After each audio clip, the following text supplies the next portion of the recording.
Champions Circle is the leading Michigan athletics fan engagement community. We connect fans with once-in-a-lifetime experiences, produce public and private events, offer club memberships, and operate an online retail store, selling exclusive apparel, trading cards, autographs, and other memorabilia featuring Michigan student athletes. To become a member or learn more about how you can support your favorite Michigan student athletes, visit championscircleufm.com. Champions Circle is a proud sponsor of University of Michigan Athletics. Here's Charles Woodson, Michigan legend. As a young man, I gave my all to the Wolverines, making history, earning a Heisman Trophy, and now I'm back. Introducing Woodson Whiskey, the first spirit sponsor in school history, crafted with the same passion and excellence that defined my career. Woodson Bourbon Whiskey, where legacy meets excellence. Go blue and go Woodson Whiskey. Cheers, and please drink responsibly.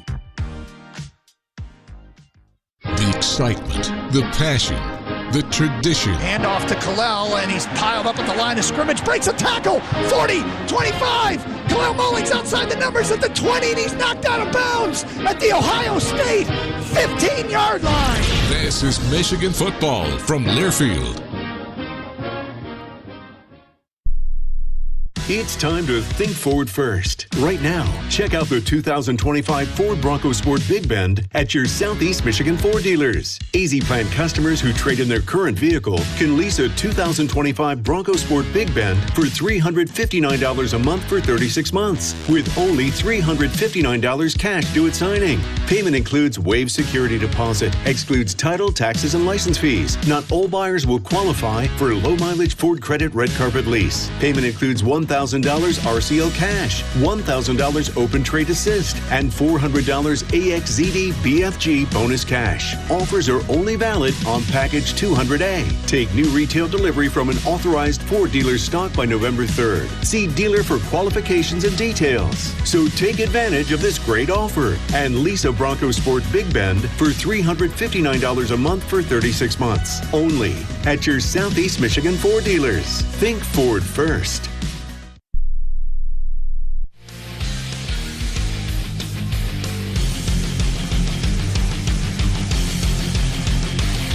Michigan and Michigan State gearing up for kickoff here from East Lansing. Great to visit with two-time captain Max Bredesen here on the pregame show presented by Morgan & Morgan. It felt like last week was a captain week. Teams had to lead and players had to lead after the loss against USC. How did this team lead itself to bounce back and play the way you guys did? Yeah, luckily, there's great leadership on this team. From guys like Derek Moore, Rod Moore, Marlon, Gio, Ernest Hausman, those guys do such a good job, having their units ready, guys ready to play hard, and guys are just all about Michigan football. So guys like that always have people ready to play, and excited that we were able to go do it. This Michigan tight end room might be the most fascinating in the country. The depth that's out there and the depth that we've seen. How competitive is that room, and how does that bring out the best in each of you? Yeah, it definitely brings out the best of everyone. Always compete with each other, compete with the call sheet, compete with the scoreboard. But guys are always ready to play, ready to do their job, mastering their role. So excited guys got to go show that they can do it too. I know Justice Haynes, the team found out during warm-ups he wouldn't be able to go. What can you say about the performance of Jordan Marshall against Washington? Yeah, as expected. He's a great player. We knew what he was capable of, and so happy for him he got to go show it. We did get to see a little bit of the freshman Jasper Parker. How has he stood out in the offseason into game weeks now, and what's the potential for that young man? He's awesome. He's fun to be around. Always smiling. He's a happy guy. He's definitely a fun running back to be around, and excited that he got to go show what he's capable of, and he's got even more for him in the future. The job Blake Frazier did to replace Evan Link, who went down to injury. What'd you see from him? It seemed like coaches said, hey, after he got his feet under him, it really was an ascending performance. What'd you see? Yeah, I've got to play next to him a bunch with some of the extra tackle stuff we do. So knowing he was ready for that role to go step in. Happy that he got to go do that. He was always preparing, ready for it, and when he stepped in, he was able to do the job. You obviously such a key part to the blocking aspect. With all the shuffling along the offensive line due to these injuries, how have you seen this group coalesce, come together in a way to where you guys really haven't skipped a beat along that offensive line?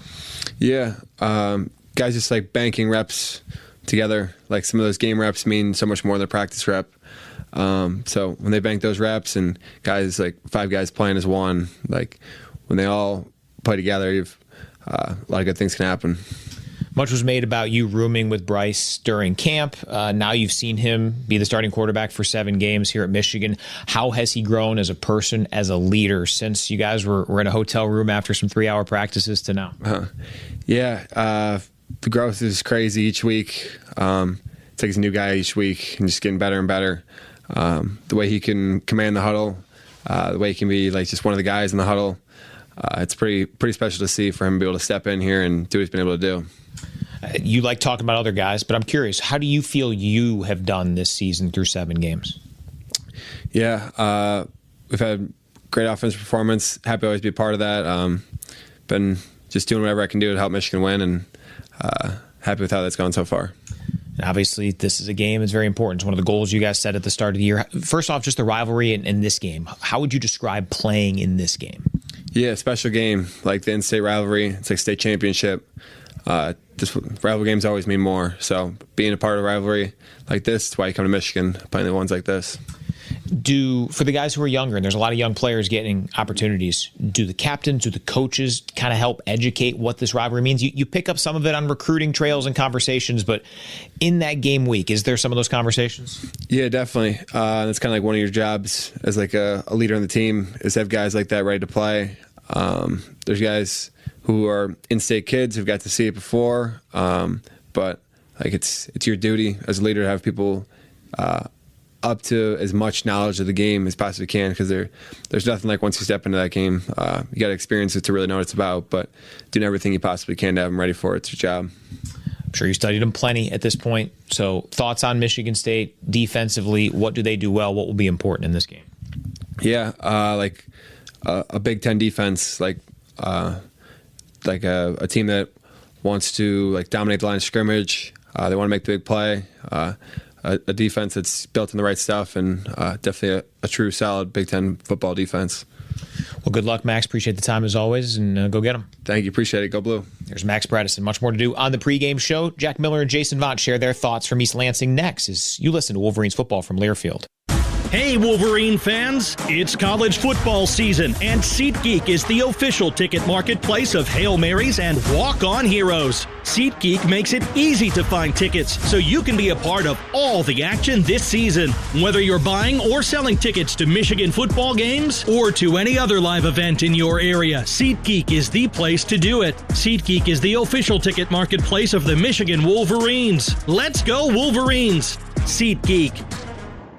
If you are a fighter, Modelo is your reward. So listen close. You put up with a lot, but you always hold it down for your people. You are strong, you are fearless, you are the baddest on the block. You are an elbow grease factory, a force of nature. You are not to be reckoned with. You are a ride or die, a powerhouse of productivity. You are a fighter, and Modelo is your reward. You've earned every last drop of this rich golden lager, so raise it up high. Modelo, the mark of a fighter. Drink responsibly. Beer imported by Crown Imports, Chicago, Illinois. The excitement, the passion, the tradition. Unbelievable! Made a spectacular interception. This is Michigan football from Learfield. Your Barbasol shave is a time for self-reflection. Look in that mirror and ask yourself, can I make a real difference in this world? Of course you can. Just not today. The big game is on. Barbasol. It's a can of can-do. Snakes, zombies, public speaking. The list of fears is endless. But the real danger is in your hand when you're behind the wheel. Distracted driving is what's really scary and even deadly.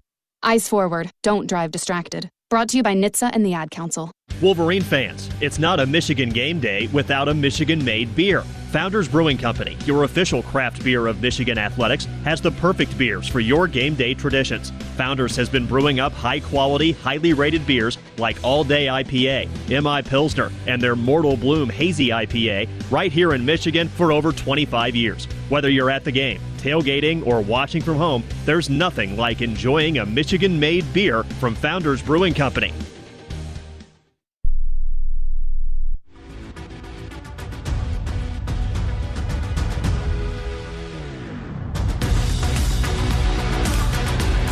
Welcome back to Spartans Stadium in East Lansing. I'm Matt Park filling in for Brian Bush on our pregame show tonight. The pregame show presented by Morgan & Morgan, America's largest injury law firm and proud partner of Michigan Athletics. Time now to welcome in a couple of former Wolverines who know this rivalry well. We'll do that in just a moment. First, let's pause 10 seconds for station identification. This is Michigan football from Learfield.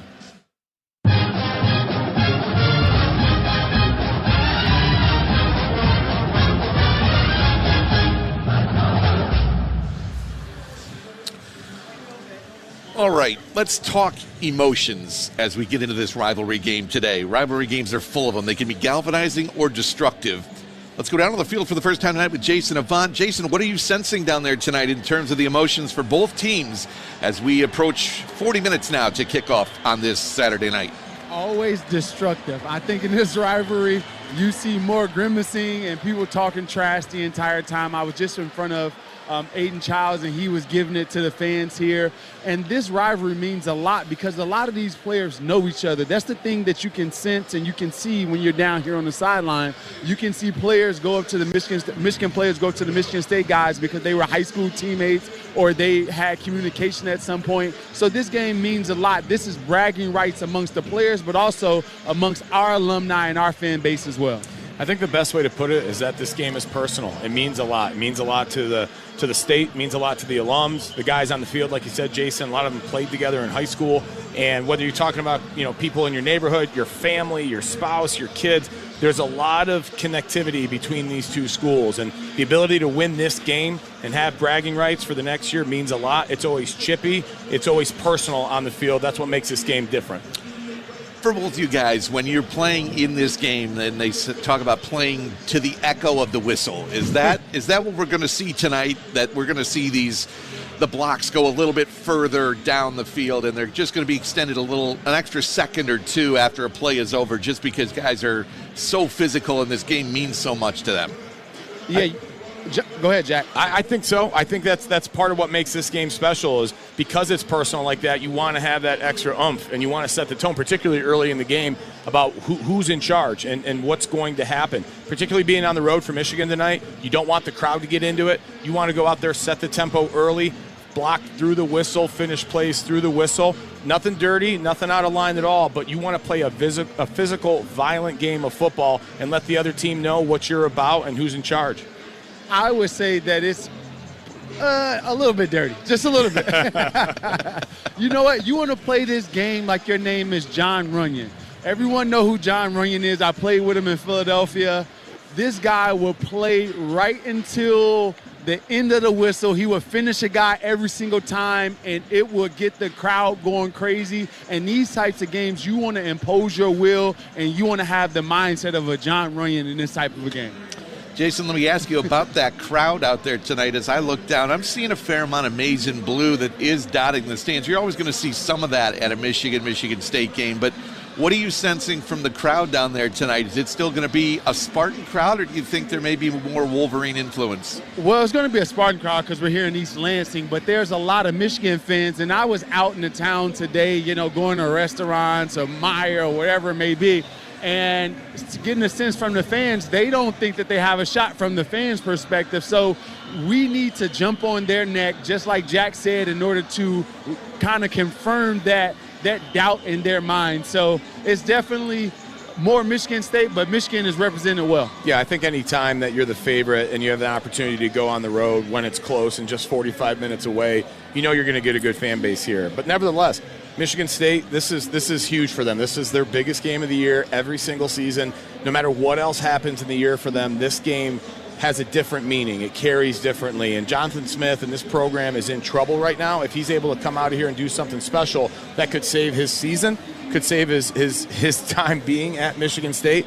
And so this place is going to be fired up. They're going to be ready to go. It's going to be important for Michigan early in the game to take the crowd out of it, set that tempo, and let them know who's in control of the game. Jason, what are you sensing from the Michigan coaching staff down there? They've set such a great tone these last couple of weeks, especially in the aftermath of what happened at USC.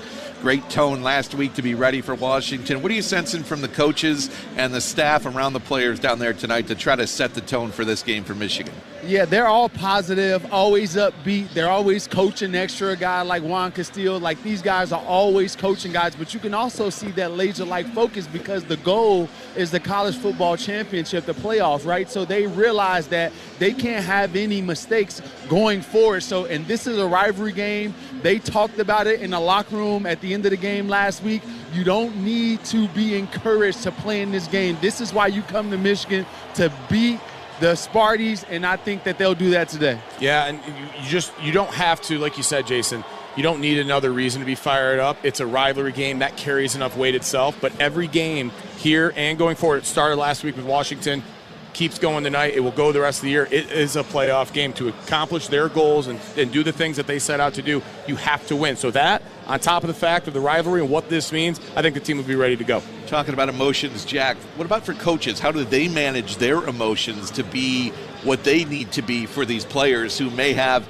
that extra dirtiness that Jason was talking about down there? Yeah, I think from a coaching perspective, you do, particularly as a coach, have to treat it's another game. You go scheme up the other team, you watch film, you figure out what they do well, what they don't do well, and try to exploit those things. From that perspective, it's the same. I think maybe the temperament with the coach or with the players from the coaches, you have to get them to understand, hey, listen, we're going to play hard, we're going to play through the whistle, but we're not going to let those emotions get the best of us. I think that's a big message when you go into rivalry games like this. Hey, Jack, just think about this. We played, DeMond Williams last week, who's a scrambling quarterback. Can the schedule get any more perfect of playing a guy like Aiden Childs after playing DeMond Williams? No. I just think it's one of those things that just happen, and it's the perfect order in order for the Michigan defense to be successful because you don't have to alter the game plan much. 100%. They struggled with Oklahoma. They struggled with USC and those high-powered air raid offenses. They found a way to get it under control last week against Washington. And to your point, Jason, what a good opportunity to go back-to-back. Another guy who's a dual-threat quarterback, can stretch the field, can make things happen. They found a blueprint to stop that last week. It's great timing at the halfway point in the year to be able to do it now.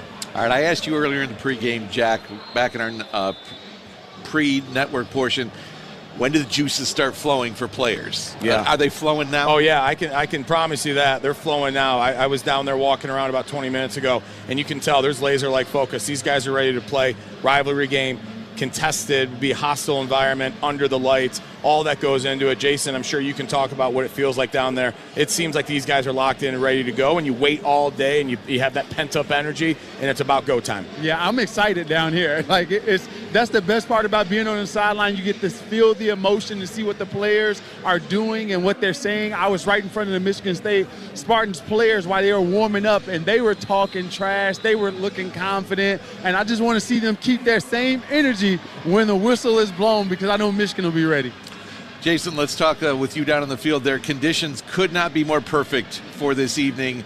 Temperature about 47 degrees. Feels like a crisp fall evening. Almost no wind, no precipitation. When it comes to conditions, it's about as good as it gets for this game, isn't it? Yeah, it's not much wind. You can run all day in this. For the players' perspective, this is a great game for them. For me, I'm going to be freezing my tail off, but nobody's concerned about me. But the players, they can run all day in this, and this is the perfect night to play football. I love this type of weather. Yeah, it's great fall weather. It's been a beautiful day here. The sun's shining. It's 50 degrees. The leaves are changing. I mean, this is fall football at its finest, and you bring it to East Lansing tonight for an opportunity to knock off Sparty again. Feel good about where you're at, get another win under your belt, and keep building this thing as the season goes on so that all those dreams, goals, and aspirations are still intact. All right, we are getting closer and closer to the start of this game, about 33 minutes now away from kickoff. We know how it's going to start, but how's it going to end? What are we going to be talking about after today's game ends? Our predictions? Well, they're next. This is Michigan Football from Learfield. Win with UMCU. Score a financial touchdown with the University of Michigan Credit Union's Go Blue checking account and get your exclusive Block M debit card for the extra point. UMCU's Go Blue checking account comes with no minimum balance, no hidden fees, and with the Block M debit card, you can show off your maize and blue wherever you go. Join today, Michigan fans. Visit umcu.org. That's umcu.org. UMCU is insured by NCUA. When people yell, "Go Blue," most people think of the Michigan Wolverines. Hail to the victors, the maize and blue. But what does Go Blue mean in the liquor store? It means go for a long drink. Go for the blue can with undefeated flavor, a refreshing mix of citrus, sparkling soda, and a kick of real liquor. So go blue. Then go blue. For the Wolverines, we mean long drink. Proud sponsor of Michigan Athletics. 5.5% alcohol by volume. Gin with natural flavors. Copyright 2024. The Long Drink Company, Carmel, Indiana. Please enjoy responsibly. The excitement, the passion, the tradition. This is Michigan football from Learfield.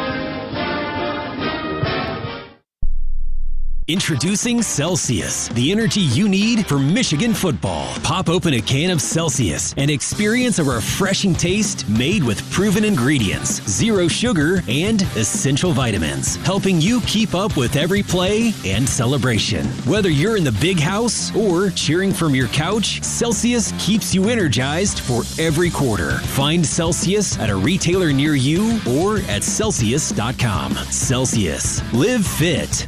Go. Halloween is almost here, and we have some spooktacular treats for you, but only if you subscribe to the Michigan Insider, the official email of Michigan Athletics. The treats include discounted tickets for upcoming games for volleyball, men's soccer, along with men's and women's basketball. If you're subscribed to the Michigan Insider, simply check your email. If not, what are you waiting for? Head to mgoblue.com/insider to subscribe. That's mgoblue.com/insider. Happy Halloween from Michigan Athletics.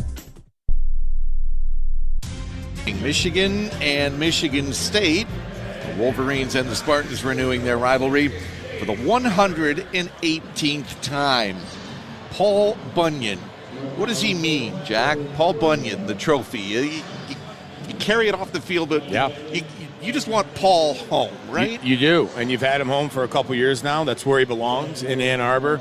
I mean, this is the part about college football that I think is getting lost, but games like this remind you of how it all started and what tradition means, how these schools feel about this rivalry game, what it means to win this game, and that's the ultimate trophy, is bringing Paul back to Ann Arbor every single year. This game means a lot. It's an expectation that you're able to get it done against Michigan State, particularly in years like this where you're a favorite, you're playing pretty well, and you're starting to find some rhythm and some groove to what you're doing in the season. They're not. This is an opportunity to keep cementing that, not only for this game and all that it means, but for what this season could still be for Michigan. It's a big one to bring Paul home tonight. Jason, do you know where Paul is right now? Well, so I can't locate him right now. I'm pretty sure he's somewhere on this field on our sideline.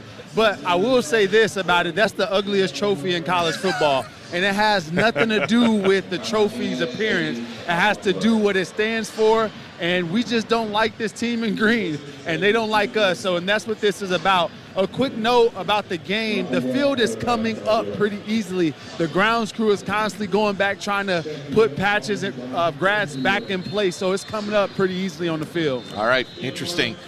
Let's get our predictions for tonight. Jason, let's start with you. What are we going to be talking about post-game after this one?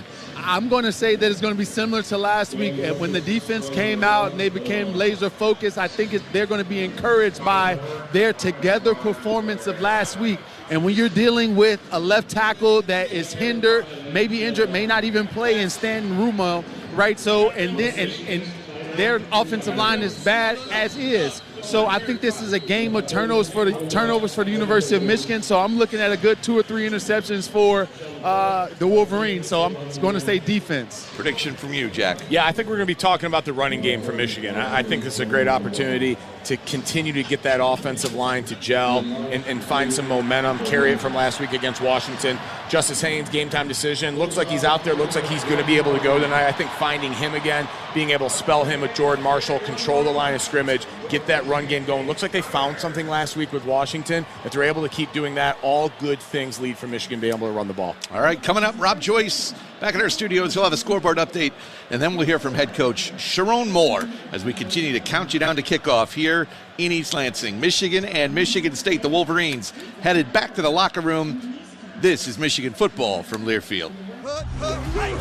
When you're injured, the first thing you need is a huddle. the right offense, the right plan, the right call. For 35 years, Morgan & Morgan has been that huddle, fighting for the people and recovering more than $25 billion for our clients. This season, we're teaming up with the University of Michigan Athletics because the right huddle doesn't just protect you, it helps you win. Morgan & Morgan, proud partner of Michigan Athletics. Injured, just dial pound law. Morgan & Morgan, Michael Hanna, 150 West Jefferson Avenue, Detroit, 48266. Michigan fans, choose chill. Coors Light is cold lagered, cold filtered, and cold packaged for a smoother finish. It's got that crisp, refreshing taste that makes those moments when you choose to rise above the noise and choose chill even better. Coors Light is a proud sponsor of Michigan Athletics, so crack one open and take a sip. Coors Light, choose chill. Celebrate responsibly. 2025 Coors Brewing Company, Golden, Colorado. Beer. Hail to the victors. This is Wolverines football from Learfield. And here's Heather with the weather. Well, it's beautiful out there, sunny and 75, almost a little chilly in the shade. Now, let's get a read on the inside of your car. It is hot. You've only been parked a short time and it's already 99 degrees in there. Let's not leave children in the back seat while running errands. It only takes a few minutes for their body temperatures to rise, and that could be fatal. Cars get hot, fast, and can be deadly. Never leave a child in a car. A message from NHTSA and the Ad Council. You took the first step and quit smoking, but even former smokers may still be at risk for lung cancer. That's why SaveByTheScan.org wants you to know about a new low-dose CT scan that can detect lung cancer early. It takes only 60 seconds and could save your life. You took the first step, now take the next. Visit SaveByTheScan.org for a simple quiz to see if you're eligible and talk to your doctor about screening. SaveByTheScan.org is brought to you by the American Lung Association's Lung Force Initiative and the Ad Council.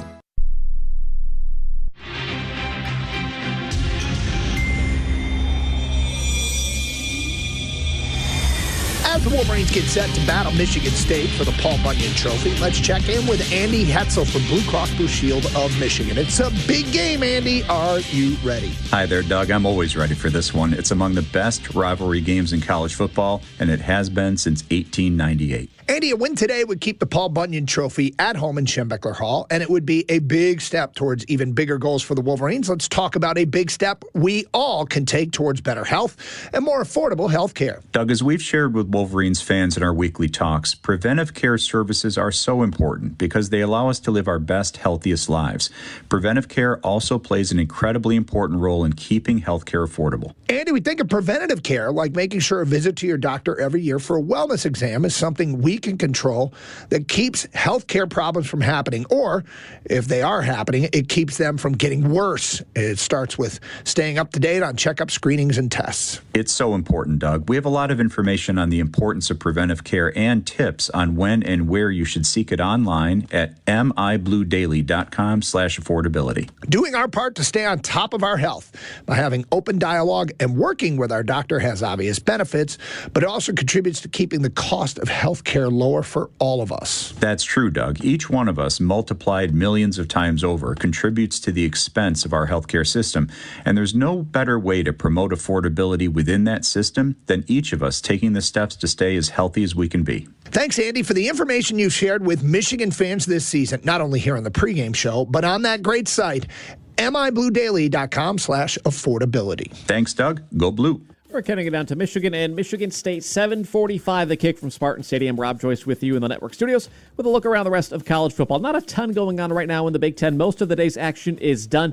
One other game, they are in the first quarter in Eugene. Oregon and Wisconsin, no score. The game is only 3.5 minutes old. Ducks with the football. Actually had a surprise onside kick to start things off. Did Oregon. Nothing came of it, though. Everything else has wrapped up. Mid-afternoon window, Washington used a big second half to dispatch of Illinois, 42-25. 4 passing touchdowns from Damon Williams. Denzel Boston, 10 catches and a touchdown receiving. Also threw for a score. And then Iowa routed Minnesota, 41-3. The final from Kinnick. Got touchdowns on offense, defense, and special teams. Hawkeyes will keep the float of Rosedale for the 10th time in the last 11 years. Earlier today, Indiana annihilated UCLA 56-6 in Bloomington. Nebraska got a late touchdown to hold off Northwestern 28-21, so the Huskers improved to 3-2 in Big Ten play, while the Wildcats fall to 3-2. And then a wild one. Rutgers won its first Big Ten game today, 27-24 over Purdue. Scarlet Knights tied it with a minute to go on a field goal. Then the Boilermakers' first play trying to win it. Quarterback completed a tip pass to himself. He then fumbled it. Scarlet Knights recovered, go on to kick a game winner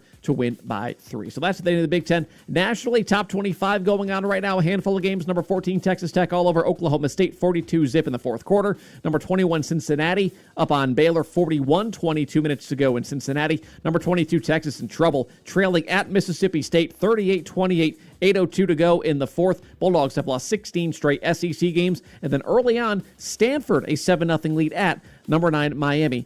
10 minutes in Coral Gables. Finals from earlier, sigh of relief. Number 4, Alabama. 2 fourth-quarter touchdowns to win at South Carolina, 29-22. 7th-ranked Georgia Tech cruised past Syracuse, 41-16. Number 8, Ole Miss down 13th-ranked Oklahoma in Norman, 34-26. Number 10, Vandy used a late touchdown and barely a stop on a Hail Mary at the 1-yard line to outlast 15th-ranked Missouri, 17-10 in Nashville. Commodores are 7-1 for the first time since 1941. Elsewhere, number 11, BYU pulled away in the second half at Iowa State, 41-27. 16th-ranked Virginia needed a 2-point stop in overtime to hold off North Carolina, 17-16. And then Memphis ripped off 17 straight in the fourth, stunned at number 18, South Florida, 34-31. The highlight of what's to come, 28th-ranked LSU hosts number 3 Texas A&M, highest ranking for the Aggies since 1995. Again, Michigan State in a few minutes. We'll come back at the thoughts of head coach Sharon Moore. He chats with Doug after this as you listen to Michigan football from Learfield. Forward down the field, a charging team that will not yield. Lions fans have even more to cheer about with the new Detroit Lions games from the Michigan Lottery. Featuring a roster of fan favorites, instant ticket, pull tab, fast cash, and online play. You could win prizes up to $500,000. With the new Detroit Lions games, only from the Michigan Lottery. Knowing your limits is always the best bet. All right. It's a beautiful day for football here at the stadium, and we're just about ready for kickoff. Score 0-0. And suddenly, I'm in the mood for a Coke Zero Sugar. Real Coke taste, zero sugar. Now that's a winning combo. Yeah, crisp, refreshing. That hits the spot. When it comes to great taste, Coke Zero Sugar's always on the scoreboard. Coke Zero Sugar. Real Coke taste, zero sugar. Touchdown! From the biggest of the big games to the littlest of the little. There you go. Go! Run, James! No. First base! Go! Whenever you shop Meijer, you help support hundreds of local sports teams across the Midwest. From some of the biggest stadiums in the state to the familiar fields down the street. You're helping make a difference to the people and places you call home. Learn more at Meijer.com/community. A true teammate takes on every day with a winner's attitude, gets up when they fall down, and leaves it all on the field. There's a group of teammates who do all these things every single day. But they're more than your typical athlete. They're kids facing unthinkable medical circumstances. Team Impact matches children facing serious illness and disability with college sports teams, creating a long-term, life-changing experience for everyone involved. Join us in the movement to get all kids in the game. Visit teamimpact.org to learn more. Team Impact. All in, all together. Kickoff is moments away. So now let's hear from the Wolverines head coach. With Sharon Moore, here's Doug Karsh. Coach, big one coming up. And a week ago, we sat here and talked about how is your team going to respond to adversity? And they did. Now the next question is, how does this team respond to a rivalry game? How did you feel about preparations going into this one? Felt prep was really good. A lot of intention, a lot of intentionality in how we've approached everything, and there's been a high urgency in everything we've done. We're going to continue to do that as we get to kickoff. So feel good about our preparation, but now we got to go play. You know, your players echoed something you said earlier in the week, all week long. Don't engage, all the extracurricular stuff. How did you prepare them for what might happen after the whistle and to make sure there's no flags and no 15-yard walk-offs? I mean, we talked about that ad nauseum about the extracurriculars, pre, post, just ensuring that our guys are focused on the 60 minutes and the action between the whistle and anything outside of it. That doesn't concern us. So just playing, using all your energy within the whistles. Meanwhile, as a coach and a leader of young men, you talked about tough conversations that had to take place after the USC game. between yourself, your staff, the players, did everybody see how those tough conversations can lead to good things? Yeah, I think so. I think in all great families and organizations, you have to have those meetings, those talking about conflict and making sure you do things the right way. So I felt like we definitely benefit from it.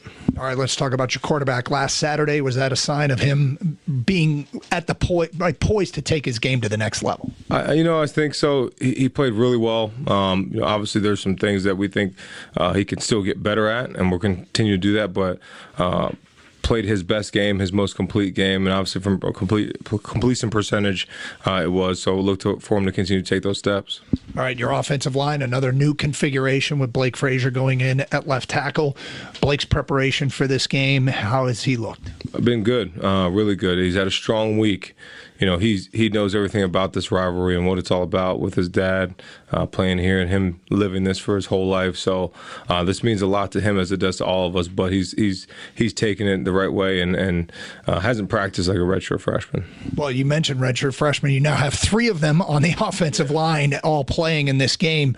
Young kids, are they ready for this rivalry? Yeah, as ready as they're going to be. We'll see what happens when the whistle blows and it gets kicked off. But feel good about where they're at and what we can do, and the preparation will take over.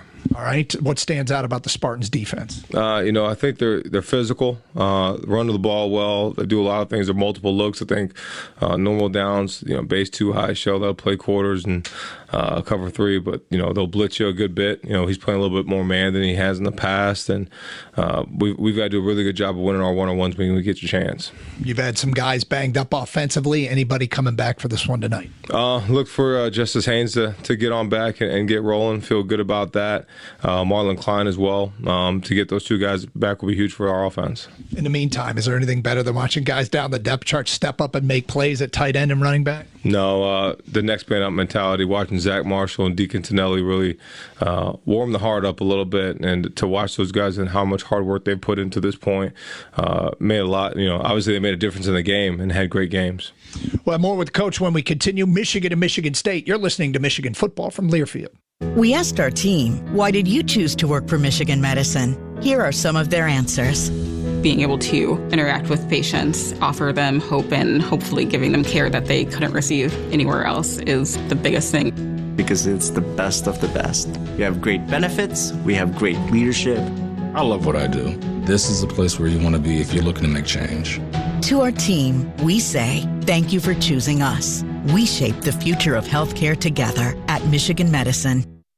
When you're on the move and looking for nonstop college sports action, get the Varsity Network app and take the game with you everywhere. Stream live play-by-play from schools across the country right from your phone, free. Catch hundreds of weekly podcasts, including shows from your favorite teams, all in one place. From football Saturdays to midweek hoops, it's your all-access pass to the college sports world. Whether it's game day or just your daily drive, the Varsity Network app has you covered. Download now and listen live for free on the Varsity Network app.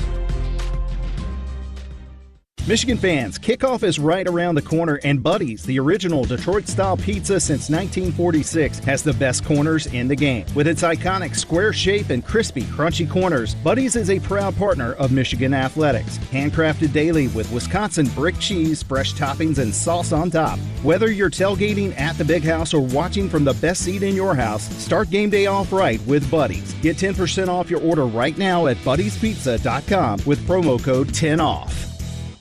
People can't have access to quality medical care without affordable health insurance. At Blue Cross Blue Shield of Michigan, we understand increasing health insurance costs are becoming more of a strain on the budgets of the businesses and people we serve. Affordability matters. It affects real families, real decisions, and real care. That's why at Blue Cross we're dedicated to finding solutions. To learn about this critical issue and our efforts to make healthcare affordable for all, visit mibluedaily.com/affordability today. We're back with more from head coach Sharon Moore. Once again, here's Doug Karsh. Coach, Michigan State's quarterback, Aiden Childs, he can be a problem. Yeah, he's a really good player. One of the better athletes you'll face at the quarterback position. From a running perspective, he's big, he's strong, can make people miss. you got to tackle him like a running back. So, we got to really rally and keep him in the pocket and make it hard for him tonight. Is it similar to DeMond Williams a week ago at Washington, or him being a little bit bigger make it tougher? It is similar, and he's a bigger guy, so he has a better vision of everything in the pocket. So, we got to do everything great job with our coverages and covering their wideouts, but we got to make it confusing for him and keep him honed in the pocket. You mentioned the wideouts got to be buttoned up with a talent like Nick Marsh on the other side. Yeah, dynamic player, right? Big, strong, fast, physical, can make the tough catches, make the one-on-one. So we got to do a good job of getting hands on him early and being physical with him at the line of scrimmage and help when we need to. And you got to be happy with the way your defense tackled last week. Yeah, just point of emphasis, much improved, something that we wanted to see and felt like those guys took the next step. And anybody defensively you expect to get back tonight? Look to get Brandon Hillman back. That'll be huge. I think a lot of other guys are taking steps to get where they need to be, and I feel like we got good depth on that side of the ball. So Michigan State's had their struggles this year. This rivalry will bring out the best in them. But how much, I've heard your players actually reference, last year going to Columbus, being a big underdog, you kind of know the way they're wired going into this game. Does that experience a year ago in Columbus help? I think it does give us a perspective of it doesn't really matter what you're ranked or what the records are, that you have to be prepared for this game. And we've talked all week this is the most important game of the year, and we've got to go in with that mindset and can't look past this team. We know they're a good football team, and it's the Big Ten, and that's our rival. So we know what's at hand, and we got to go produce and play on the field. Special teams can be important. Big plays can change the game. How do you feel about your special teams units? Yeah, I feel good. We look to see if we can get a dynamic return and then change the field position in special teams. That'll help us win the ball game. All right, post game, if you're sitting there with John Jansen in the locker room talking about a win, what are some of the key things that you'll be discussing? We won the trenches. We were more physical in the trenches on both sides of the ball. We got off the field and converted third downs. And then, when we get to the red zone, we got to take care of the football and we got to get in the end zone. Coach, best of luck. Thank you. Appreciate it. There he is, Sharon Moore. Kickoff is straight ahead. This is Michigan football from Learfield. When you're injured, the first thing you need is a huddle. The right offense, the right plan, the right call. For 35 years, Morgan & Morgan has been that huddle, fighting for the people and recovering more than $25 billion for our clients. This season, we're teaming up with the University of Michigan Athletics because the right huddle doesn't just protect you, it helps you win. Morgan & Morgan, proud partner of Michigan Athletics. Injured? Just dial pound law. Morgan & Morgan, Michael Hanna, 150 West Jefferson Avenue, Detroit, 48266. Aw, shucks. The game's on TV, but I can't listen to the call of my favorite team broadcasters. Never fear, Sync My Game is here. Sync My Game? Yes, Sync My Game. If you have a DVR and streaming device, head to syncmygame.com from Learfield. It's never been easier to hear the impassioned voices of your favorite radio crew synced with the TV. Wow, thank you, Mr. Just remember, syncmygame.com. Michigan basketball season is quickly approaching. Both the men's and women's programs have high expectations along with jam-packed home schedules. And now is your chance to secure single-game tickets for the upcoming season. Visit mgoblue.com/tickets to lock in your seats as the men's team tries to hang another banner after last year's Big Ten tournament title, and the women's squad builds around the loaded core of Olivia Olson, Silas Swords, and Mila Holloway. We'll see you at Chrysler Center this winter. Head to mgoblue.com/tickets. Experiencing a Wolverines game is a lot like life. We honor traditions. We shed tears for a loss, but also for a win. And every time we step on the field, it's a chance for greatness. Farm Bureau Insurance sees the connection and is a proud sponsor of University of Michigan Athletics. From financial security to a helping hand, Farm Bureau understands the experience matters. Find an agent who can protect what matters to you. Today, the Michigan Football Network has moved its microphones to East Lansing. We bring you direct from Spartans Stadium on the Michigan State campus, Michigan State football. It's a big week. Just how important it is to a lot of people. There's nothing like once you step into that game. A battle for state supremacy. This is the state championship. Like a title fight. We just have to do what Michigan do. What we do to try to keep Paul here. Keep the standard of this rivalry the standard. The only statistic we're driven by is winning. We got to play that way each and every single snap. We're built for this. We were made for this. So take a breath. We're going to be good. We know what we're doing. Let's just go play football.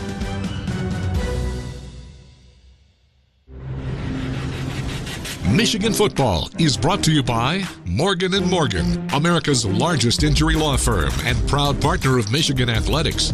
by the Michigan Lottery. For fun, for schools. Your Southeast Michigan Ford dealers. Think Ford first. Coke Zero Sugar. Game day deserves the great taste of Coke Zero Sugar because fan work is thirsty work. And by Don'tRegretTheBet.org. Helpful tips to play it smart when you gamble from the Michigan Gaming Control Board. Once again, with national champion John Jansen, here's Doug Karsh. The anthem has been played, and we're just waiting for the two teams to take the field here in East Lansing. Spartan Stadium sold out. It's Michigan and Michigan State. The Wolverines looking for their fourth straight win in this rivalry. The Wolverines leading the series all-time 74-38. There have been 5 ties. And John Jansen, it's a huge game. It's a huge game for the season. It's a huge game for the goals. It's a huge game for bragging rights. It's a huge game to bring Paul Bunyan back. John, it's big. It's like the mid-season test, and then at the end, they get the big test. Yeah, and this is one of the 4 goals, right? Beat your rival, beat Michigan State, and it happens to be in Spartan Stadium. There's no better place to beat them down than here. And more importantly, the best goal, the most important goal is the college football playoffs at this time. You need some help in the Big Ten if that you're going to attain that goal. That's still out there, but you can control your destiny in the college football playoffs. You came back from USC, and you knew you had to have a win against Washington. Check that box. Now you know you have to have a win. It's that playoff mentality, and we'll see how these players, can they stack really good performance on top of really good performance so that when they do get to that game at the end of the year, they're more prepared for it and better prepared for it. The records, everyone tells us these don't matter, but Michigan is 5-2, 3-1 in the Big Ten. The Spartans 3-4, 0-4 in conference play. But one thing we've grown accustomed to is it feels like Michigan State is always dangerous. There's always that superhuman effort where suddenly Rocky Lombardi turns into Patrick Mahomes and Ricky White turns into Justin Jefferson, and they don't do it again for the rest of their career. So John Jansen, you always have to guard against them having an out-of-body experience and playing way above their heads in this rivalry. And you've got to come out in a game like this where they haven't won a game in the Big Ten. They've had 2 demoralizing defeats, the biggest one against UCLA a couple of weeks ago, and you have to set the tone early. Don't give them any hope. Don't think that they have a chance.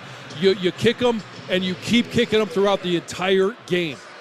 Michigan State, the head coach is Jonathan Smith, and he leads his Spartans onto the field here in East Lansing. His career record in 8 seasons of coaching college football, 42-46. Year 2 here at MSU, he is 8-11. And the guy that gives the Spartans a chance is their quarterback, Aiden Childs. Not so dissimilar to Damon Williams last week, Washington's quarterback. Last week, everyone did their job, which helped keep Damon Williams in the pocket. There were always eyes on him. Childs will have eyes on him tonight. Yeah, and that's, you take that game plan, you take that discipline that you had defensively last week, whether it was in the secondary against a good group of receivers, same thing here. You've got a really good group of receivers, so you've got to make sure that you keep them in the pocket, and when you get your chance to take hits on them, you take your shots. Wolverines, of course, head coach is Sharon Moore, 2 years at the helm of the Michigan program. 12-7 is his record. He talked about this rivalry during training camp. He emphasized it during the week. He talked about the history of the rivalry. He was on the field here back in the 2018 game. He was holding back Devin Bush in that pregame kerfuffle that got so much attention. You were part of an in-game kerfuffle in this rivalry. Well, I was a victim of one, if that's what you're referencing. I did take a shot to the helmet. But I tell you what, in this game, you've got to be the one that hits first. You don't want to be the one that retaliates. There's going to be another play. There's going to be another down, another set of downs. You're going to have your chance to go out there. So you celebrate with your team, and you let them be the ones that make the mistakes. Well, we always have eyes on the offensive line, given your career. Blake Frazier will get his first start. He came in at 255. He's around 300 now. Jerome Moore, proud of him. Brady Norton will bump out if necessary to be a backup there. He repped there this week. Chip Lindsey says one man goes down, the next steps up. It's kind of been this team's MO as the Wolverines take the field here in East Lansing. This is the 5th different configuration of an offensive line this year for Michigan. And you think about the guys that have stepped up, and I think the biggest one has been Jake Guarnera. We'll obviously get a chance to see Blake Frazier in his first pole-to-pole start and finish, but Jake Guarnera did not start the season. In fact, he was 3rd on the depth chart, and then all of a sudden Gio goes down, so they move Afobe over and Brady Norton is in, and Brady goes down. So Jake Warnera went in there, and he has been unrelenting. He has not given up that position. He's been very consistent, and I do like the lineup that they have out there. We'll see if Blake Frazier, a little bit of a better athlete, but obviously not as much experience as Evan Lake. We go down below to Ron Snodgrass, our lead official for tonight's coin flip, Michigan and Michigan State here in Spartan Stadium in East Lansing. Speaking for the Wolverines will be Max Bredesen. I want you to repeat his call. This is the coin. That's the head. Big Ten logo is the tail. What's your call? Tails is the call. We'll let it hit the ground. It is a tail. Michigan's won the toss, deferred their choice to the second half. Michigan State will receive. Which goal you want to kick from? Put your backs to the goal. To start the game, Michigan State will receive at the south goal. So, John, this is a big storyline tonight. The Spartans have gotten off to some quick starts against Indiana, UCLA, and USC. They scored points on their opening possession in 3 of their 4 Big Ten games. Michigan, meanwhile, has given up long drives in all of their Big Ten games except for last week against Washington. A quick start for the Spartans feels like almost a necessity in this game. It is, and obviously if you're able to get them to a 3-and-out or hold them on their side of the field, that'd be a big win. This coaching staff does a great job in terms of Michigan State of putting together that script that they follow. They've marched right down the field. They've been very efficient, effective. Their problems come when the defense makes an adjustment. They haven't been able to do that throughout the course of the game. So if Michigan can hold them to nothing here to start the game, that would feel like a huge win to kick things off. And the Wolverines will be playing tonight without their defensive captain. One of their leaders, Rod Moore, continues to miss game time due to that injury. And that hurts because we saw how much he means to this team when he's on the field. Yeah, and he's that coach on the field. We heard about it all last year, about him being on the sidelines, in the meeting rooms, on the practice field, coaching these guys up. It was a huge benefit when we saw him out there, having him back there with in that nursery that Wink calls the secondary. But, hey, just like we heard on the offensive side of things, it's all about that next man up mentality. Next guy has to step in and fill those shoes. Wolverines played on the road at Oklahoma and USC, both on grass, lost those games. They're on grass tonight. And Jason Avant, you said it was loose grass, that the turf was coming up in pregame warmups? Yeah, especially on the sidelines. The Michigan sideline, a lot of the turf is coming up. The Michigan State players messed it up pretty bad, and they were trying to fix it before the game. Jason Avant down on the field. Our host is Matt Park. On stats, Bob Rossick. Our spotters, Bruce Motti. In the studio, Rob Joyce. And the best for last, if there's a radio engineer Hall of Fame, our guy's on the first ballot, it is Tony Butler. As Beckham Sunderland approaches and kicks it towards the south end zone, it lands 4 yards deep. And that's where we will see the Michigan defense take the field for the first time, and the Spartans will take over at the 25-yard line. We mentioned Childs. He's dangerous. Also, watch out for Nick Marsh, number 6. He is an explosive wide receiver, and the Wolverines take the field defensively. Michigan in their all-whites tonight, the Rick Leach pajamas with the traditional maize and blue winged helmets. Spartans with the dark green helmets, the dark green jerseys and pants is their look tonight. Spartans will be going right to left here as they put the ball on the right hash. For the first snap of the ball game, we see Childs in a shotgun. And in the backfield is Mekhi Frazier off his left hip. 1st and 10 MSU, first snap of the ball game from here in East Lansing. Childs will go quick screen out to the left side, and he's got his receiver, Christian McCoy. He gets across the 30 and is knocked out of bounds in front of the Spartan bench. Christian McCoy, a gain of 8 on first down. And that's what the Spartan team has been really good at on these opening drives. If you go back to every single game, first down efficiency. They've been very good at picking up 6-7 yards. Here they get 8. It gives them an advantage because now they're at 2nd and 2, and Michigan is left wondering, is it a run down? Is it a pass down? Because Marsh is out there, and they've got that big play potential. Now under center is Childs on 2nd down and 2. Takes the snap, play action, rolls out to his right. He's got Rashawn Benny in his face. Now here comes Derek Moore. He's going to let it go, and it's almost picked off in the hands of Jair Hill at the 42-yard line. Attempted for Evan Boyd, incomplete. It'll be third down. Isn't that 2 weeks in a row? Shug's had one in his hands. Oh, Jason. Gosh, DBs, they can't catch. But that was reminiscent of Will Johnson early in that ball game a couple years ago here. That would have been a pick six. It could have been, and Shug was right in his hip pocket, and Aiden Childs is under pressure. That's what you got to do to him all game long. Make him hurry some of those decisions. Third down and a long 2. Empty backfield for Childs. 3 receivers split to the right. Wolverines crowding the line of scrimmage, showing blitz. Now they back out of it. Quarterback draw, running to his left is Childs, and he fumbles the football, and the Wolverines are on top of it. Recovering the football is Jimmy Rolder at the Michigan State 34-yard line just before he went out of bounds. And there's one of those linebackers again, John, making a big play. Jimmy Rolder with the big interception last year, now all of a sudden coming up with a big fumble recovery. And I thought the Michigan defense did a great job of playing that. Inbounds, first down, Michigan.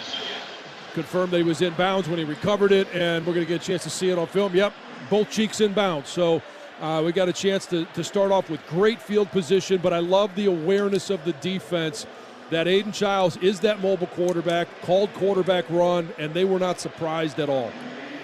So the Wolverines have it in Spartan territory from the 34-yard line for their first snap of the game. And in the Michigan backfield, Justice Haynes is back, the nation's 4th leading rusher, 117.5 yards per game. They will split him out wide to the right with an empty backfield for Bryce Underwood, who puts Max Bredesen in motion. Snap and back to pass, looking left is Bryson. He's got a man. It's Donovan McCulley at the 25 on a slant pattern, and he's dropped right there. A gain of 9 on Michigan's first snap from scrimmage. Well, Michigan State had 7 guys at the line of scrimmage. You know they're not going to bring all 7, but that's a great blitz, Peter, because you can only block 5 of them. They did a tremendous job of taking the 5 most dangerous. 1 coming off the left side.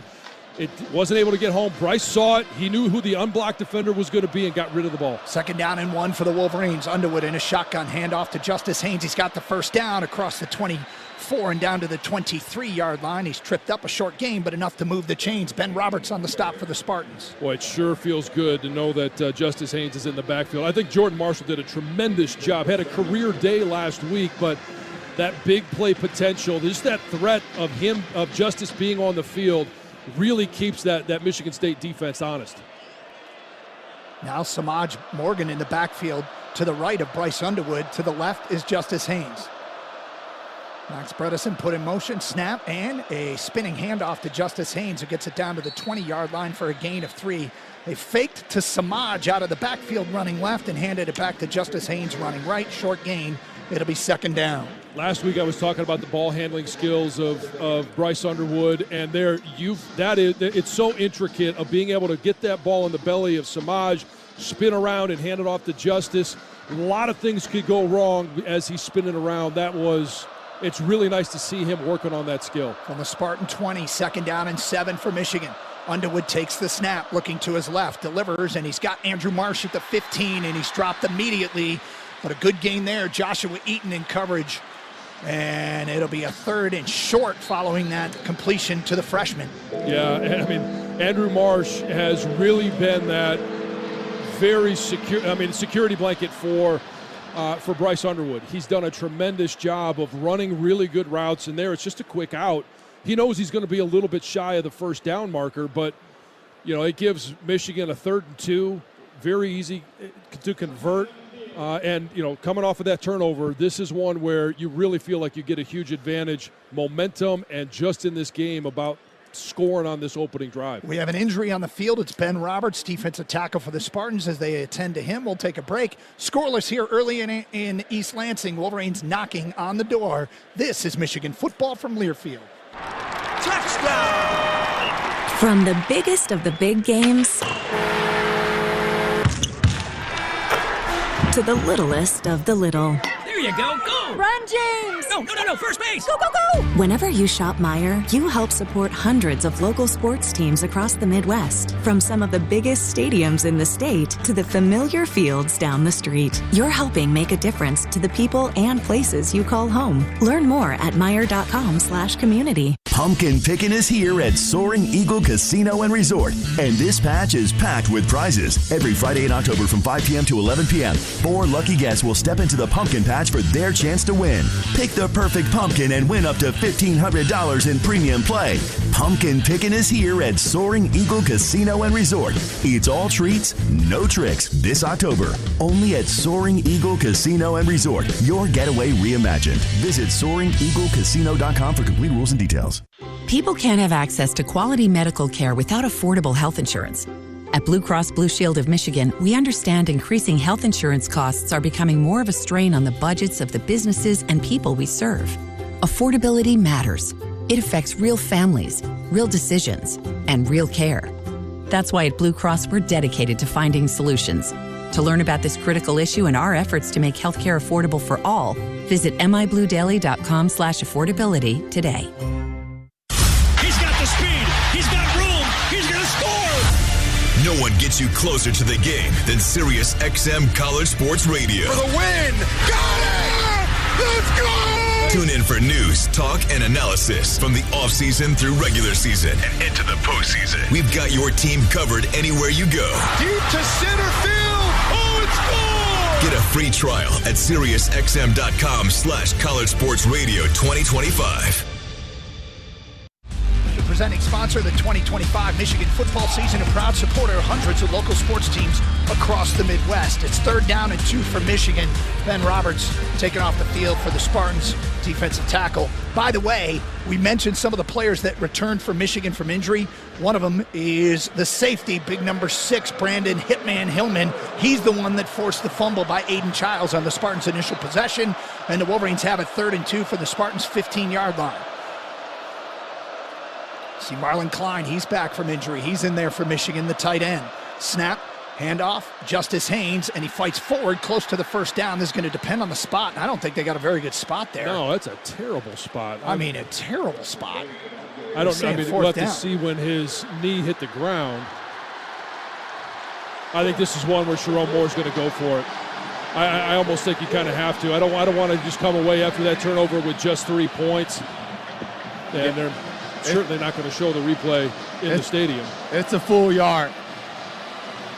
Did that look like a bad spot, Jason? Yeah, it's a bad spot. It's a full yard to gain. 4th and 1, shotgun. Haynes in the backfield. Wolverines overloaded to the right. Snap, handoff to Justice Haynes. First down inside the 10, carrying tacklers down to the 6-yard line. Move the chains for the Wolverines. It's 1st and goal.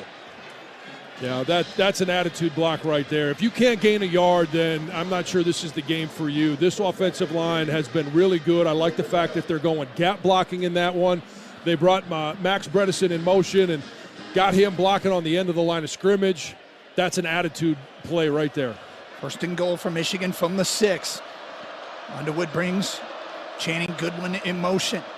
Snap and hands it off to Justice Haynes, who hesitates, surveys the defense, then knifes forward and gets what he can down inside the 3. It'll be 2nd and goal for Michigan. 10:46 to go, first quarter, scoreless here in East Lansing. Wolverines trying to capitalize on an early turnover. They're crowding the line of scrimmage. Malcolm Bell, their corner, is right on the end of the line of scrimmage on that play, and that's a read option. Bryce is looking at him, doesn't like what he sees, but they're crashing down early. I think we're going to see Bryce, instead of handing that ball off every time, we may see some quarterback runs today. 2nd and goal from the 3. Snap, looking to his right is Underwood. Now back to his left.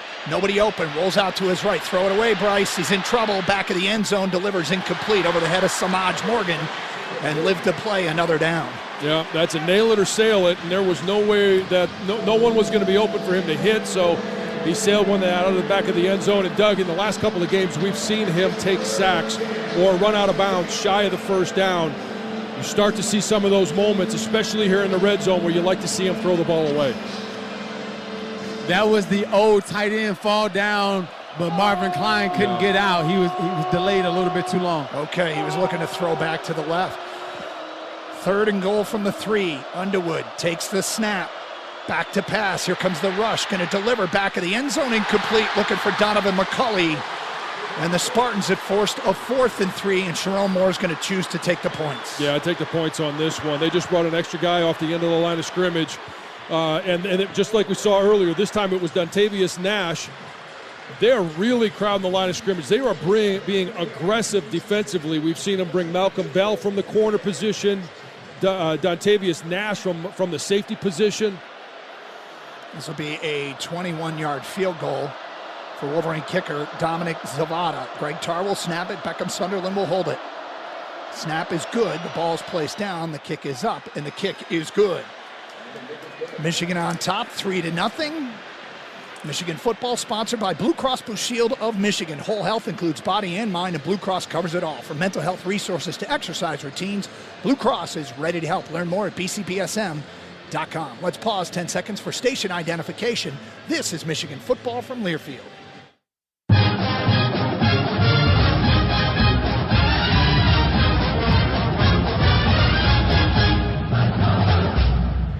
Ten plays, 31 yards. A Dominic Zavada 21-yard field goal gives Michigan a 3-0 lead. More to come from here in East Lansing. That field goal brought to you by Citgo. Here's a club you want to get into, Club Citgo. Download the Club Citgo app now and instantly save 23 cents per gallon on your first fill-up. Michigan football from Learfield. Honey, did you pay the rent this month? Because I just received a late notice. Sorry, what's that? Wait. Are you gambling online again? Me? No, not at all. If managing the bills and your betting has become a challenge, self-excluding from online gambling or sports betting might be for you. Learn more at don'tregretthebet.org. A message from the Michigan Gaming Control Board. Have a gambling problem? Call the National Problem Gambling Helpline at 1-800-GAMBLER. The excitement, the passion, the tradition. Low snap, quarterback run up the middle. Yeah! He's not going to make it! This is Michigan football from Learfield. A legendary fall lineup is set at Motor City Casino Soundboard. Get up close and personal with Kindred the Family Soul on November 2nd. Savor the smooth sounds of Boney James and his signature saxophone November 12th. Then lighten the mood with comedian D. Ray Davis November 15th. Only at Motor City Casino Soundboard. Get your tickets at Ticketmaster.com today.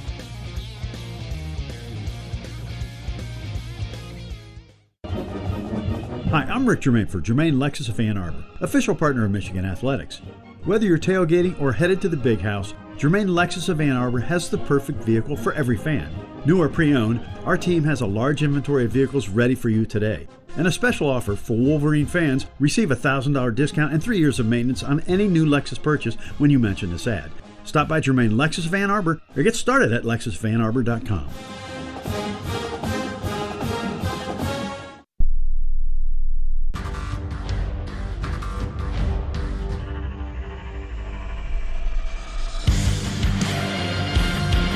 John Jansen, Jason Avant down on the field. Michigan leading at 3-0 here in the early going. Wolverines have to be a little disappointed they couldn't capitalize on a touchdown, having it 1st and goal from the 6 following the turnover. Defensively, look, Aiden Childs has had turnover problems. He had one in the hands of Jair Hill that he couldn't secure, and another one he fumbled. Yeah, and I mean, they had 9 fumbles, not all from Aiden Childs. 9 fumbles as a team coming into this game, now 10. That's over a fumble a game. You're not going to win a lot of games that way. Beckham Sunderland puts his right foot into it, and it will sail into the end zone to our right, and the Spartans will again take over at the 25-yard line. So I would fully expect Michigan State to go right back to that opening script that they had. They only ran 3 plays. Oh, the official just took a shot. Get up, big fella. Yeah. Anyway, it just Spartan was running off the field, and the official was in his way, and he kind of ran into him, KO'd knocked him down. You got to be a better athlete, John. Yeah, I agree. Take a hit. But yeah, I do think that this equates to the same thing. It's still their opening drive. Spartans have it on the 25 with 2 receivers split to the left. Now they bring one in motion, snap, and a handoff running right for the Spartans is Frazier, and he gets it out to the 27, a gain of 2 on 1st down.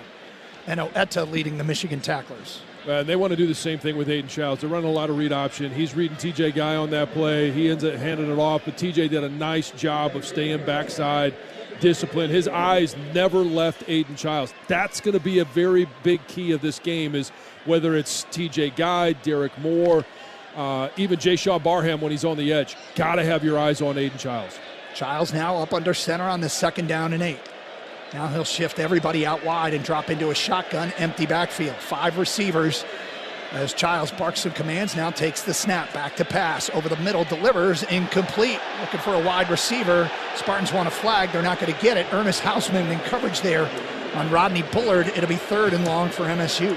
Yeah, I got a little handsy on that one. I could see why they wanted to call it, to take a look and see if it was inadvertent, 2 guys running into each other. But, hey, whatever it takes, it's 3rd and long right now. So I would look for Wink to be bringing some blitzes on some of these 3rd and long situations. Yeah, that was a jerk route. You go up and stop, and you get the linebacker to stop his feet, and you keep going. And the only thing he could do is grab. They missed that call. That's good for us, though. 3rd down and 8 for the Spartans. Wolverines showing a 5-man front here. Childs in a shotgun. Takes the snap, back to pass. Looking, delivers near sideline, and he's got a receiver. Nope. Did he catch it? Or they're saying, one official saying yes. Wolverines are saying no, and now another official comes in and says that's an incomplete pass. Yeah, he was bobbling that ball clearly out of bounds. Amari Kelly was the intended receiver. It's a definitive call from the back judge. Brandon Hillman was the man in coverage there. Well, if they're going to take another look at it, we'll get a good view here. But, yeah, that ball is not secured. It hits the ground. It's clearly an incomplete pass. On the punt for the Spartans is Ryan Eckley. Interesting stat. He leads the Big Ten at 51.3 yards per punt. But MSU's team net punting is 38.8. And we get a whistle and a flag. The Wolverines have too many men on the field. Delay game. Offense. Nope. 5-yard penalty. 4th down. There we go. Anyway, 51.3 yards per punt, but net punting 16th in the Big Ten, 38.8. And it says something about maybe out-kicking your coverage a little bit there. Or just poor coverage. And I asked JB 2 weeks ago, hey, when is, whether it's Andrew Marsh in the kick return or Samaj in punt return, they're ready to break a big one, and he said any day now. Samaj standing on his own 28-yard line, and we get another whistle and another flag, and the Spartans have a false start. Boy, you would think they were playing on the road. False start. Offense, number 32, 5-yard penalty, 4th down. That makes it 4th and 18, which is completely irrelevant. Michigan's bouncing around a lot on defense. They're not doing anything that you don't normally see, trying to simulate a snap or anything. It's just Michigan State not being very disciplined. Samaj Morgan now standing on his own 34-yard line to field this punt from Eckley. 3-0 Michigan here, just underway in East Lansing. And Eckley puts his right foot into it, and Samaj will back up and field it. This is returnable. Will run to his left. Can he get the corner? He breaks one tackle, now cuts back, tries to spin out of a second tackle, but can't. And the Spartans, that time, good coverage. Michigan will take over on their own 32-yard line. But still pretty good field position. Getting the ball at your own 32, forcing Michigan State to punt the ball. You know, I mean, you mentioned how effective they've been on some of those opening drives. If you can force them a little bit deeper into their playbook, trying to find something that's going to work, Michigan's defense has been very aggressive to this point. Wolverines with the football, their second possession of the game. Continuing in the backfield is Justice Haynes, this time a pistol formation behind Bryce Underwood. 2 receivers split wide to the right. That's Marsh in the slot, McCulley out wide. 1 receiver left.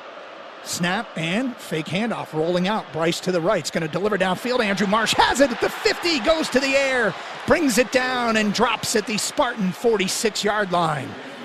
Wow, this kid is just making plays for them. Boy, he's coming on at the right time, isn't he, John? He certainly is, and obviously we want to have the better Marsh tonight. 22 yards on first down. Wolverines to the line of scrimmage quickly. Snap. And Bryce is going to pull it out of there. Look downfield, deliver deep downfield, and incomplete. Looking for Donovan McCulley. Got held up a little bit there by Joshua Eaton. No flag. It'll be 2nd down from the Spartans 46. That pass that Andrew Marsh just caught, they work on that drill every single day. It's not, I mean, if he hits him in stride, he's gone. But that ball is a little bit high and a little bit over his inside shoulder. They work on that every single day. It's one of the first drills that they do, and Andrew Marsh doing what he practices. Jamar Browder now in for the first time. He's split out wide right. Another one of those freshman wide receivers. Snap, handoff, Justice Haynes running right, and he gets it inside the 45 down to the 44 to be third down. Does it look like Justice might be running a little gingerly? Well, it seems like it, but there just wasn't much to gain in the middle there. I'd like to see them get him out on the edge a little bit more, use that speed that he has, and I have no problem with him going for a home run shot on first down there, but this is what happens. You go for a home run shot, and you don't complete it, now all of a sudden you're behind the sticks. They're looking at 3rd and 8. You got to get it across the Spartans' 36-yard line on this 3rd down and 8. Underwood surveys the Spartan defense. They're crowding the line of scrimmage. Now they back out of there as he takes the snap. He'll bail out of there to his right. He's in trouble back at his own 40. Gonna fire, and it's too tall for his intended receiver, Donovan McCulley. Batted around and falls incomplete. And it looks like Michigan will be forced to punt. Yeah, and I think he got out of that pocket just a little bit too quick. I know he saw the twist that they ran on the right side there, but it was well picked up, well blocked. That's one. I've talked about Aiden Childs getting out of the pocket too early. Bryce has to trust the protection, sit in there, read the defense, and deliver. If there's nothing there, escape. But if they're bringing that game from the right side, that's not the side that you want to escape to. You want to be able to try and escape the other way. Hudson Hollenbach has put 7 inside the 20 this year, attempting to do that here. As he gets the punt off inside the 5, it hits the ground and rolls into the end zone. The Spartans will take over at the 20-yard line. Needs to be a little bit higher than that, huh? That was a line drive. It was. And those line drives, when they hit, they're just going to roll forward. Spartans will have it from the 20. Michigan leading 3-0, 7:40 to go. First quarter. This is Michigan football from Learfield. Hey, Wolverines, ready to one-up your rivals off the field? Abbott and the Big Ten are back with the We Give Blood Drive. By showing up to donate blood, you can help your school win $1 million for student or community health. Score a limited edition home field design Michigan t-shirt. And most importantly, save lives. Go to bigten.org/Abbott to find a donation location and put Michigan in the lead. That's bigten.org/Abbott. It takes hard work to be the best in the game. Planning, commitment, resilience, sweat. That's why Old Dominion Freight Line, the #1 national LTL carrier for quality, works hard to be the best in the game and is proud to support those striving to be the best in theirs. Old Dominion Freight Line, exclusive freight partner of Michigan Athletics, helping the world keep promises. Here's Charles Woodson, Michigan legend. As a young man, I gave my all to the Wolverines, making history, earning a Heisman Trophy, and now I'm back. Introducing Woodson Whiskey, the first spirit sponsor in school history, crafted with the same passion and excellence that defined my career. Woodson Bourbon Whiskey, where legacy meets excellence. Go blue and go Woodson Whiskey. Cheers, and please drink responsibly. Aw, shucks, the game's on TV, but I can't listen to the call of my favorite team broadcasters. Never fear, Sync My Game is here. Sync My Game? Yes, Sync My Game. If you have a DVR and streaming device, head to syncmygame.com from Learfield. It's never been easier to hear the impassioned voices of your favorite radio crew synced with the TV. Wow, thank you, Mr. Just remember, syncmygame.com. Today's broadcast is presented by Meijer, presenting sponsor of the 2025 Michigan football season and proud supporter of hundreds of local sports teams across the Midwest. Another chapter of the Michigan State rivalry is upon us. Let's return to East Lansing for more of the action. Michigan football sponsored by Blue Cross Blue Shield of Michigan. Whole health includes body and mind, and Blue Cross covers it all. From mental health resources to exercise routines, Blue Cross is ready to help. Learn more at bcbsm.com. Well, the Spartans wanted a fast start. They did not get that. They have yet to get a first down in their first 2 possessions. Michigan capitalized on an Aiden Childs fumble, got 3 points out of it. They lead it 3-0 here midway through the first quarter. Yeah, and to this point, they've only had three plays and a fumble, 3 plays, a lot of penalties when the punt team was out there, but -8 yards. on their last drive. Meanwhile, the Wolverines now back-to-back weeks. Better starts defensively from Wink Martindale's crew. From a shotgun, Childs delivers, and it's batted in the air behind Nick Marsh, and it falls harmlessly to the turf. That was dangerous as a couple of Wolverines were around the football. Well, that ball is just beating up Shug Hill. Yeah. Jason, I know you're laughing a little bit. It's that one, all right, that one surprised him, right? He's making a play on the ball. He's going to get one now. Yeah, he's going to get one. Exactly. 2nd down and 10, ball on the right hash here for the Spartans. They got 3 wide receivers. They continue with Frazier in the backfield. He's off the right hip of Aiden Childs.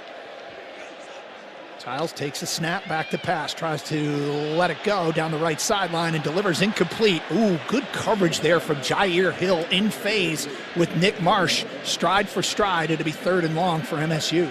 Yeah, I mean, I don't know, Jason, could you see, I don't know where you're at on the sideline there. It didn't even look like Nick Marsh was looking back for that ball. No, he wasn't. He was covered. That was a great job by Jair Hill. I don't think that Nick Marsh expected the quarterback to throw the ball because he didn't get open. So that was one of those where he wasn't anticipating it.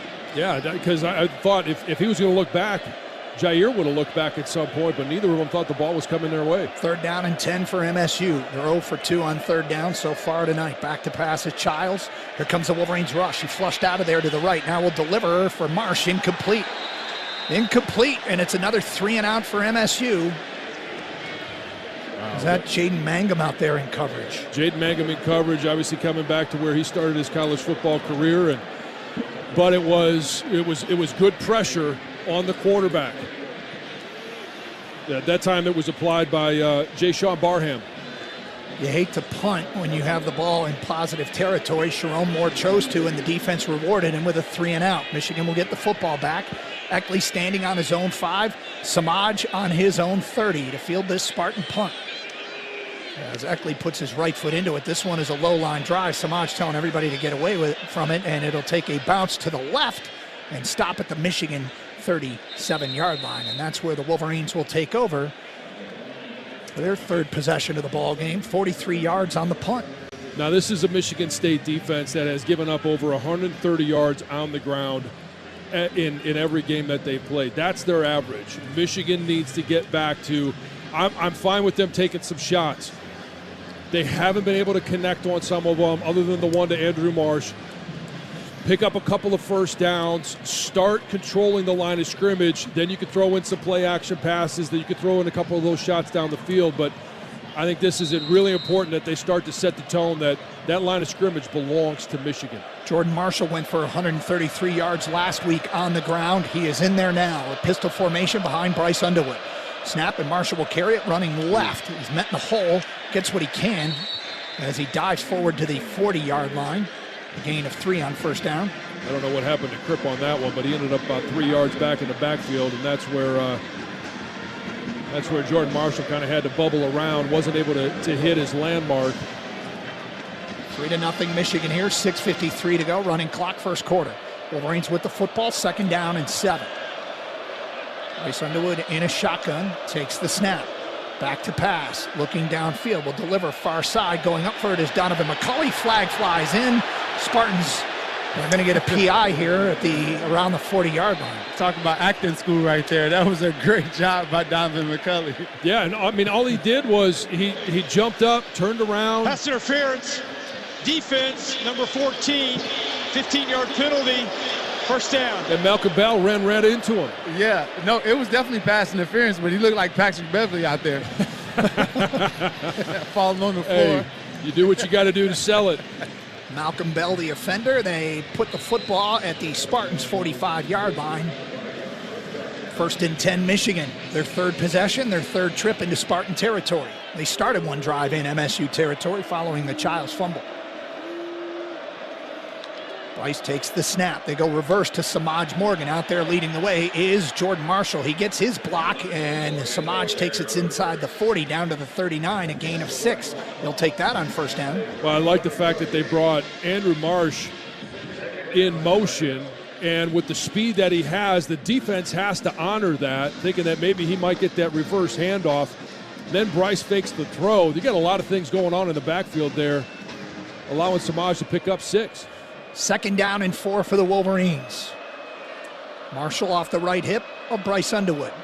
Bredesen put in motion. Snap, handoff to Marshall, running to his left. He's got the first down inside the 35 with extra effort down to the 34-yard line. Move the chains for the Wolverines. Pulled big Jake Warnera. This is where you're looking at the success that they had last week with gap blocking plays and schemes. They bring in Jake Warnera across the formation. Max Bredesen is the guy that follows along behind him, clearing the way, and no secret behind that sauce. 1st and 10, Michigan. Spartans go wholesale changes defensively from the MSU 34-yard line. 3 tight ends to the right for Michigan. Snap, handoff to Marshall. He's got some room running right, carrying tacklers inside the 30 and down to the 27-yard line. A gain of 7 on first down for the redshirt freshman out of Westchester, Ohio. This time they've got Jalen Hoffman and Max Bredesen in the formation. They got them both in a wing position on the right. They're the ones that pull around to the left, taking the defense's eyes, and they bring in Jordan Marshall off to the right. Andrew Marsh checks back into the game. He's to the right on a tight formation. Bredesen and Hoffman out there as well as a snap, and they're going to roll out. Bryce Underwood looking downfield. He's going to throw it away out of the back of the end zone, and we get a flag in there. He held him all the way down the field. Yeah, they could say, I mean, if it's holding, it doesn't matter if Bryce threw it away. From 10 yards into the route all the way down the field, he held him. They're talking about it, whether or not it's holding or PI. If it's PI, they could say it's uncatchable. But if it's holding, and Jason, you said it was holding. Well, that pass it wasn't pass interference in the end zone. That ball was clearly uncatchable. There is no foul for pass interference. Pass is uncatchable. Snodgrass. Yeah, well, Snodgrass missed that one. Well, the officials got together in the end zone. And, Jason, you said it was a hold. Yeah, starting maybe 5 yards down the field, the guy was beaten. He just started holding the entire time. And toward the end, he let go, but it was over by then. This is 3rd down and 3 for Michigan. Ball's in the center of the field from the Spartan 27-yard line. Justice Haynes back in there. Wolverines 2 receivers split to the right, 1 to the left. Underwood in a shotgun takes the snap. They're going to roll him out to the right. He's going to throw it back left to Haynes. He's got to make a man miss, and he does. 30, 25, down the far sideline, inside the 15, and run out of bounds at the Spartan 13-yard line. Jordan Hall, the man that got him out of bounds. Great play call there. They rolled out Bryce to the right, threw a screen back to the left. The gain of 14 on 3rd and 3. And I love the analogy that Jason said just a few weeks ago. That was a free throw. He did a nice job of laying that one out there for Justice Haynes to go get it, and then it was all up to the blockers at that point. Yeah, you always have to make one miss, and Justice Haynes did that. That's what you have to do in order to make a successful play. One trip into the red zone produced a field goal. The Wolverines are back there, leading 3-0, 4 minutes to go, first quarter. Snap, and it's going to be Bryce Underwood, quarterback keeper, running to his left. 10-5, Bryce Underwood to the end zone. Touchdown, Wolverines. Bryce Underwood extends the lead to 9-0 here in East Lansing. And that's the exact same play they ran on that first drive where I mentioned, hey, he handed the ball off. He's watching that edge on the defense. If they crash down at all, he's going to keep it, does a great job of reading the defense. They crash down, he keeps it, runs around the edge for a touchdown. Dominic Zavada on for the extra point. Greg Tarr will send it back. And Beckham Sunderland will hold it. Let's go blue now, echoing throughout this stadium. Clean snap, ball's put down, the kick is up, and the kick is good. Zavada now 25 out of 25 on the year on PATs. Wolverines use a 14-yard touchdown run from Bryce Underwood, brought to you by your Southeast Michigan Ford dealers. Think Ford first. 10-0 Michigan, 3:58 to go, first quarter. This is Michigan football. Check that. We'll go to our studios and Rob Joyce with an update on the scoreboard from around the country. Hi, Rob. Hey, Doug. Just one other game going on in the Big Ten. Kind of a quirky score in Eugene. Midway through the second quarter, Oregon and Wisconsin, there is no score. 0-0, 6:30 to go till halftime. out west. Everything else was earlier today. Indiana got a pick 6 on the second play from scrimmage and never looked back. 56-6, the final over UCLA and Bloomington. In a de facto elimination game between two lost teams, Washington pulled away in the second half, defeating Illinois 42-25. Iowa ran roughshod over Minnesota 41-3. Hawkeyes the final. Nebraska outlasted Northwestern 28-21 in Lincoln, and Rutgers used 2 field goals in the final 70 seconds to slip past Purdue 27-24. Nationally going on right now. Top 20 matchup in the SEC, 7-7 the score in Death Valley between Texas A&M and LSU. 2 minutes to go in the first quarter. At the half, number 9 Miami off a loss last week, tied with Stanford at 7. And earlier today, number 10 Vandy held off 5th-ranked Missouri 17-10. Number 8 Ole Miss used a couple of late scores to defeat 13th-ranked Oklahoma 34-26. We'll go more in depth on the games earlier today. Give you the first half highlights from our game and more during the halftime show driven by Jermaine Alexis of Ann Arbor. For now, back to East Lansing, guys. That drive, 7 plays, 63 yards, over 3 minutes and 18 seconds, and a Bryce Underwood touchdown run gives Michigan a 10-0 lead on the season. That is his 3rd touchdown run, and Michigan leads at 10-0 here in East Lansing. Spartans needed a good start. The Wolverines are the team that got it. Yeah, and when you think about the Michigan State offense, obviously they fumble on that first drive, and it's nothing stalls a drive like a fumble. And then it's 3 plays, -8 yards, 3 plays, no yards. I mean, right now they've got 1 yard of total offense. John, dating back to halftime of the Nebraska game. So we're moving in on 11 quarters now for Michigan State. Their defense has forced 4 punts, 2 turnovers on downs, 1 interception, 14 touchdowns, 5 field goal attempts. Jeez. So I like what Chip Lindsey is doing right now in regards to he's keeping the Michigan State defense on their toes. We've seen a nice long pass to Andrew Marsh, the pass interference to Donovan McCulley, and then mixed in there is a couple of 7-yard runs by Jordan Marshall, a couple of nice runs by Justice Haynes, a reverse to Samaj. Like, he's really doing a nice job of changing things up. The only thing I would say, they get down inside the red zone there, just like they scored on the Bryce Underwood run. That opening drive, run on first down, then pass, have to kick the field goal. Beckham Sunderland will kick off, and the Spartans will let this one sail 4 yards deep in the end zone, and once again, Michigan State will take over from the 25-yard line, looking for their first down in this game. We talked about what you liked offensively. Defensively, Wink Martindale has got his guys flying around tonight. Great job in coverage downfield as well. And they really haven't brought a blitz. They brought one on that last 3rd down. They brought Ernie right up the middle. Other than that, they've been trying to apply pressure with either 4 down linemen or 5 down linemen, but they've been relying on that coverage just to say, hey, let's go blanket and not allow anything downfield. 2 receivers stacked to the right for MSU. They put Jack Velling in motion, and they'll hand it off to Frazier running left. He cuts back and finds a hole out to the 30-yard line, just shy of it, and he gains 4.5 on first down. Jimmy Rolder doing a nice job of filling gaps. This is where that defense needs to be. I talk about the discipline on the outside. The discipline on the inside comes from making sure that you stay in your gap, taking on 2 blockers, trusting the linebackers are going to come up and make plays. 2nd down and a long 5 for MSU. Ball just shy of the 30. Childs in a shotgun. Takes the snap. We'll hand it off to Frazier again, running left, and he's got a first down. Flag flies in out to the 36-yard line. Let's see what this flag is about. I actually think this might be a high-low backside if it's not a hold. Personal foul, illegal helmet contact, hands to the face, offense, number 72. 15-yard penalty, first down, 2nd down. That's Caleb Carter, and that is a costly penalty. It wipes Michigan State's first down off the board and backs him up and puts him behind the chains. That must have been pretty blatant because that's their right guard, and that's a call that is rarely made against an offensive lineman.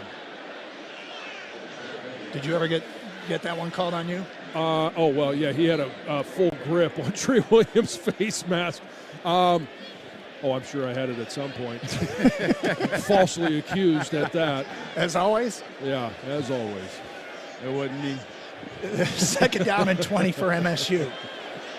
Ball's backed up on there. It's actually 2nd down and 17. The scoreboard says 2nd and 20. Back to passes. Childs, here comes the rush. He's in trouble, and down he goes. It's Jimmy Rolder back at the Spartan 6-yard line, and the Wolverines come through with their first sack of the game here. A loss of 12 on 2nd and 17. Yeah, and I mean, all they're doing is occupying bodies up front. I mentioned that one blitz that they brought from Ernie. This time it's Jimmy Rolder, and honestly, this is just him beating the guard. Nice move by Jimmy Rolder. Ball's on the 6. It's 3rd down and Roscommon here for MSU. They're going to hand it off to Frazier running left, and a capitulation move. Of course, Michigan gave up a 1st down on one of these against USC, and he gets across the 10 out to the 13 before he's dropped, and here come the Bluebirds, and the Spartans will be forced to punt, and a Wolverine is slow to get up. That's Cole Sullivan. I want to see that. No. Definitely don't want to see that. That's obviously one of the most talented, deepest position that Michigan has, but Cole has been extremely vital in the success of this defense. Had that interception last week. What is Michigan State's total yardage now after that possession? Hold on, I'm sending the Jansen vision. So, I mean, their total offense right now is 19 yards. Sorry, check that, 16 yards. I'm surprised it's in the positive. Yeah. They continue to work on Cole Sullivan, who's down on one knee at the 12-yard line down there. Jason, we'll get an update from you. This kid is turned into something special. He started to stand out in the spring.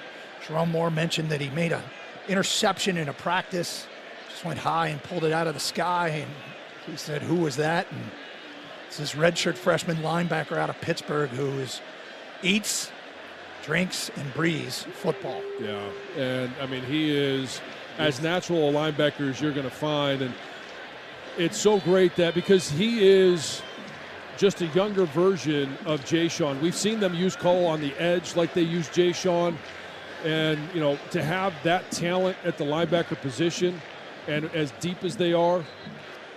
Yeah, that one doesn't look good, fellas.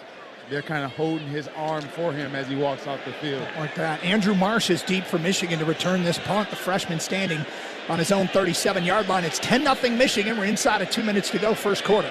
Eckley's in his own end zone. Snap, and he puts his right foot into it. Marsh ranges over to his right now. The ball dies. He tells everyone to get away. It takes an MSU bounce inside the 35, and it'll be downed at the 32-yard line. A good Spartan roll there. And the Wolverines will take over with this 10-0 lead. Yeah, when you got a young guy back there, you always want to know, okay, what decision is he going to make? I thought that was a great decision. Even when that ball hit the ground and started rolling to him, you could see that he wanted to go up and stop the roll, pick it up, but... You know who was the best at running up and fielding short punts? Jabril Peppers. Yeah. He saved Michigan so many yards in hidden yardage by fielding short punts. Yeah, and some of that coming, when you got Andrew Marsh back there, like, Jabril did a great job of being able to read the ball off the punter's foot. You just need a little bit more time as a young player to be able to make that read and make that decision early of when to come up. Justice Haynes back in there at running back. Snap, and they'll hand it off to Haynes on a delayed handoff running right. He's got some room across the 35 and out to the 36-yard line. A gain of 4 on first down.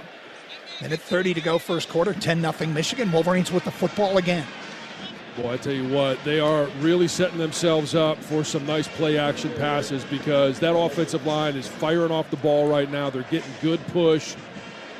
And as soon as that starts happening, you draw those linebackers up, and there's a lot of room in that secondary to pick and choose which receiver you want to throw the ball to. 3 receivers, 2 to the left. That's Channing Goodwin and Andrew Marsh. To the right is Donovan McCulley. Snap and handoff to Justice Haynes, who gets across the 40. A flag flies in. It'll be 3rd and 2, but we await this call. I'm not optimistic, John. No. Holding. Offense, number 51. 10-yard penalty. 2nd down.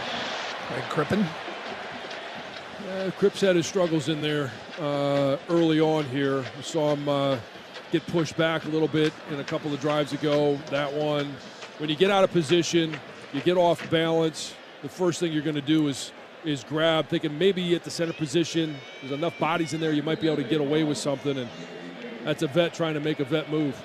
Cole Sullivan headed to the locker room, you guys. It's unfortunate. 2nd down and 15 for Michigan. Underwood takes the snap, back to pass. Gets it to McCulley, and it's incomplete. Tried to set up a wide receiver screen. Spartans weren't fooled at all. It goes through McCulley's hands and falls to the turf. It'll be 3rd down and long. Yeah, thankfully it fell to the turf. That one was in jeopardy after it goes off McCulley's hands. But honestly, it's probably best that it did. I think he might have lost a yard or two if he had caught the ball. 3rd down and 15 for Michigan. They got to get it across the Spartan 42-yard line. And this could be about communication up front. Are they going to bring a blitz? Doesn't appear that they are. They're only going to rush 4.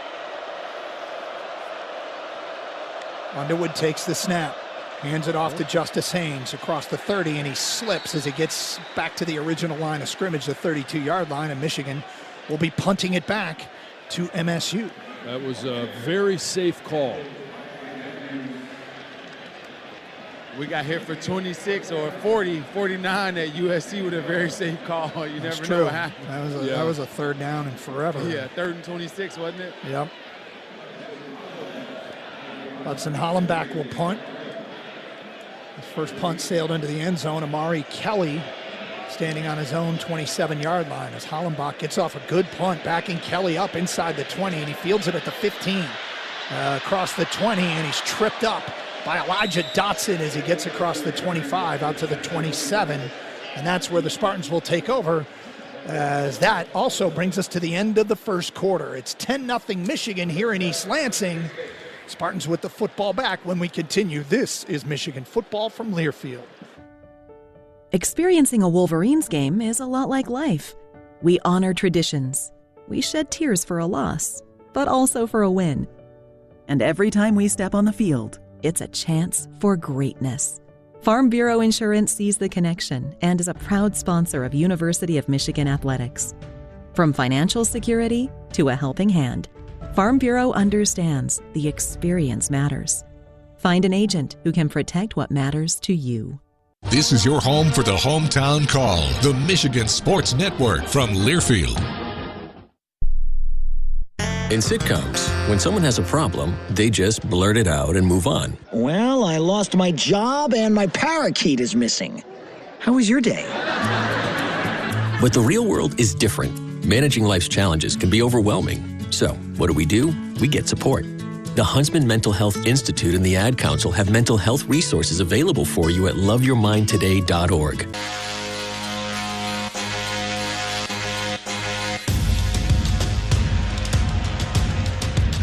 Michigan fans, choose chill and celebrate responsibly. 21 means 21. Coors Light, choose chill 2025. Coors Brewing Company, Golden, Colorado. Beer. All right, John Jansen, first quarter stats. Michigan 7 first downs. Michigan State none. Michigan 108 yards of total offense. Michigan State 14. When you add the second half, or the fourth quarter rather, for Washington, and the first quarter here for Michigan State, the last 2 quarters, Michigan's defense has given up a total of 6 yards. Yeah, 6 yards. And was there a first down given up in that fourth quarter of Washington? I can't remember if there was. I don't think there was. So that's 2 quarters without a first down as well. You impressed, by the way, with my rudimentary math skills after failing earlier in the pregame show? Hey, I do everything I can to avoid math on air. Yeah. Because it's not going to come out well. That makes 2 of my radio partners. Yeah. Well, and here's the other thing, is Michigan State is 0 for on third downs. Right now, Michigan is 1 for 5, and third downs haven't been great for Michigan throughout the course of the year, but tonight, when they have gotten to third down, it's been 3rd and long, average of just over 6 yards to go on third down. So if there's a point where you say, okay, we want to see where Michigan can improve, that opening drive where they got the fumble, they get in the red zone, run on first down, pick up 3, and then pass, have to kick a field goal. I would like to just hammer that ball in, especially early in the game. But first and second down, I'd like to see more productivity out of this Michigan offense. A couple of names to keep an eye on. One is Troy Bowles, the transfer from Georgia. Yep. His dad, Todd, the head coach of the Tampa Bay Buccaneers. He will be counted on now with Cole Sullivan out of this game and in the Michigan locker room. And the other name is Alessio Milivojevic. He is the backup quarterback for MSU. They have yet to get a first down. Aiden Childs continues in there. However, on this first down from the Spartans, 27-yard. There's been some talk about Milivojevic up here in East Lansing. First and 10, MSU. Childs in a shotgun. Takes the snap, and we get a whistle and a flag before the Spartans can run that play. False start. Offense, number 65. 5-yard penalty, first down. Stanton Ramil's coming back from injury. Michigan State offense just looks disheveled. I mean, it's penalty after penalty, incomplete passes. Aiden Childs hasn't been accurate. And this is where Michigan really needs to. Their defense has been stepping up, and you get another 3 and out here. You put another touchdown on the board offensively. You got to put Michigan State away early. Don't let them hang around or think that they've got a chance to stay in this game. I can guarantee that message is being conveyed to this Michigan football team on the sideline. 2nd and 15, Childs delivers, far side, caught. And out of bounds as Amari Kelly gets 4 of the 5 yards back.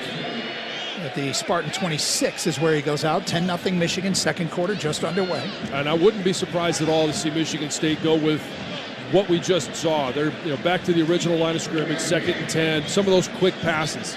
Try and create some type of rhythm for their offense. This will be a 2nd down and 11. Spartans going left to right now here in East Lansing. Snap, and they'll hand it off. Running right is Frazier, and he's got some room across the 35 and spins away from a tackler at the 40 to the 50, down the far sideline, gets a block. Jimmy Roller tracks him down inside the Michigan 30 at the Wolverine 26-yard line. And now the Spartans have some life.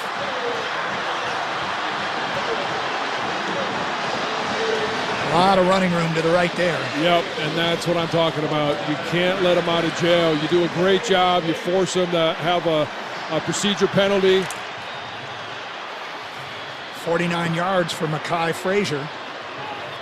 And the Spartans have it 1st and 10.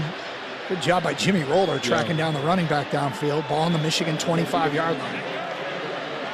Watch out for them to take a shot here. See Tua Tolliver in the backfield now for the first time, and it looks like they're going to go direct snap to Tolliver, hand it off to Childs. Childs will roll out to the right, looking downfield, and he's going to run 25-20 and steps out of bounds at the Michigan 19-yard line, a gain of 6. Yeah, they shifted Aiden Childs over on top of behind the guard, and all they did was flip it to him. It's a quarterback sweep. Handed it off. He faked the reverse and ran to his right and got 6 yards. Yeah, he was still the one calling the cadence there. 2nd down and 4 for MSU from the Michigan 19-yard line. Spartans in the red zone. Tolliver is deep for MSU. Snap, and they'll hand it off to Tolliver up the middle, and he's got a little bit of room, but knocked backwards at the 17-yard line. And it'll be 3rd and short for Michigan State. Hey, we're starting to get some chatty players there, and I would encourage Michigan, and I know that they're going to hear from the coaches. Hey, talk to your teammates, celebrate with your teammates. Don't get mixed up in that. Michigan State's going to try and draw you into that every single time. They mark it at the 16-yard line. It'll be 3rd down and 1, and Spartans go quickly to line of scrimmage, and Sharon Moore takes a timeout. Short timeout. Michigan, their first 30-second timeout. Sharon Moore didn't want to let him get a snap off with his defense not ready. No, especially if it's 3rd and short. If you want to make sure that you got the right personnel out there, that everyone is set. That's been something that's bugged Michigan throughout the course of this season, is when a team does go hurry up, they get to the line of scrimmage and they snap the ball before defensive linemen hand their hand in the ground, before the linebackers are set. Michigan just wasn't ready, and this is a big-time 3rd down. You want to try and do all you can to force Michigan State after a big run like that. You heard the crowd when they called timeout. This crowd is ready to get back in this game. You can stop them here, force a field goal. The crowd is going to be very let down. We have to get better in the open field when it comes to tackling in our secondary. When these guys are breaking long runs, we can't get them on the ground. So a lot of times it's missed tackles by the safeties in the last line of defense. 3rd and 1 for the Spartans from the Michigan 16-yard line. Wolverines leading at 10-0 early second quarter. Brandon Tullison there in the backfield. Spartans go quarterback sneak, and they'll get the first down inside the 15 is Aiden Childs. Mark it at the 14-yard line. And I mean, really all you can say on there is just that it's a good push by that Spartan offensive line. Michigan went big. They had 3 downs right in there. Covered up the center, covered up both guards, and just couldn't stop the push. Couldn't get it by much, but he got it. Just inside the Michigan 15-yard line, Wolverines protecting a 10-0 lead. They split 2 receivers to the left, Frazier in the backfield, traditional I formation. Childs changing the play now as he is under center here. Takes the snap, will hand it off to Frazier running right. He gets out of a Jimmy Roller tackle in the backfield to the 10, inside the 5, and it might be 1st and goal depending on the spot. Indeed it is from the Michigan 4-yard line. TJ Metcalf on the stop. They had him dead to rights in the backfield. That was Jimmy Roller, and he's usually a really sure tackler, but just wasn't able to wrap him up. And goes back to Jason's point, is Michigan has had their opportunities on this drive to make plays, and whether it's the secondary coming up, taking bad angles, not being able to make tackles, or Jimmy just with a missed tackle in the backfield. 1st and goal MSU from the Michigan 4-yard line. Under center is Childs. Frazier the running back. Frazier's giving him some spark here. Childs takes the snap. They hand it off to Frazier, running right. The Wolverines stack him up, give him a yard, down to the 3. Ernest Hausman comes out of there with the football. The Wolverines saying it's their football. But they're saying he was down. I'll wait for a replay. No, and I tell you what, at some point here, and it may be on this drive, the referees are going to have to control this game. There's a lot of pushing and shoving going on, which you expect. Michigan players just got to know, hey, you can't be the one that reacts. Got to keep your composure in a situation like this. 10-0 Michigan, 10:40 to go, first half. Spartans have it 2nd and goal, just outside the Michigan 2-yard line. Childs under center here. The deep back is Tua Tulliver. Now they go shotgun. And Jonathan Smith wants to take a timeout. Flag flies as the play clock hits 0. Did he get the timeout in time? Looks like he did. Charge timeout, Michigan State, their first. A 30-second timeout.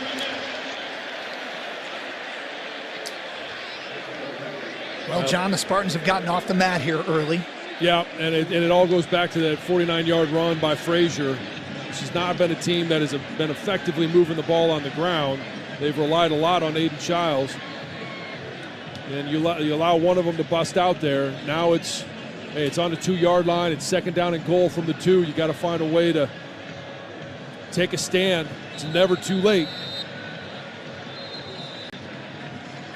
And this is where that athletic ability, Aiden Childs, really makes it hard to defend. Yeah, you want to be able to load up against the run here, but you can't just sell out to try and stop the run between the tackles because you got Aiden Childs, just like we saw Bryce Underwood do for Michigan. 2nd and goal from just outside the Michigan 2 for MSU. They got their first down earlier this drive here in the 2nd quarter. Now they got another one. Tua Tulliver in the backfield. Childs in a shotgun. 2 receivers split wide right. He'll take the snap, and they'll go reverse. And the Wolverines have it smelled out, and they're going to drop it. The wide receiver, Krishan McCray, and now we get a late flag coming in here as Wolverines dropping. Was it Caleb Anderson out there for no gain? Yeah, and I think there was an extra shot taken after the play there. And again, make Michigan State make those mistakes.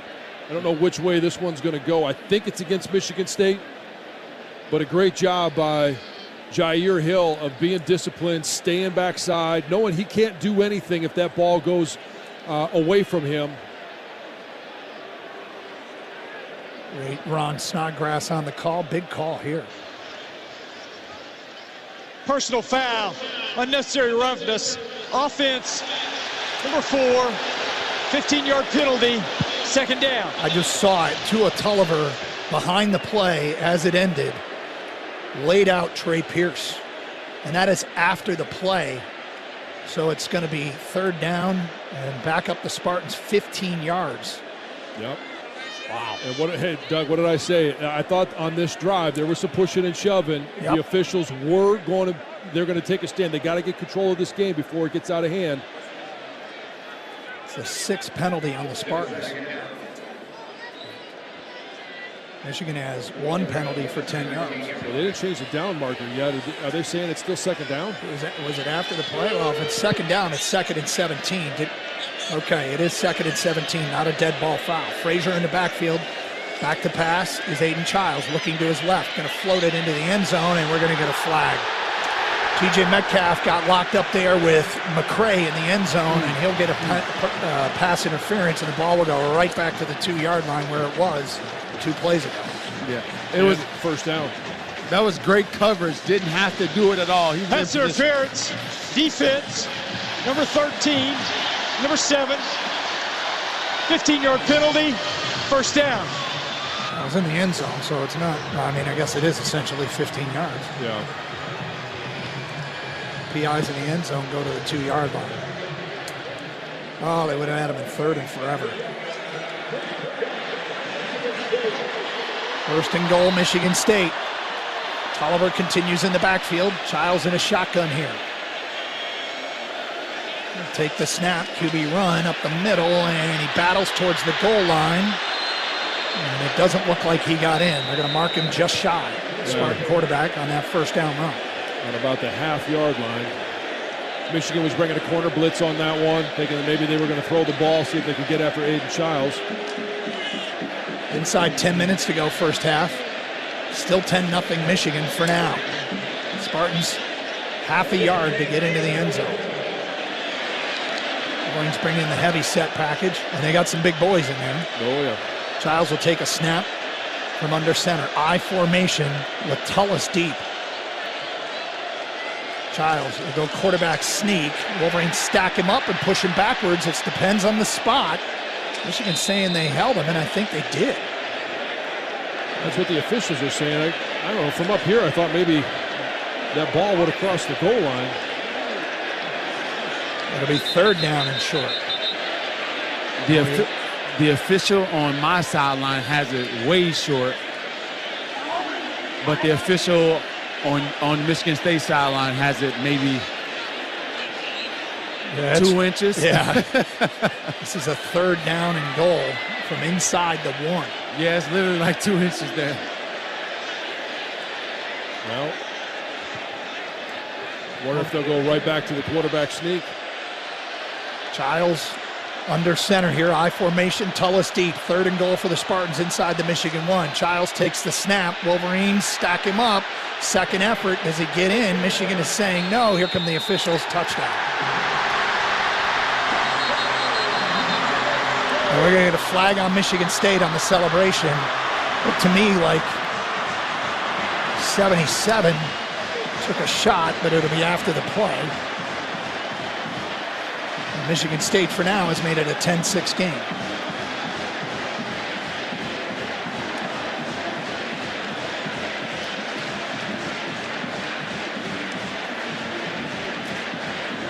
I don't think it's any surprise that they were going to go quarterback sneak on that. Aiden Childs, strong quarterback. They were able to get a couple of inches on every one, and they were literally just, 2 inches away from the goal line. Yeah, I think this penalty flag came in during the celebration. They're talking with Sharon Moore. My guess is he'll take it on the play, kickoff. unsportsmanlike conduct, offense, number 77 with late action after the play. His first of the game, 15-yard penalty assessed on the kickoff. There we go. Now we might finally get a kick return. Yep. Martin Connington is on for the extra point for MSU out of the hold of Ryan Eckler. 10-6, 8:24 to go here, first half. Spartans looking to add the extra point. Snap is good, and the kick is up, and it is good. So Spartans go 10 plays, 73 yards in 6 minutes and 36 seconds to cut into the Michigan lead. Wolverines get the football back here in East Lansing. This is Michigan football from Learfield. We asked our team, why did you choose to work for Michigan Medicine? Here are some of their answers. Being able to interact with patients, offer them hope, and hopefully giving them care that they couldn't receive anywhere else is the biggest thing. Because it's the best of the best. We have great benefits, we have great leadership. I love what I do. this is the place where you want to be if you're looking to make change. To our team, we say, thank you for choosing us. We shape the future of healthcare together at Michigan Medicine. If you are a fighter, Modelo is your reward. So listen close. You put up with a lot, but you always hold it down for your people. You are strong. You are fearless. You are the baddest on the block. You are an elbow grease factory, a force of nature. You are not to be reckoned with. You are a ride or die, a powerhouse of productivity. You are a fighter, and Modelo is your reward. You've earned every last drop of this rich golden lager, so raise it up high. Modelo, the mark of a fighter. Drink responsibly. Beer imported by Crown Imports, Chicago, Illinois. All right. It's a beautiful day for football here at the stadium, and we're just about ready for kickoff. Score 0-0. And suddenly, I'm in the mood for a Coke Zero Sugar. Real Coke taste, zero sugar. Now that's a winning combo. Yeah, crisp, refreshing. That hits the spot. When it comes to great taste, Coke Zero Sugar's always on the scoreboard. Coke Zero Sugar. Real Coke taste, zero sugar. Some people just know you can save money on car insurance by checking Allstate first. Like you know to check the weather first, before wearing face paint to the game. Bro, your Go Cats is dripping into your nachos. Oh, and now paint is in my eyes. Interception! Did you see that? No! Yeah, checking first is smart. So check Allstate first and see what you could save. You're in good hands with Allstate.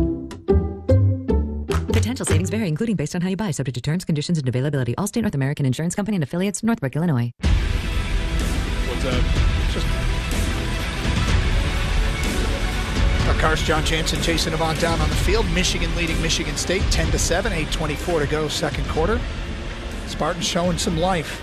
First three possessions, they didn't have a first down, then a 49-yard run on 2nd and 11.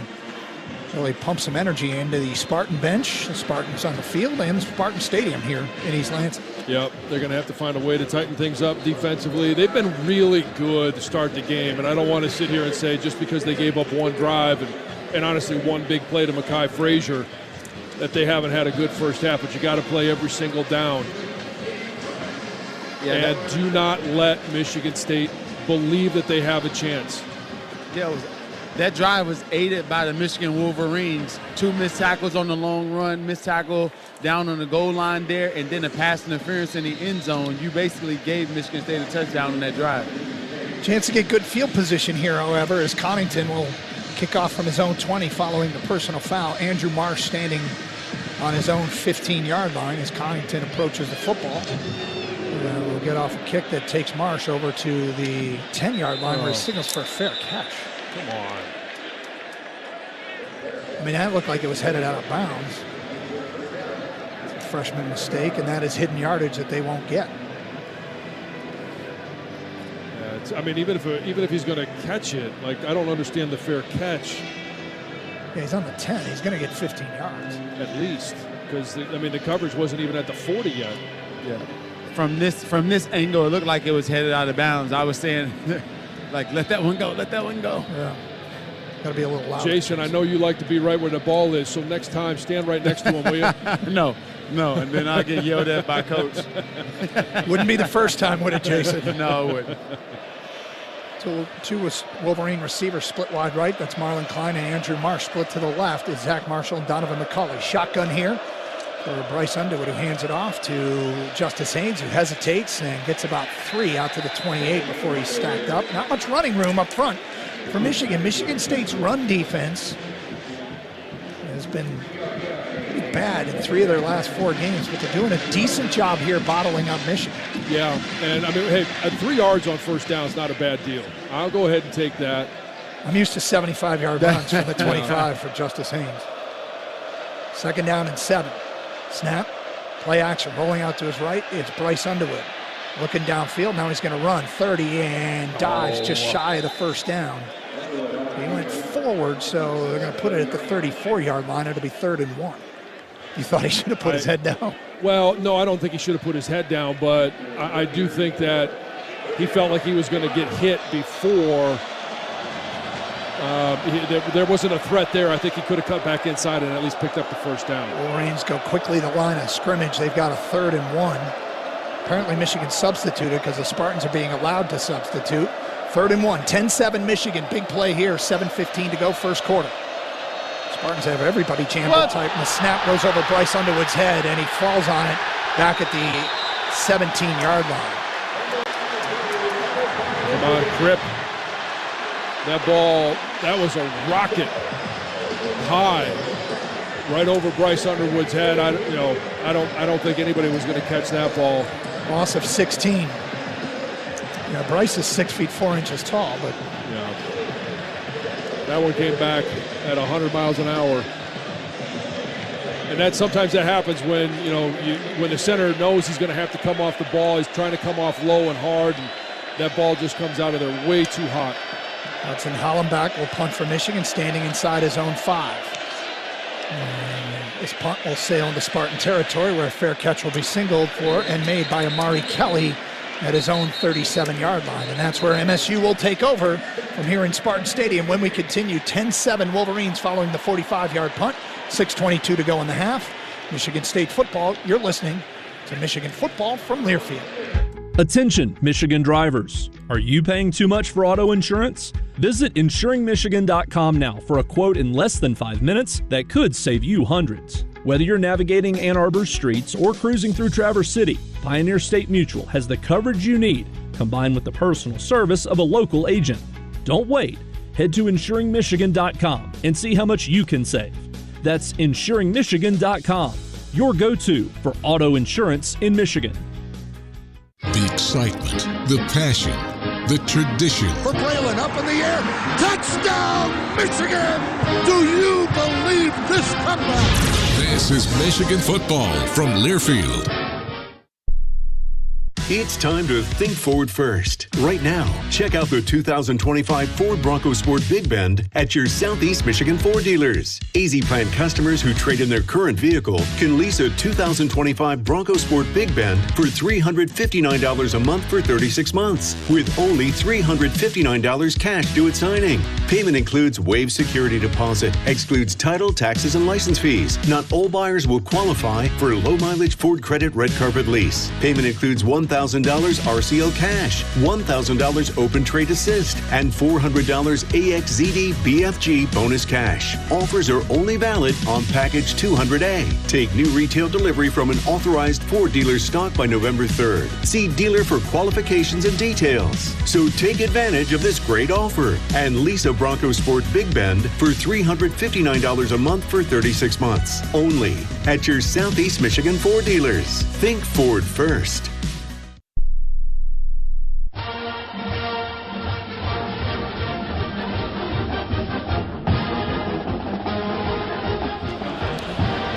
(10-7) Michigan on top of Michigan State. Spartans with the football on their own 37, 1st and 10, following the Michigan punt. Let's pause 10 seconds for station identification. This is Michigan football from Learfield.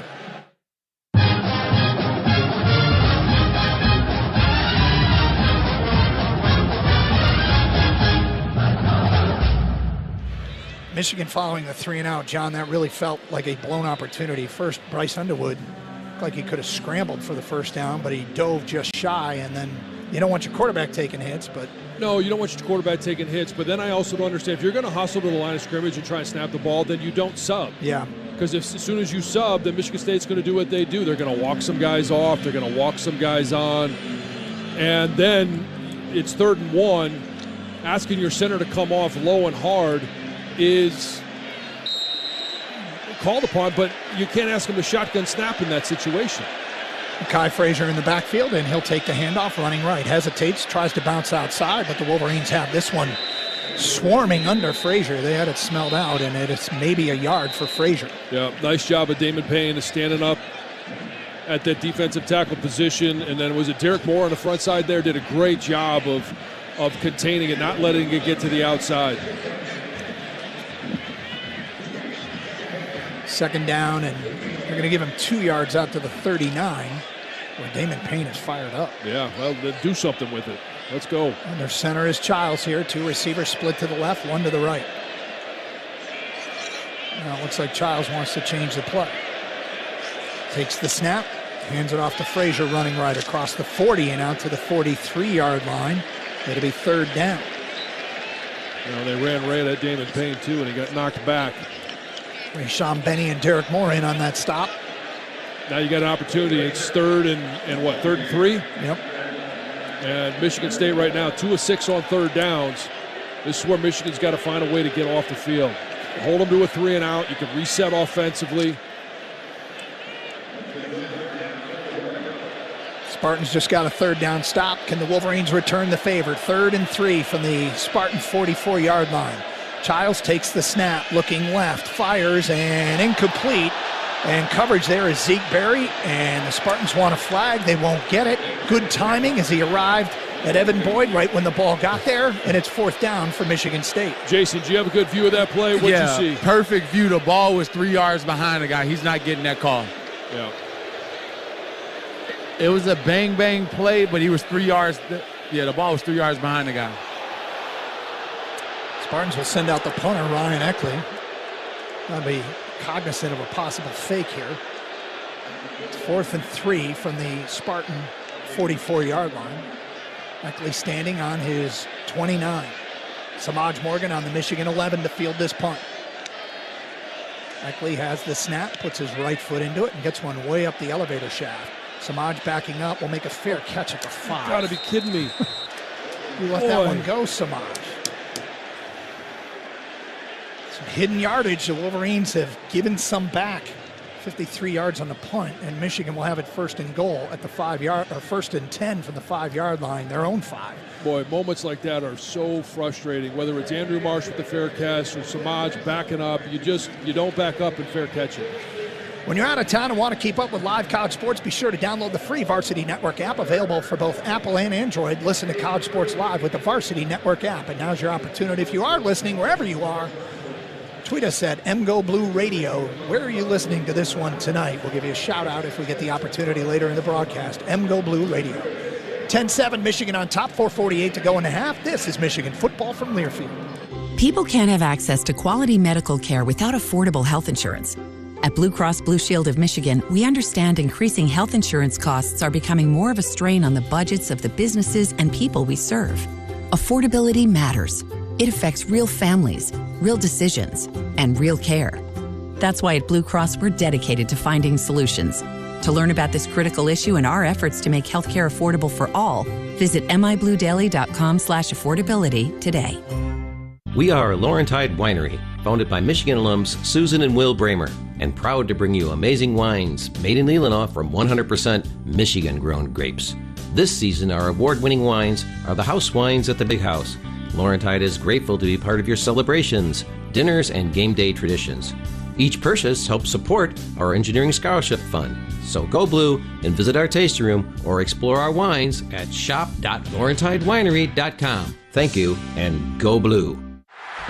Forward down the field, a charging team that will not yield. Lions fans have even more to cheer about with the new Detroit Lions games from the Michigan Lottery. Rah, rah, rah. Featuring a roster of fan favorites, instant ticket, pull tab, fast cash, and online play, you could win prizes up to $500,000. A Lions victory. With the new Detroit Lions games, only from the Michigan Lottery. Knowing your limits is always the best bet. Are you looking to upgrade to VIP status at a Michigan football game? Treat yourself to the UMCU All-Star Lounge before and during the game. This premium experience includes access to an all-inclusive menu before the game and at halftime, along with shaded tents, TVs, lounge furniture, lawn games, and a cash bar. Become a VIP by visiting mgoblue.com/all-star lounge. That's mgoblue.com/all-star lounge for full details on the UMCU All-Star Lounge at Michigan Stadium. Doug Karst, John Jansen, Jason Avant down on the field. Coming up halftime, scores from around the country and analysis from Jack Miller and Jason Avant. The analysis includes hidden yardage. Wolverines with some special teams mistakes, giving up hidden yardage for MSU. Jordan Marshall in the Michigan backfield as Bryce Underwood will take this snap on his own goal line. This would be a worse time to have a bad snap. The last Michigan possession ended on a bad snap on third down. Delayed handoff to Marshall up the middle across the 5 out near the 9-yard line. A gain of 4 on first down. Yeah, we'll take a little breathing room here. Yep. Michigan does get the football to start the second half, so a long drive that would produce any kind of points here would be big going into the locker room. Yep, and all that was there is, hey, where's Max Bredesen? Let's run behind him. 2 receivers split wide right, 1 to the left. Marshall in the backfield. Underwood in a shotgun, claps his hands. Hand it off to Marshall again, up the middle, and he's got a little bit of room. They're pushing him forward, close to first down yardage.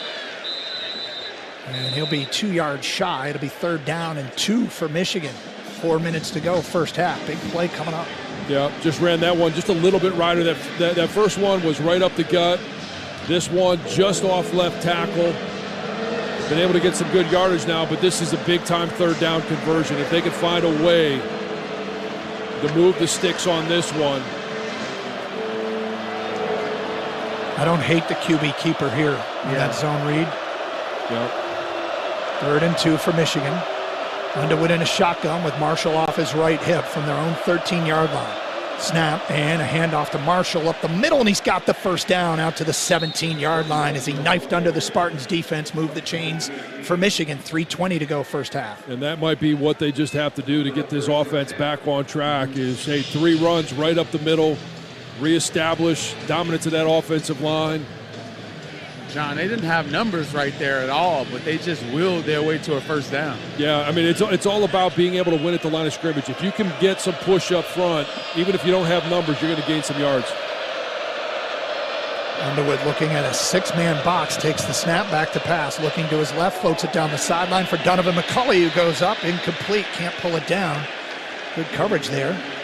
Donovan might have saw that ball just a little bit late. Malcolm Bell in coverage for Michigan State. It'll be 2nd down.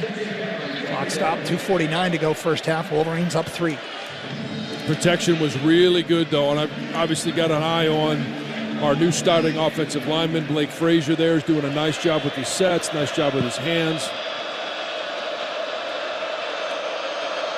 Deacon Tonelli in at one tight end spot on this 2nd down and 10. Snap, and they'll hand it off to Marshall running left. Gets hit at the 17, spins forward to the 18. Give him a yard. Clock running, 2:40 to go. Yeah, this is really turned into a very physical game. Michigan's going to have to take it to them. You can hear the pads popping all the way up here. So on these 3rd and 9s, you can expect zone coverage and make Bryce read it out. If they go man-to-man, they have in the past, they've always gotten burnt by every team. So I'm going to suspect that they're going to play zone and have Bryce read this out. Justice Haynes comes into the Michigan backfield on 3rd down and 8 from their own 18-yard line. 4 wide for the Wolverines. Underwood back to pass. Here comes the blitz, and he gets it off to Haynes underneath. He's going to have to make a man miss, and he won't. Yeah. Drop near the 20-yard line, and what will be the final play before the 2-minute timeout. It'll be 4th down and 7 for Michigan. I'm sure the Wolverines will be punting here, and the Spartans will get the football back. Late first half, Michigan leading 10-7. We're at the 2-minute timeout here in East Lansing. This is Michigan football from Learfield. When you're injured, the first thing you need is a huddle. The right offense, the right plan, the right call. For 35 years, Morgan & Morgan has been that huddle, fighting for the people and recovering more than $25 billion for our clients. This season, we're teaming up with the University of Michigan Athletics because the right huddle doesn't just protect you, it helps you win. Morgan & Morgan, proud partner of Michigan Athletics. Injured? Just dial pound log. Morgan & Morgan, Michael Hanna, 150 West Jefferson Avenue, Detroit, 48266. The excitement, the passion, the tradition. A spectacular 92-yard punt return for a touchdown! This is Michigan football from Learfield. A smooth, close Barbasol shave in the morning lifts your confidence. That rich, creamy lather will catapult you to greatness. Nothing can stop you today. Well, except that traffic jam. Barbasol, it's a can of can-do. If you can plan barbecues and weddings, you can plan to protect yourself from a natural disaster. Sign up for local alerts, prepare an emergency kit, and make a family communications plan. Get started at ready.gov/plan. Brought to you by FEMA and the Ad Council. Just like your favorite sports team, you need a solid defense to protect what's important to you. Whether it's your business, home, or auto, turn to Hyla and Michigan-based Frankenmuth Insurance to keep you covered. Visit Hylant today at www.hylant.com/defense. That's www.hylant.com/defense.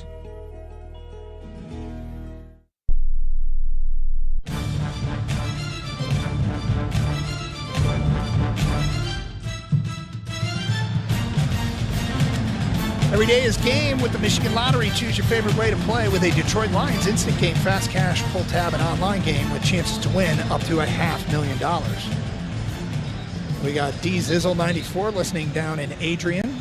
Have it synced up to the TV. Jay in Indianapolis, Indiana listening. Randall Cole in Grand Rapids.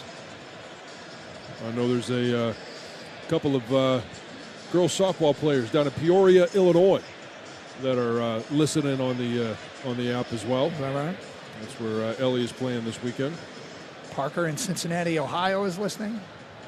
And I'm not going to say the name, but there's somebody in Galveston, Texas with a funny nickname listening. Tell me at the break. Yeah.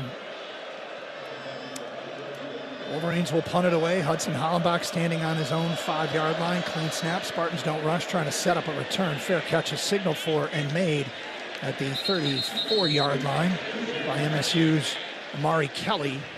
And that's where Michigan State will take over. 47 yards on the punt, minute 53 to go in the first half, and Michigan up 10-7. Well, what do you say? Samaj Morgan's had his hand on the ball a couple of times. This might be what he's been saving it for. This defensive possession? Yes. Samaj? No, sorry, not Samaj. I'm sorry. Jair, Shug. yeah. Jair Hill. Oh, okay. Yeah. Sorry. Getting a little overexcited here. He's not in there. Well, is he in there right now? He is in there right now. Looks like they're going to be forced to throw it here, right? 2-minute drill. The defensive line should be able to get home. Spartans have 2 timeouts remaining, a minute 53 to go. Childs takes the snap. Going to hand it off to Frazier running right. He gets stacked up at the line of scrimmage, fights for a yard, and the Wolverines don't give up anything there. Clock running, minute 43 to go, and looks like Michigan State will take their time here. Nice job being aware up front that, Michigan State does have those 2 timeouts. They could run the ball, see if they're going to set something up here on second down. Yeah, they quickly get to the line of scrimmage inside a minute 30 to go. They go 5 wide here. Childs in an empty backfield. Takes the snap, looking to his left, delivers on a slant, incomplete. Off the hands, a little too far out in front of Krishan McCray, and it'll be 3rd and 9 for Michigan State with a minute 19 to go. Trying to get him to run away from Jair Hill with good coverage there. Jair's done a really nice job in coverage today. And he's been everywhere. Right now, he's in the slot lining up right now. Elijah Tua-Tulliver checks into the Spartan backfield. 2 receivers split to the left, 1 to the right on this 3rd down and 9 for Michigan State. Minute 19 to go in the half. Childs will take the snap, looking to his left, going to deliver far side, and he's got Nick Marsh for the first down at the 45. Zeke Berry trying to bring him down. Did Marsh run back and step out of bounds short of the first down? I think he did. Wow, he was fighting for extra yardage. Berry spun him backwards, and he lost the first down. It's going to be 4th down. Ruling is forward progress was stopped short of the line to gain. It's 4th down. Spartans are going to go for it. They quickly go to the line of scrimmage. Wolverines better line up. Or call a timeout. And I think that's what Sharon Moore is going to do. I don't know what the confusion is on that, why it's so hard to get the right personnel on the field. Well, there's a minute 11 to go in the half. It's 10-7 Michigan. The Spartans on their own 43 are thinking about going for this late first half. Boy, if they could get a stop here, that gets them in position. I mean, obviously with Michigan having 1 timeout left, they just spent their 2nd timeout. I mean, what do you need? Maybe another, 1 first down, you'd be in Dom Zavada range? Yep. Jason, how far is this 4th down play? Did you have a look at it? Yeah, I'm right by the sticks, right behind the referee. It's like a side. Can you hear me? Yeah, got you. Sorry. Like the size of a piece of Texas toast sideways. It's not much. It's not much at all. Way back. Oh, he moved it back a little bit. Did he? Okay. So it's closer to a full yard? Yeah, it's a full yard now. All right, you guys made me get bad information online or on radio. Hey, I like the Texas toast analogy. It was worth it. It's 4th and a yard for Michigan State. They got the offense out there. They might just be trying to get Michigan to jump. They go I formation here. Wolverines with 2 defensive tackles right over the center on this 4th down. Childs takes the snap, goes QB sneak, and I think he got it. Out to the 45-yard line. That'll stop the clock with 1:07 to go. They'll move the chains. Yep, and Michigan needs to get lined up. Well, Spartans subbed. Michigan could take their time subbing back, right? Yep, and the refs are going to hold them. Clock is stopped. They haven't started it yet. Now they have. Shotgun for Childs, takes the snap, looking left, delivers low for Nick Marsh, and incomplete. Yeah, it looked like maybe Jimmy Roller might have got a hand on that ball. Thrown right over the top of him. He jumped at the right time. I think it might have been tipped at the line of scrimmage. A minute to go first half, 10-7 Michigan. Wolverines scored the first 10 of this game. Spartans responded early second quarter. So our corners are, 8 to 10 yards off right now. If you get up closer to them at the line of scrimmage and then back off at the snap, you'll discourage that short throw in front of you.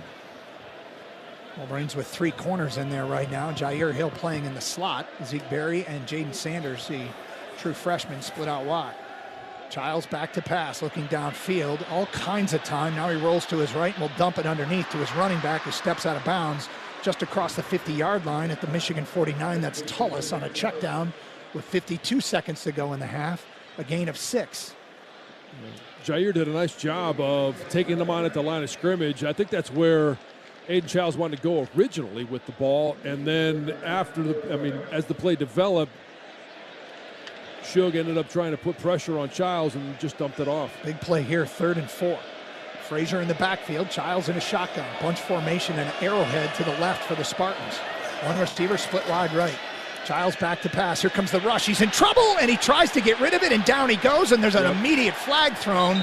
And unless it's on Derek Moore, I believe it's intentional grounding. Moore didn't get his hand on a face mask, did he? No, I think it's intentional grounding. Yeah, it is, okay. Yeah. And I tell you what, their left tackle has been lining up in the backfield. Derek Moore making an impact there. Now 5.5 sacks on the year. On Snodgrass with a signal intentional grounding against MSU. That's a loss of down, so they'll take it back there at the 36, is it? They had that bunch formation there. Shug jammed the point. Intentional grounding. Offense number 2. Lost it down at the spot of the foul. 4th down. Michigan has declined the option of a 10-second runoff. 47 seconds to go. On the snap. Spartans will punt it from their own 38-yard line. Good job by the defense there. Yeah, great job. Shug was able to jam the point, which made all the routes look like scrambled eggs to the quarterback, so he had nowhere to go with the ball. Samaj Morgan standing inside his own 10. Samaj, if you have to back up, let it go over your head, right? Yes. Eckley on his own 23-yard line. Penalty stopped the clock with 47 seconds to go in the half.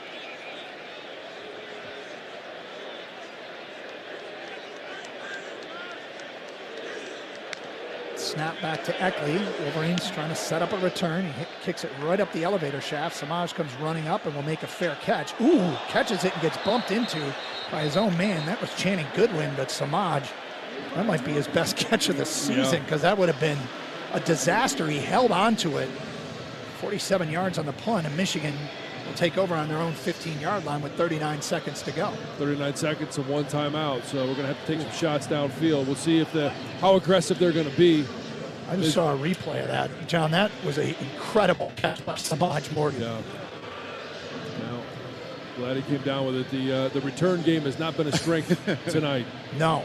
You got a bunch of young guys out there. You have to know where you are on the field when you're a jammer out there. You got to know where the returner is and get away. Michigan's been aggressive in this situation before, earlier this season. They lead 10-7 here, 39 seconds to go. Underwood in a shotgun. Takes the snap. Will hand it off to Justice Haynes, who's got some room. His best run of the night out to the 26-yard line. And 30 seconds to go in the half. Wolverines go quickly. Underwood in a shotgun, takes the snap, back to pass. Looking to the near side, now will dump it off underneath to Justice Haynes, who's got the first down. Trying to turn the corner and gets out of bounds on the far side at the 30-yard line with 17 seconds to go. Still need about, 35 yards to get into Zavada territory? Yeah, you're going to have to take a shot downfield at some point. They still have a timeout, so they can hit the middle of the field if they want to. Ball's on the 30. 17 seconds left in the half. Underwood in a shotgun. Take care of the football, young man. 2 receivers split to the left, 1 to the right. Back to pass is Underwood. Looking down the middle, fires far side. Marlon Klein dives out of bounds at the 35 with 12 seconds to go. You're going to need more than that. You're going to mark him back at the 34. My apologies. Nice job by Justice Haynes. Blake Frazier got his hands knocked down, got beat on the outside. Justice did a nice job of being patient, standing in there, taking on an edge defender. Hopefully we can get one of the receivers on one of the safeties. You can see a tight split. Samaj and Marsh right here down the field. 2nd down and 6 for Michigan. 12 seconds to go in the half. Underwood back to pass over the middle, delivers in and out of the hands. It might have been tipped before it got to Samaj, but it looked like it hit him. Perhaps a catchable ball. I don't want to call it a drop until we see a replay. That was a gutsy throw by Rice. There was a lot of Spartans around that football. It's a tight window, but he did hit him in the number. Make that play. 3rd down and 6 with 8 seconds to go in the half. 3 receivers split to the left. Underwood in a shotgun. We get a whistle, and Jonathan Smith will use his 2nd timeout. So interesting. Charge timeout, Michigan State, their second, a 30-second timeout. With 8 seconds to go here, the Spartans could force Michigan to punt if this play is short of the sticks. And it's obviously it takes less than 8 seconds. Sorry. Yeah, it is a risk if they're going to go downfield and going to be forced to punt. But Michigan's punt coverage has been good, even though the punting has been a little erratic. Not bad tonight.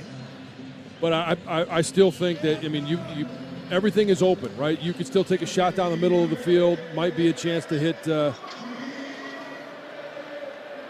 Channing Goodwin, or maybe the tight end. I think is that Zach Marshall that's in there? Zach Marshall, yes. Yeah. 2 receivers split to either side on this 3rd down and 6. 8 seconds to go in the half. Snap and a handoff up the middle. It's Justice Haynes, and he's got the 1st down with 3 seconds to go, and that stops the clock. And Sherrone Moore could use a timeout and throw the Hail Mary Nebraska style if he so chooses. And it looks like the Wolverines aren't going to do that, or are they? They wind the clock to 1, and that'll do it for the first half. Sherrone opts not to take a shot downfield, and we go to the intermission with this a 10-7 game. Well, we Wolverines have invited Michigan State into this ball game and allowed them to hang around. That is 100% accurate. And some mental mistakes have cost Michigan some hidden yardage. Yeah, and whether it was Andrew Marsh on the fair catch, not letting the ball go out of bounds, maybe not returning it when he could have, Samaj backing up from the 10-yard line, fair catching it on the 5. It's just there are some opportunities there that Michigan has put themselves in bad position. They lead at 10-7, however, as we get to the break. Scores from around the country coming up with our guy Rob Joyce back in our studios. Matt Park anchoring our coverage here at Spartan Stadium. Talk with Jack Miller and Jason Avant, their 2 cents on the first half. It's 10-7 Michigan in the battle for Paul Bunyan here on a cold Saturday night in East Lansing in late October. You're listening to Michigan Football from Learfield. Hi, I'm Rick Germain for Germain Lexus of Ann Arbor, official partner of Michigan Athletics. Whether you're tailgating or headed to the big house, Germain Lexus of Ann Arbor has the perfect vehicle for every fan. New or pre-owned, our team has a large inventory of vehicles ready for you today. And a special offer for Wolverine fans, receive a $1,000 discount and 3 years of maintenance on any new Lexus purchase when you mention this ad. Stop by Germain Lexus of Ann Arbor or get started at LexusofAnnArbor.com. Today's game is brought to you by Barbasol Shaving Cream. Why pay more for gels when Barbasol delivers an instant thick lather for a close, comfortable shave? Choose Barbasol, a quality shave and trusted value. This is the Michigan Sports Network from Learfield. Foguth Financial Group is the proud wealth management partner of Michigan Athletics. The 4th annual Night Out at the Big House sold out, but due to increased demand, another date is scheduled for Thursday, November 6th. Learn strategies for managing the risks of retirement and enjoy complimentary dinner and drinks, door prizes, and exclusive access to Tour Michigan Stadium. Just go to mgoblue.com/bighouse to sign up. That's mgoblue.com/bighouse. Limited seats are available. Introducing Celsius, the energy you need for Michigan football. Pop open a can of Celsius and experience a refreshing taste made with proven ingredients, 0 sugar, and essential vitamins, helping you keep up with every play and celebration. Whether you're in the big house or cheering from your couch, Celsius keeps you energized for every quarter. Find Celsius at a retailer near you or at Celsius.com. Celsius. Live fit. Go.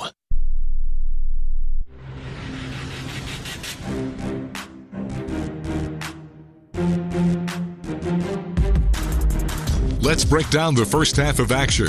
Welcome to the Halftime Show, driven by Germain Lexus of Ann Arbor, proud partner of University of Michigan Athletics. Online at lexusofannarbor.com. Analysis, highlights, and stats are on the way. Now, here's your host, Rod Joyce. Kind of a tale of 2 quarters, and we have a ball game through 30 minutes. Michigan 10, Michigan State 7 as we look back at the first half highlights. Spartans had the ball first. An issue coming in for MSU was putting the ball on the ground. 9 fumbles in 6 games coming in. Took all of 4 plays for that to rear its ugly head. Wolverines crowding the line of scrimmage, showing blitz. Now they back out of it. Quarterback draw, running to his left is Childs, and he fumbles the football, and the Wolverines are on top of it. Recovering the football is Jimmy Rolder at the Michigan State 34-yard line just before he went out of bounds. And there's one of those linebackers again, John, making a big play. Forced by Brandon Hillman, recovered by Jimmy Rolder. The linebackers making a play again. Michigan, the ball to start from the Spartan 34 inside of a minute into the game. Muscle it into the red zone. Convert a 4th and 1 with Justice Haynes. Set up goal to go. They can't punch it in. Dom Zavada, chip shot. It's 3-0, 5 minutes in. That's it for a bit. Defense forces a 3-and-out. 22 yards to Andrew Marsh to open the second possession, but that's it. A punt near midfield. Michigan State, another 3-and-out. The first 9 plays generated only 11 yards. Wolverines take over midway through the first quarter, up 3-0, and then start to get going again. Pass interference call on MSU. Ground games past the 40. A Haynes catch on 3rd and 3 inside the red zone. And then the man who threw him that ball would finish the job. One trip into the red zone produced a field goal. The Wolverines are back there, leading 3-0. 4 minutes to go, first quarter. Snap, and it's going to be Bryce Underwood, quarterback keeper, running to his left. 10-5. Bryce Underwood to the end zone. Touchdown, Wolverines. Bryce Underwood extends the lead to 9-0 here in East Lansing. A 7-play, 63-yard drive. Point after it's 10-0 Michigan. Teams would trade 3-and-outs, and well, that's our score. 10-zip at the end of 1. Spartans had 14 yards total in the first quarter, but they get going early in the second. A 49-yard run would put the ball at the Wolverine 25-yard line. Really the only big play that MSU had in the entire first half. But it put it in the red zone. Eventually would have 1st and goal a couple of times. Hurt themselves with a personal foul. Would get it back right away with a pass interference on the Wolverines. Ultimately, Spartans took a couple of tries inside the 2, would punch it in. Childs under center here, I formation, Tullis deep. 3rd and goal for the Spartans inside the Michigan 1. Childs takes the snap. Wolverines stack him up. Second effort. Does he get in? Michigan is saying no. Here come the officials. Touchdown. A 10-play, 6.5-minute drive by the Spartans to cut it to 10-7 near the midway point of the second quarter, and that momentum seemingly had swung. Ensuing Michigan possession, 3rd and 1, a snap over Bryce Underwood's head, loses 16. It kills the drive. Would get it back with 5 minutes left in the half, but from its own 5-yard line, 95 yards to go, could only muster 1 first down before kicking it back at the 2-minute timeout. Spartans with it would take a risk, convert a 4th and 1 in their own territory, wind up punting anyways. With under a minute to go, Wolverines can't really do anything with it. Only gained 33 yards of offense in the second quarter, and Michigan will get the ball to start the third with a 10-7 advantage. Today's halftime show driven by Germain Lexus of Ann Arbor, proud partner of University of Michigan Athletics, online at lexusofannarbor.com. We'll take a timeout, come back and tell you what else is going on around the Big Ten. Another close game in the Big Ten going on right now. A little surprising as well. We'll tell you about it after this as you listen to Michigan football from Learfield. From the biggest of the big games to the littlest of the little. There you go, go! Run, James! No, first base! Go, go, go! Whenever you shop Meijer, you help support hundreds of local sports teams across the Midwest. From some of the biggest stadiums in the state to the familiar fields down the street. You're helping make a difference to the people and places you call home. Learn more at Meijer.com/community. The excitement, the passion, the tradition. 5, 4, 3, 2, 1! Touchdown, Donovan Edwards! This is Michigan football from Learfield. Morning, Zoe. Got donuts. Jeff Bridges, why are you still living above our garage? Well, I dig the mattress, and I want to be in a T-Mobile commercial like you. Teach me, Sylvana. Oh, no, I'm not really prepared. I couldn't possibly. At T-Mobile, get the new iPhone 17 Pro. On them, it's designed to be the most powerful iPhone yet and has the ultimate pro camera system. Wow, impressive. Let me try. T-Mobile is the best place to get iPhone 17 Pro because they've got the best network. Nice, Jeffrey. You heard them. T-Mobile is the best place to get the new iPhone 17 Pro on us with eligible trade-in in any condition.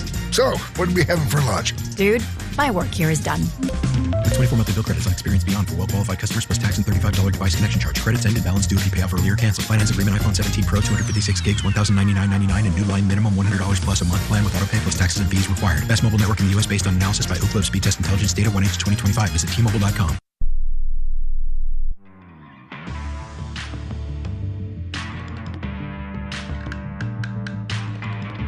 This copyrighted broadcast is an exclusive presentation of Learfield under the broadcasting rights granted by the University of Michigan. Reuse of this presentation is prohibited without the express written consent of the University of Michigan and Learfield. Announcers are provided by Learfield and approved by the University of Michigan. Michigan leading Michigan State at the break 10-7. Time for another check of the out-of-town scoreboard. Just one other game still going on in the Big Ten. Bit of a surprising score out west. Oregon with a 14-0 lead on Wisconsin early in the third quarter. Remember, the Badgers have not scored a point, period, since the tail end of the garbage time of that Michigan game. That was almost 3 full games ago. Ducks only led 7-0 at halftime, but do have it inside the red zone. Already have doubled that lead. Looking for more. So 14-0 Ducks early third in Eugene. Everything else in the Big Ten was earlier today. Indiana throttled UCLA 56-6 in Bloomington. Hoosiers got a pick 6 on the game's second play. Both Mendoza brothers had rushing touchdowns. Fernando also threw for 3 scores. In a de facto elimination game between a couple of 2-loss teams, it was Washington with a big second half to defeat Illinois 42-25. DeMond Williams 4 touchdown passes. Huskies outscored the Illini 21-8 after the break. Elsewhere, Iowa routed Minnesota 41-3. Hawkeyes the final. Iowa scored touchdowns on offense, defense, and special teams in the victory. Nebraska outlasted Northwestern 28-21 in Lincoln with a touchdown inside the final 5 minutes. And Rutgers used 2 field goals in the final 70 seconds to slip past Purdue on the road 27-24. Scarlet Knights tied it, got a fumble recovery on the first play of the ensuing Boilermakers drive, kicked the game-winning field goal. Again, all inside the last 70 seconds. So that's the day in the Big Ten. Time now to look nationally at the top 25, brought to you by Pioneer State Mutual Insurance. Going on right now at the half, number 3 Texas A&M, unbeaten on the year, is trailing on the road in Death Valley to LSU. It's 18-14 Tigers at the break. Elsewhere, number 9 Miami trailed early, now taking control, 28-7 a lead over Stanford. 5 minutes into quarter number 4 down at Hard Rock. Number 19 Louisville, a 21-10 lead, just started the third quarter against Boston College. And 24th ranked Arizona State is trailing at the half at home, being shut out right now. It's 10-0 Houston over at the Sun Devils at the break. Notable finals from earlier. Number 4 Alabama needed 2 touchdowns in the final 3 minutes of regulation to beat South Carolina 29-22. Tied stay perfect in SEC play. Number 10 Vandy needed a Hail Mary stop at the 1-yard line to hold off 15th ranked Missouri 17-10. So the Commodores were 7-1 for the first time since 1941. Number 8 Ole Miss used a couple of late scores to defeat 13th ranked Oklahoma 34-26 outside the SEC. Number 16 Virginia stayed in the playoff race, a 17-16 overtime nail-biter at North Carolina. That top 25 scoreboard brought to you by Pioneer State Mutual Insurance, a Michigan tradition since 1908. Again, 30 minutes complete. Michigan a 10-7 lead on MSU. Matt Park, Jason Avant, and Jack Miller break down the first half when we return on the Michigan Sports Network from Learfield. A lot of life can happen between sips of Dasani. You know, the life moments, big and small, that are worth getting thirsty for. Like organizing a family movie night under the stars. Or hearing an old favorite song and having an impromptu dance party. Or finding a new dinner recipe that the whole family loves. The crisp, clean taste of Dasani was made for all of life's thirst-worthy moments. Dasani, because life happens between sips. The excitement, the passion, the tradition. Michigan has realized its destiny and won the national championship in the Rose Bowl. This is Michigan football from Learfield.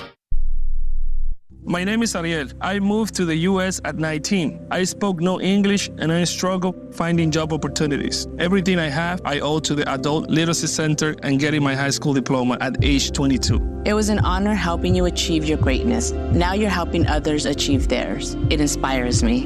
When you graduate, they graduate. Find free and supportive adult education centers near you at finishyourdiploma.org. Brought to you by Dollar General Literacy Foundation and the Ad Council.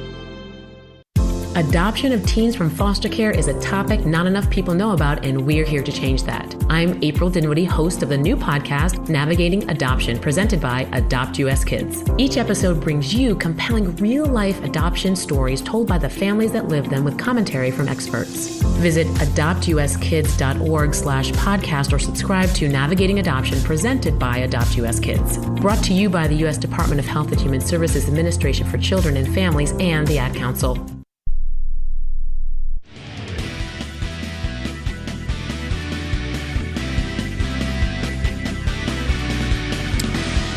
Back to East Lansing. Today's halftime show is driven by Jermaine Lexus of Ann Arbor, proud partner of University of Michigan Athletics, lexusofanarbor.com.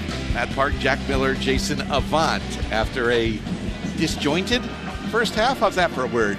Yeah, I think disjointed is a good way to put it. I mean, we knew coming into this game it was going to be strange. This is always a weird game, and it's been hard to find our footing. I mean, if you look at the stat sheet, we have not done well on third down, 3 for 9. But if you look at Haynes' numbers, he's averaging about 5 yards a carry, but they're just coming at different times where we get behind the 6, it's third and long, they put us in a passing situation, we don't convert, the run works, then it stops. It's been disjointed. It's been hard to get anything going consistently on the offensive side of the ball. Defensively, I thought the defense has done a really good job. Besides that one play, that one possession, they were able to get down on a 49-yard run and get close to action, and had him held, pass interference in the end zone, fresh set of downs at the 2-yard line, and to go punch it in. The defense has been pretty solid today, save for that one play. Just offensively have done some uncharacteristic things, shot ourselves in the foot, and then special teams. There's some hidden yards out there that special teams has not allowed us to ever really get an advantage. It's been a disadvantage, and that's what you have with 10-7. Jason, I know they're in the locker room right now, but as that first half went on, the second quarter, not as good as the first. What's the mood down there on the sideline? Any frustration for the players and coaches down there from Michigan in this first half? Yeah, a lot of frustration. You can see it visible on the coaches' faces, and then, the players are talking about things that can correct. Actually went into the locker room the same way. Like, they realize that they're not playing up to their standard, and that's the danger of playing a team like Michigan State, that you know that you're a better team than they are this particular year, and you come out and you give them fire, you give them the crowd advantage because you're not playing well. So Michigan definitely feels like they have squandered multiple opportunities with kicking themselves in the foot. All the things that Michigan State has done in this first half have been aided by Michigan mistakes. Yeah, and let's talk about mistakes for a second, because we talked so much before the game about the emotion. Michigan has managed that as Michigan State that has taken the 2 personal fouls. Michigan seemed focused, and yet some of these mistakes seem to be mental errors as much as physical ones. Yeah, it's been a lack of execution. A snap over the quarterback's head on third and inches, a couple penalties here and there, and just a real lack, some drop passes. I mean, it's been some of the same problems that have plagued Michigan to this point in the year. There are certain things that are working. It's just not happening consistently enough to string drives together, extend drives, go down and score. There's moments in there where it looks the part, but it hasn't been consistent enough, play in, play out, back-to-back plays to be consistent and to go score. The offense just stalls out, and it doesn't have enough rhythm right now. And I think, too, you wonder from a coaching standpoint, some of the calls on the offensive side down in the red zone when they were in close there. John was talking about the play. If you're going to go for it on that 3rd down and 1 and go quick, get under center as opposed to snap in shotgun. Jason, what did the coaches have to say in the locker room when you were in there about what kind of adjustments they need to make? Well, I wasn't privy to that, but I will say that when it came to, just being aggressive, you would like to see maybe us, go down the field and throw a Hail Mary in that last situation, right? So let the team know that we're still trying to win this ball game. But at the same time, like Jack said, there's a bunch of mistakes, and Michigan just has to clean those things up. There's plays to be made out here. There's multiple times where there's a missed block or there's a drop ball or there's just, a mistake on our end. We have to correct those things in the second half. Let me ask you, Jason, real quick. The presence of the tight ends was such a big factor in last week's game. Where are they tonight? Are they not running those same routes? Is Bryce not seeing them open? How is that not factoring in? The game plan is much different from last week, and I thought the tight ends were a key factor when it came to the passing game last week. It doesn't seem like their number has been called this week. And to just let you know, Michigan State has given up 70% completions to quarterbacks, and right now we're nowhere near that. So we have to get it going offensively when it comes to passes and running the ball. But on the edges is where we can make some yards. There's multiple times where Andrew Marsh has a tight end right next to him where they can throw that ball out rather than running it and have Andrew Marsh run in space. Those are some things that they can do. Yeah, Matt, it's a good point. I mean, I know it seems like a minor thing, but getting that tight end involved starts to open up a lot of other things. When we've been successful and when the offense has been in rhythm throughout the season, it's no shocker the tight ends have been involved in that. And all of a sudden, the defense has to respect it. It makes it easier to get the ball to the perimeter, stretch the field down, and also run the ball. And so all these things complement one another, and it just has been a struggle to get any sort of mojo going. One last note on the rushing game. We've said 40 out of 55. The team that rushes more wins. It's only 87-77 in favor of Michigan in the first half. Got to get that running game going. Got to establish that. All right, Doug and John are back with the start of the second half right after this timeout. This is Michigan football from Learfield. Champions Circle is the leading Michigan athletics fan engagement community. We connect fans with once-in-a-lifetime experiences, produce public and private events, offer club memberships, and operate an online retail store, selling exclusive apparel, trading cards, autographs, and other memorabilia featuring Michigan student athletes. To become a member or learn more about how you can support your favorite Michigan student athletes, visit championscircleufm.com. Champions Circle is a proud sponsor of University of Michigan Athletics. Subscribe to the official podcast home of Michigan Athletics and Go Blue Podcasts on Apple Podcasts, Spotify, or wherever you get your podcasts. This is the Michigan Sports Network from Learfield. It's time to think forward first. Right now, check out the 2025 Ford Bronco Sport Big Bend at your Southeast Michigan Ford dealers. Easy Plan customers who trade in their current vehicle can lease a 2025 Bronco Sport Big Bend for $359 a month for 36 months, with only $359 cash due at signing. Payment includes waived security deposit, excludes title, taxes, and license fees. Not all buyers will qualify for low-mileage Ford Credit Red Carpet Lease. Payment includes $1,000 RCO cash, $1,000 Open Trade Assist, and $400 AXZD BFG bonus cash. Offers are only valid on Package 200A. Take new retail delivery from an authorized Ford dealer stock by November 3rd. See dealer for qualifications and details. So take advantage of this great offer and lease a Bronco Sport Big Bend for $359 a month for 36 months. Only at your Southeast Michigan Ford dealers. Think Ford first.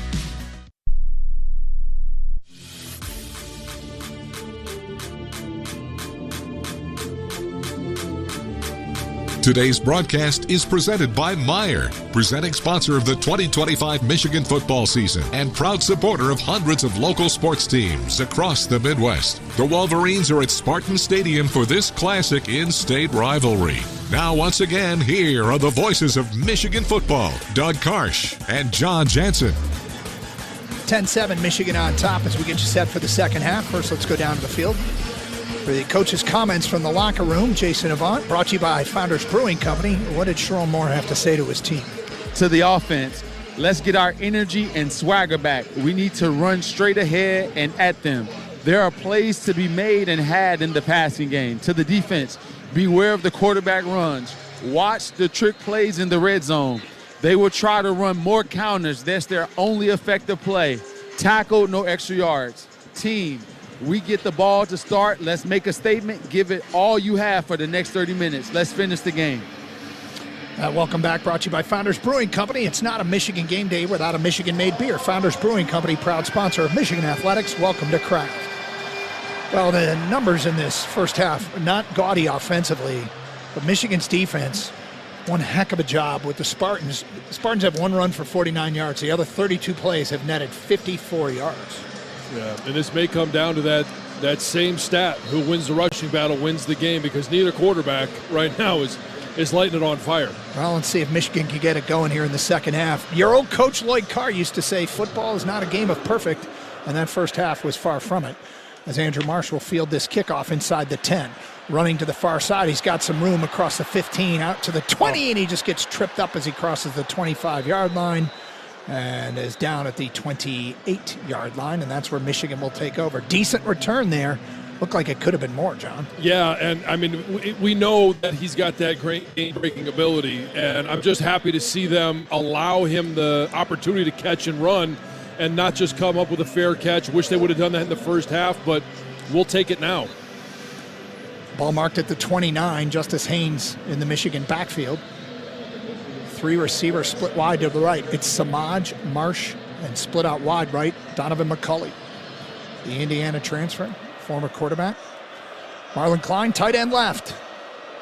Bryce Underwood in a shotgun. First snap of the second half. He hands it off to Justice Haynes. He's got a huge hole up the middle. He runs into the back of Samaj Morgan, but is knocked down as he gets to the 49-yard line. Good gain on first down there. Check that, see who made this. Nakai Martinez on the stop. 20 yards on the first play of the second half for the Wolverines. Well, I like the fact that they've come out, obviously, with a fire. And that run right there by Justice Haynes, we did not see that in the first half. He ran different on that play. 1st and 10, Michigan from their own 49-yard line. Underwood claps his hands and takes the snap. Handoff to Haynes, running left. He's got room again across the 45 to the 40. Breaks a tackle down the far sideline, 30. And it's Martinez again, dragging him down inside the Spartan 25, down at the 23-yard line. Another big gainer there for Justice Haynes. And the Wolverines are on the brink of getting into the Spartan red zone. 2 plays into the second half. And it's about controlling the line of scrimmage. Jake Warnera is the pulling lineman on that one. And Justice does a nice job, and he's done this all season long. And maybe it just took him that half to get that rhythm again, but getting in behind that pulling guard and then allowing him to clear a path for him. 2 plays, 48 yards rushing there for Justice Haynes. Now Jordan Marshall comes in. 1st and 10 from the Spartan 23. They'll hand it off to Marshall running left to get tracked down from behind and get down to the 21 for a gain of 2. It'll be 2nd down for Michigan. Yeah, and I mean, basically 3 same plays, a little bit of a different formation, but if it's not broke, don't fix it. And we'll take the 2 yards on that one. Force Michigan State to make their adjustments, and now you can run some play action off of that. It might not be the spot here, but look for that here in the second half. Brains have 3 tight ends in there now with Bredesen, Hoffman, and Zach Marshall. Marshall continues in the backfield. Snap and play action. Rolling out to the right is Bryce Underwood's going to deliver for Marlon Klein. He's covered, and he throws it out of bounds, throwing it away. It'll be 3rd down. Yeah, it's a good decision. Throw that ball away. Double coverage there. And yeah, Donovan McCulley in the end zone, but he was covered as well. There's nowhere to go with the ball, so throw it out of bounds.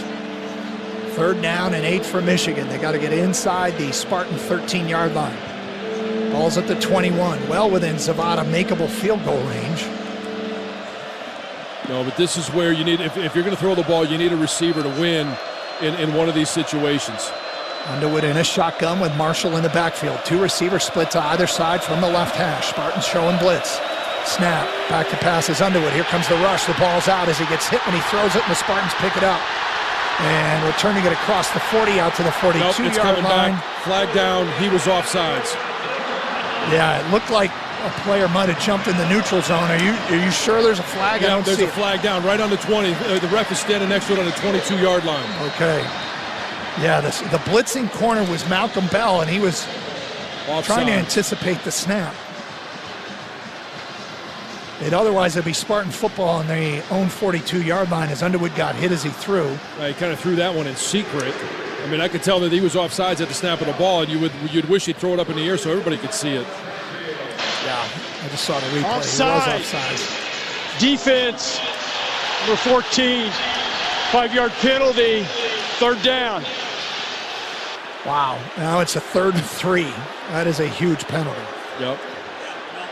Michigan State just celebrated like they won the game. Well, I will tell you this. I'm not sure he gets there if he's not offsides. Right. Well, and all they did there was they had a guy, and Michigan needs to see this, but it's not always easy to see, but when you have that slot corner that is backed up by a safety, he's not there. They're not going to cover Samaj with two guys. It just doesn't require that type of coverage. So one of those guys is going to be doing something unique. They ended up bringing him down at the line of scrimmage right before the snap. He was the one that was offside. So got to be able to see it to pick it up. 3rd and 3. Justice Haynes back in there for Michigan. Underwood claps his hands, takes the snap, hands it off to Haynes. He's going to bounce it outside and get the first down inside the 10. He's chased out of bounds. Justice Haynes, nothing up the middle. And he makes do with what he can. They're going to mark him out right at the 10-yard line. There's an injured Spartan down on the field. Wait to see who that is. I think it's Jordan Hall. Linebacker. Yep, Jordan Hall. On the field. Wolverines have taken this opening drive in the second half and have it 1st and goal at the Spartan 10-yard line as they work on the injured Spartan. 12:32 to go, 3rd quarter. It's 10-7 Michigan. This is Michigan football from Learfield. Win with UMCU. Score a financial touchdown with the University of Michigan Credit Union's Go Blue checking account and get your exclusive Block M debit card for the extra point. UMCU's Go Blue checking account comes with no minimum balance, no hidden fees, and with the Block M debit card, you can show off your maize and blue wherever you go. Join today, Michigan fans. Visit umcu.org. That's umcu.org. UMCU is insured by NCUA. Hey Michigan fans, is it time to upgrade your outdoor living space? As the #1 brand in premium decking, TimberTech scores big points for real wood looks without the costly maintenance. It will never rot, warp, splinter, or peel. And it's backed by industry-leading warranties, so your deck can perform at the top of its game season after season. TimberTech, official decking and railing partner of Michigan Athletics. Order free samples at timbertech.com. That's timbertech.com. Michigan fans, choose chill. Coors Light is cold lagered, cold filtered, and cold packaged for a smoother finish. It's got that crisp, refreshing taste that makes those moments when you choose to rise above the noise and choose chill even better. Coors Light is a proud sponsor of Michigan Athletics, so crack one open and take a sip. Coors Light, choose chill. Celebrate responsibly. 2025 Coors Brewing Company, Golden, Colorado. Beer. Aw, shucks. The game's on TV, but I can't listen to the call of my favorite team broadcasters. Never fear. Sync My Game is here. Sync My Game? Yes, Sync My Game. If you have a DVR and streaming device, head to syncmygame.com for Learfield. It's never been easier to hear the impassioned voices of your favorite radio crew synced with the TV. Wow, thank you, Mr. Just remember, syncmygame.com. Foguth Financial Group is the proud wealth management partner of Michigan Athletics. Foguth is here to help you lock down your financial playbook. Learn more at foguthfinancial.com. Foguth Financial Group, peace and purpose for your money. The injury, Jordan Hall, the Spartans' leading tackler this season, to the sideline and in the tent. And that could be a big loss for them. Michigan going without Cole Sullivan, who left in the first half with an injury. This has been a good drive for Michigan to open up the second half. From the 10-yard line, it's 1st and goal. Haynes continues in the backfield. Underwood takes the snap, hands it off to Haynes, hesitates, bursts through a hole down to the 5-yard line, a gain of 5 on 1st down. This is the first game where they've really used and utilized both Jalen Hoffman and Max Bredesen on the field at the same time. They're using them as the pullers. This time they take Jalen Hoffman, they put him in motion, and Max comes in behind him. We've seen him rotate those two positions, but Max Bredesen is terrific as a pulling, basically as another offensive lineman. 3 wide to the right. Haynes in the backfield. Underwood takes the snap and hands it off to Haynes, who bounces it outside and will walk into the end zone for a Michigan touchdown. John Jansen, just what the doctor ordered, and Michigan extends its lead to 16-7.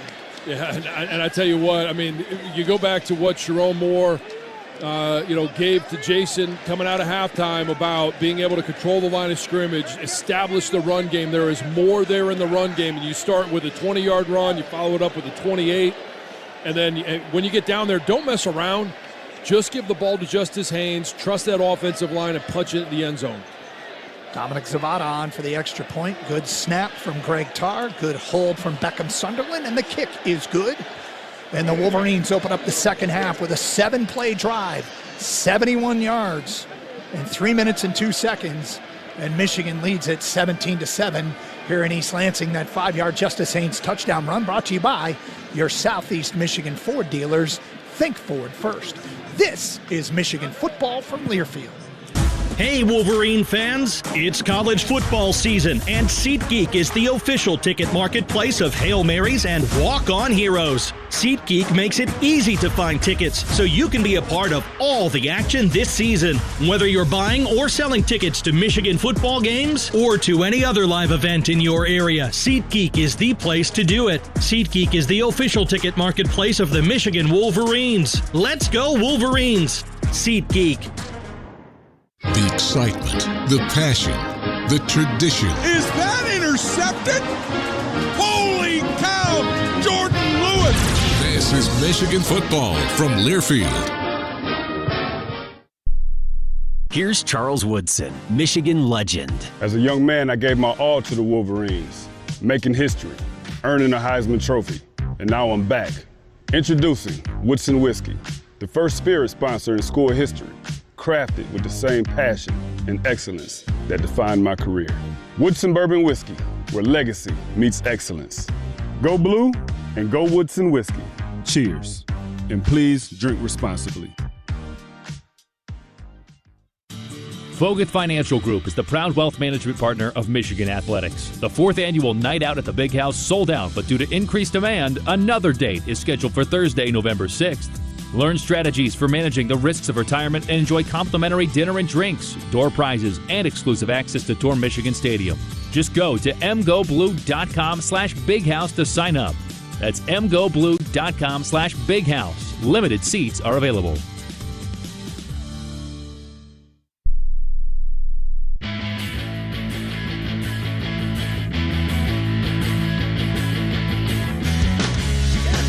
You're listening to Michigan football from Learfield.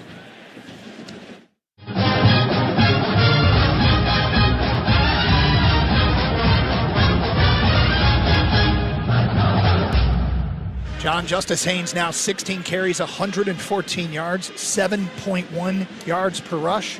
Now 7 of 8 games, Michigan's starting tailback has gone over 100 yards. Last week it was Jordan Marshall. Yep. The only game they didn't was when Justice Haynes got hurt at USC. No, but I mean, do you agree? Am I seeing something different? Obviously, the holes are a little bit better here to start the second half, but he seems to be running with a different type of mentality and a different type of a sense of urgency. Yeah, 100%, John. I definitely noticed in his pregame warm-up and also at the beginning of this game, it seems like he was running like he was a little bit timid. Yeah. But now he's just taking the top off and going after and attacking the run like Coach Moore said.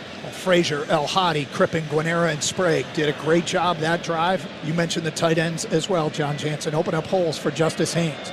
Beckham Sunderland will kick off from left to right, and the Spartans will let it sail into the end zone for a touchback. Michigan had 4 3-and-outs defensively in half number 1. And looking to get the football back to the offense as quickly as possible. 11:50 to go, third quarter, 17-7, Michigan on top. Yeah, we need the defense to get right back to where they were before that touchdown drive that Michigan State put together. They were dominating. They were keeping them on their toes, off bait, off balance.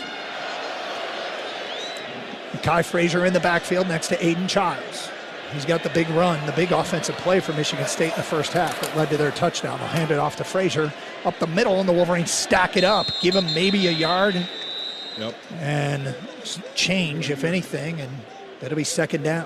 One of the great things about this defense is that when they feel it, they will swarm to the ball. And not hard to swarm to the ball when it's run right up the middle, but whether it's, Trey Pierce, Rayshawn Benny, it is Jayshon Barham, Derek Moore, linebackers, all swarming to the ball so you don't get that late surge.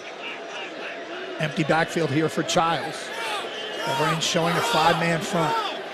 Childs takes the snap, looking to his right, delivers, and he's got his tight end Velling out across the 36, thrown to the ground by Jimmy Rolder. Good for first down yardage for Michigan State. And that's really the only time that the passing game for Michigan State has been effective, is when it has been in and out of the hands of Aiden Childs quickly. It's those quick hitters.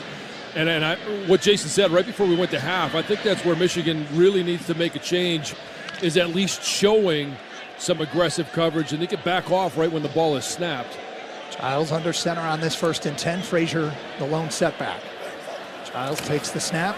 Play action will roll out. Steps up in the pocket. Here comes the rush. He's in trouble, and he's going to throw it away into the Michigan bench. Derek Moore and Jimmy Roller were there. Yeah. Nice job by Jimmy of timing on that, launching right before Aiden Childs lets go of that ball, so you know that the hit's going to be okay. That's a quarterback pressure. It is, and the reason that quarterback pressure became viable was Jay-Shaw Barham was the one that pushed him up in the pocket, got around the edge of that tackle, and that's where he met Jimmy. 2nd down and 10 for the Spartans from their own 36-yard line. They trail it 17-7, 10:29 to go, 3rd quarter.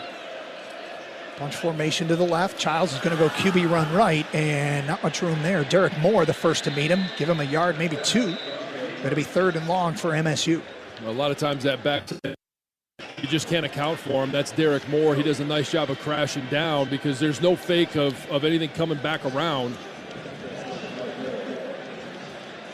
Call it 3rd and 8 for MSU. To this point, Michigan State's been 2 of 9 on 3rd down, so got to find a way to get them off the field again. It's usually a product of how far do you have to go on 3rd down. And this is a 3rd and long. Childs in a shotgun, takes the snap, back to pass. Wolverines bring an extra rusher. He bails out of there to the right, looking downfield. Then he'll have to throw it away again. Nobody open downfield. Wolverines brought a blitzer, forced him out of the pocket, and the secondary can't say enough about the way that they have played downfield tonight. They've been very good downfield, and it's when you have pass rush, or when you have coverage, it allows that pass rush time to get in there, find ways to beat that offensive line. Derek Moore does a nice job of pulling off right as Aiden Childs hits the sidelines. I know he wanted to take a shot at him, but hey, don't give him a free 15. Eckley will punt on this 4th down and 8, standing on his own 22-yard line. Samaj Morgan on Michigan's 14. Eckley's got the snap and gets off a decent punt. Samaj running up will signal for a fair catch and make it at the 23-yard line. Good ball security there for Samaj, and Michigan will take over with 9:39 to go, 3rd quarter, in a 17-7 lead. Jason, let me ask you this about punt returns. I know you were probably back there at some point. Yeah. When that ball is as wobbly as that one was, how difficult is that, especially when you're coming up to make that catch? Yeah, it's hard. That's the hardest catch in football, the punt returner. That's why you see so many guys let the ball hit the ground, because it's such a dangerous catch that causes people to have a little bit of timidity when it comes to it. But when that nose is back, the ball is going to fall forward, which makes it an extremely hard catch. Well, John, after that first drive was all on the ground, plus a 5-yard penalty. This could be the Penn State game plan from back in 2023, 32 consecutive runs. Snap and a handoff to Justice Haynes is going to bounce it outside. Spartans are out there for him, and he's going to lose a yard. I got to tell you, that snap looked like Bryce wasn't ready for it. Yeah, it looked like it came early. And it looked like it was early with the motion as well, because normally that ball is snapped after the motion goes in front of him, and it was snapped right in front. Luckily, it didn't hit him. Malcolm Bell and Wayne Matthews on the stop. We did not see Jordan Hall out there, the injured Spartan linebacker. Loss of a yard there, 2nd down at 11. Spartans go with a late substitution, but there's plenty of time on the play clock. They're holding it up because Michigan substituted. Ball's on the left hash, 2 receivers on the short side. Now they put Samaj in motion from right to left. Delayed handoff, Justice Haynes, and he runs into one of his blockers and gets back to the original line of scrimmage. Nothing there. Yeah, he ran right into the back of Max Bredesen. Like that play was going to open up. But it did. It's that same motion where he kind of fakes the rollout and hands the ball around Justice Haynes. The rollout pulls that defensive end out, creating the hole, and I'm not sure what Justice saw, why he didn't bounce that ball just a little bit outside, but he ended up running right in the back of backs. 3rd down and 10 for Michigan. They lead it 17-7, 8:20 to go, 3rd quarter. Underwood in a shotgun. Claps his hands, back to pass. Bryce steps up in his pocket and looking downfield, looks like he wants to run, makes one man miss and gets out to the 30. He'll be 3 yards shy of the first down. And that'll bring on the punt team for Michigan with a 10-point lead deep in their own territory. And that one for Michigan State was just a win downfield. We've been talking about Michigan secondary. Quite honestly, Michigan State secondary has played pretty well, pretty good as well. It seems like when we lose first down, the series doesn't go like we want. It's all about that first down play. Yep. Hudson Hollenbach has a clean snap and gets off a punt, a decent one. Backing up the Spartan punt return. It's going to go over his head and roll inside the 10, and Joe Taylor's down there, and they're going to let it stop on the 3-yard line. We just talked about that, John. Amari Kelly let it go over his head, and it rolled inside the 5, and the Spartans will be looking at 97 yards of field following a 67-yard punt. The longest punt of the year from Hudson Hollenbach, and that's where Michigan State will take over. Down 10, 7:24 to go, third quarter. Hey, special teams getting some of that yardage back they gave up in the first half. You're listening to Michigan Football from Learfield. Some people just know you can save money on car insurance by checking Allstate first. Like you know to check if they're going for it on 4th down before going to the concession stand. Yeah, give me 3 hot dogs, 2 jumbo crisps. Touchdown, baby! What? Hey, buddy, you want cheese with those? Yeah, checking first is smart. No. So check Allstate first and see what you could save. You're in good hands with Allstate. Potential savings vary, including based on how you buy, subject to terms, conditions, and availability. Allstate North American Insurance Company and affiliates, Northbrook, Illinois. Here's a club you'll want to get into, Club Citgo. It's the super easy app that opens the door to great fuel savings and more. Sign up and instantly save 23 cents per gallon on your first fill-up, plus everyday savings that really add up. You can also enter our sweepstakes with multiple winners and giveaways, like free gas for a year. And Club Citgo makes paying easy with a convenient mobile pay feature. So welcome to the club where all the action is. Download Club Citgo today. Savings good up to 30 gallons, only at participating locations. Data rates may apply. Kohl's lowest prices of the season are here, and they're so good. You're gonna wish you had enough hands for a second cart. Save on cozy tees for women, comfy jeans for boys, refreshed essentials for your home, and so much more. Because when prices are this low, self-control is overrated. Shop Kohl's lowest prices of the season and stock up now. Select styles. Offer ends October 26th. Some exclusions apply. See store or kohls.com for details. If you haven't listened to the Defend the Block podcast, here's what you've been missing. With Will Cheddar, I think that's what our team really needs to be focused on, that 1-0 mentality. Obviously, everyone's aware of what everyone's saying. It's kind of inevitable. If you have a cell phone, you know what's going on. But being able to kind of block that out. Defend the Block, covering Michigan basketball all year long on MGO Blue Podcasts. Subscribe on Apple, Spotify, or wherever you get your podcasts. Michigan State. The Paul Bunyan Trophy is on the line. Today's broadcast is presented by Meijer, presenting sponsor of the 2025 Michigan football season and proud supporter of hundreds of local sports teams across the Midwest. Morgan & Morgan is America's largest injury law firm and proud partner of Michigan athletics. Doug Karst, John Jansen, Jason Avant down on the field. And John, Spartans have 116 yards of total offense, and they're looking at a 97-yard field here following the 67-yard punt by Hudson Hollenbach. Yeah, sometimes you go out there and it looks a heck of a lot longer than 97. Almost like it's a mountain you just can't figure out how to climb. Tullis in the backfield. Spartans down 10, and with it, Aiden Childs in his own end zone. Handed off to Tullis, and he gets wrapped up by Eno Etta right at the line of scrimmage. Big Eno Etta with a play there. No gain on first down. Great job by Eno of getting his arms extended on that guard, being able to shed that block, and at that point, hey, the running back's got nowhere to go.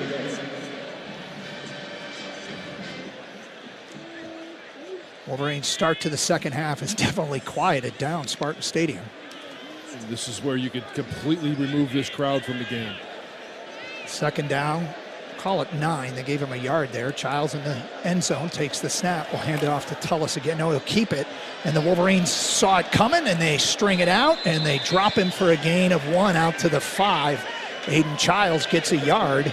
It's 3rd down and long for MSU. It'll be interesting to see what they decide to do offensively here. Do they want to take the risk? Because he's been under duress this entire second half and possibly take a hit near the goal line, or are they just going to try and go the safe route, see, hey, what can we pick up on the ground and punt?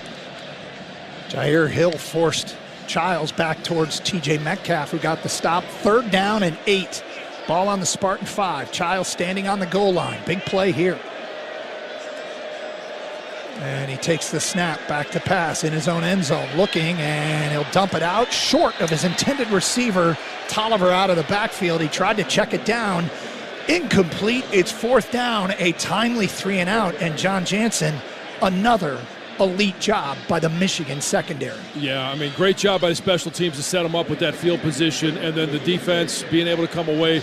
Nothing happening downfield. Aiden Childs under pressure, and I'm actually really surprised that they did that, throw the ball there, because Aiden Childs pulls that ripcord early, and he had the outlet. It just came up short.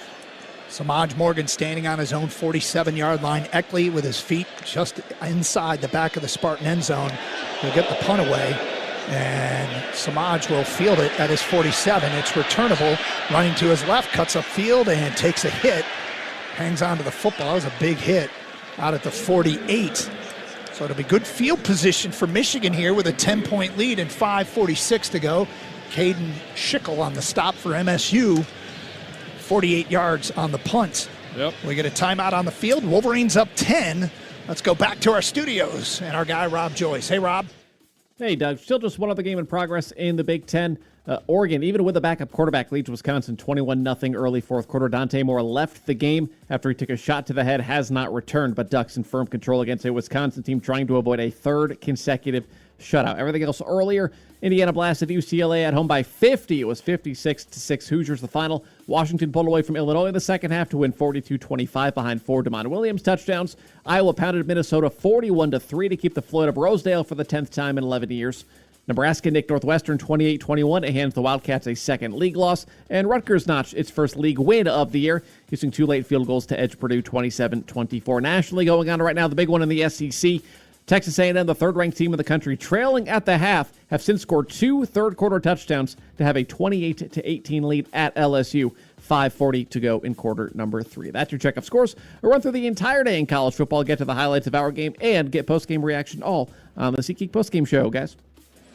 Thank you, Rob, very much. We'll hear from you later. Now, John, it felt like early in this game, Michigan had an opportunity to really suck the life out of the Spartans, and they couldn't quite get over that hump. Now they've got the football at the 48 with a 10-point lead. The way Michigan State's offense has moved the football, which is barely much at all, 119 yards of total offense, a touchdown here would really put Michigan State in a bad place. It would put them in a bad place and put this crowd in a bad place. We heard the boos early on when Michigan had that opportunity to put them away. They didn't. Now they do, and I tell you this, I know it's only the 3rd quarter. They're able to put 6 on the board right now, 7 with the extra point. I think you're going to start seeing some of these fans walking towards the end zone or towards the exits. It kind of feels like that's the temperature in the stadium right now. They're just kind of, Michigan State fans are waiting for something bad to happen, and Michigan needs to do that right now. Those 2 20-yard-plus runs by Justice Haynes that last Michigan 2 possessions ago gives Michigan 34 explosive plays on the year, 20 yards or more. Last year, the whole season, they had 36. Oh, wow. And, I mean, this is the perfect position on the field. Hand the ball up to Justice Haynes and start hammering them up front. They got a little cute, John, the last possession with the sprint draw and some off-tackle stuff. Right out of halftime, they ran the ball straight. Let's see if they'll do that again. Gap blocking. Let those guys come off. Shotgun for Underwood, takes the snap, hands it off to Justice Haynes, and he'll get it into Michigan State territory down to the 49, a gain of 3. The other thing here is Dominic Zavada with that howitzer of a leg. You're about 12, 13 yards away from a long field goal attempt.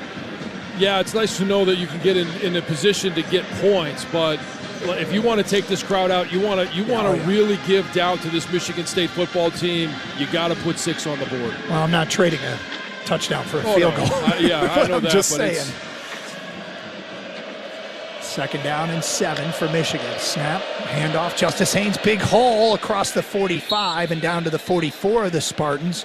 Good hard running there behind the right side of the Michigan line. Guarnera and Sprague. It'll be 3rd and short. And it's that same play. They've got Max Pullen as well as Jalen Hoffman. They're really utilizing those guys to get across the formation. Sometimes when it's hard to make some of those back blocks, if you pull a guard, your center has to be able to make that back block. You pull a tackle, guard has to block back. It's easier to do it when those guys are in the wing formation. 3 tight ends to the right on this 3rd and 2. Snap, handoff, Justice Haynes, first down at the 41-yard line. He's dropped right there, a gain of 3. Again, behind the right side of the offensive line. Move the chains. Clock running, 4:24 to go. Michigan up 10. And, stop me if I sound like a broken record, but Jalen Hoffman, Max Bredesen pulling across the formation. If it ain't broke, don't fix it. We'll take 3. We'll take 4, 5. I mean, just keep moving the chains. 1st and 10, Michigan from the Spartan 41. 2 tight ends to the left. That's Klein and Bredesen. 2 receivers wide right. Haynes in the backfield directly behind Bryce Underwood. Play action, back to pass. Delivered, and it's caught inside the 20. Down to the 15. At the 14-yard line is Andrew Marsh. And the Wolverines have entered the red zone again.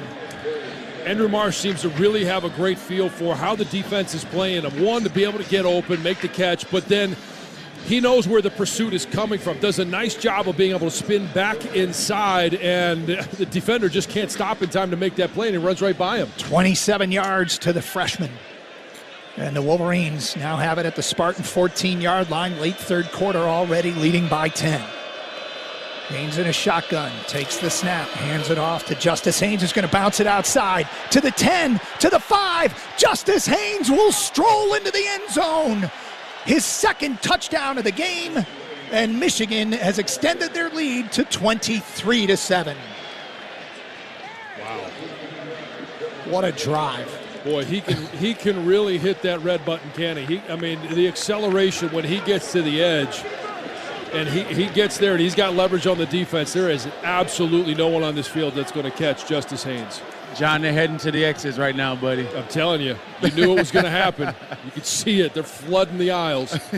5 plays, 52 yards, over 2 minutes and 38 seconds. The extra point attempt from Dominic Zavada is up, and it is good.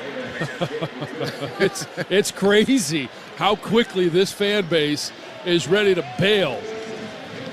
Yeah, they're out of here. Well, they haven't done much offensively, and now they're down 17 late 3rd quarter. That Justice Haynes 14-yard touchdown run brought to you by your Southeast Michigan Ford dealers. What a drive.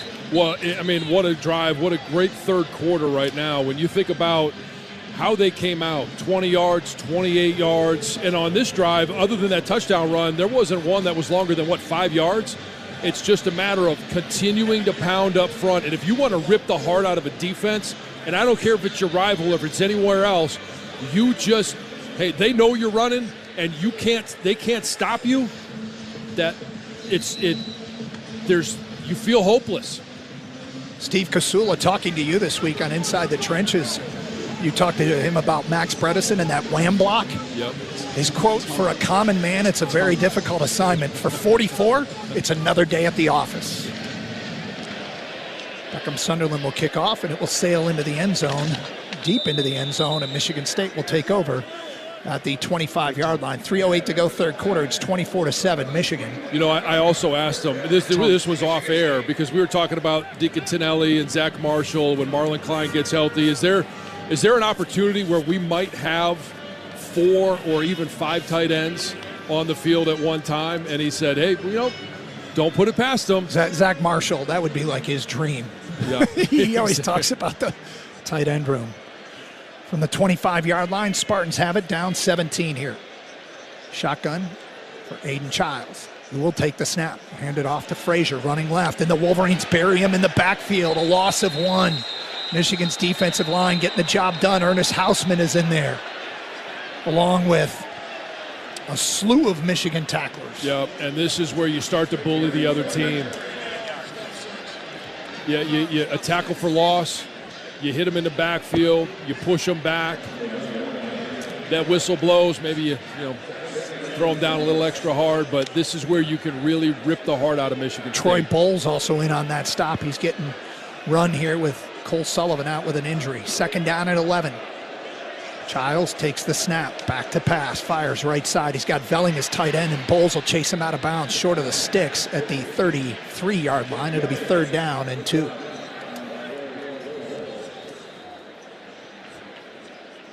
Bowles, they've raved about him. He just hasn't had a chance to get on the field because that room is so deep, and he had an injury earlier in the year. Yeah, I mean, how with Cole, Jimmy, Jay Sean, Ernie, how are you going to find a way to break into that group? 3rd down and 2 for the Spartans. Looking for their first. No, they got a 1st down last possession. My apologies. Snap. Childs delivers, and it's caught, and a wide receiver screen, and getting out of bounds just across the 35. And knocked out of bounds is Tolliver, and some pushing and shoving down there in front of the Spartan bench, but everybody walks out of there. Move the chains for MSU. TJ Metcalf read that one perfectly. He just couldn't find a way to get an angle to get around the other receiver that was blocking out in front of him to be able to make that play for no gain. Ball's at the 37 of the Spartans. Their 2nd first down of the 2nd half. Clock running, minute 30 to go, 3rd quarter. 24-7, Michigan. Oh, hear the Let's Go Blue here at Spartan Stadium. It's a beautiful sound. Childs takes his snap. Play action, rolls out to the right. The Wolverines are in there. He's looking downfield, and now he gets buried. T.J. Guy gets home. He just swallowed him up. Nowhere to go downfield. And Doug, I mean, you said it. We'll continue to talk about it. We've been hard on this secondary at times, even going back to last year. But they are playing out of their minds. Last week, against a very good receiving core for Washington and a quarterback that the week prior to that threw for over 300 yards, accounted for 400 yards of offense. And now tonight, the way that they're playing against this group of receivers as well. TJ Guy's first sack of the season, a loss of 8. 2nd down and 19 for the Spartans. Childs over the middle. He's got Nick Marsh at the 43, cuts up field, and he's close to the 1st down. I think he's got it. Yeah, they let him out of jail there. Yep. As they had him really behind the chains. They're going to give him a 1st down on what could be the last play of the 3rd quarter, although the Spartans quickly going to the line of scrimmage. And the Wolverines trying to sub, and they better hurry, get guys off the field. 1st and 10, MSU from their own 47. Childs in a shotgun, takes the snap, back to pass, delivers, and it's caught at the 50 and knocked backwards. Jair Hill is Nick Marsh. It's a battle of which Marsh can produce more. Yeah, nice job of Jair of being able to react to that pass, come down. Very minimal gain on a play that could have been big. It's a gain of 3. It'll be 2nd down and 7, and that concludes quarter number 3. From here in East Lansing, it's 24-7. Michigan on top of the Spartans. This is Michigan football from Learfield. Since 1980, Grand Traverse Resort and Spa has been a Michigan vacation tradition. A place where lake views meet legendary fairways, where spa days turn into starry nights, and where family memories last for generations. Whether it's a summer getaway, a fall color tour, or a cozy winter escape, your perfect Michigan vacation starts here. Grand Traverse Resort and Spa, a Michigan tradition since 1980. Book your getaway at grandtraverseresort.com. Proud partner of Michigan Athletics. And we pause for a word over this, the very maize and blue Michigan Football Network. This is Michigan football from Learfield. My mom has taken up going to the park to practice yoga. My dad's going to a club, but not a book club, a salsa club. Finding new hobbies comes with age. My mom has started getting lost and not knowing where she's going. Becoming lost or disoriented doesn't. Confusion with time or place may be a sign of Alzheimer's. An early diagnosis can help improve the quality of life for your loved one. Learn the warning signs of Alzheimer's at 10signs.org. Brought to you by the Alzheimer's Association and the Ad Council. Man, I love my kids so much. I once sat for 3 hours in the cold rain to watch her soccer team lose by 18 goals. I love my kids so much, I once used a tube to suck snot out of her stuffed nose at 3 a.m. You win. Love your kids? Love them enough to make sure they're in the right car seat. From toddlers to tweens, visit nhtsa.gov/the-right-seat to find the right seat for their age and size. Keep them safe. Visit nhtsa.gov/the-right-seat. Brought to you by the National Highway Traffic Safety Administration and the Ad Council. Make a play here defensively. Find a way to get them off the field. 3 and out is the ideal situation. Yeah, this game is not over. Frazier in the backfield. Childs in a shotgun.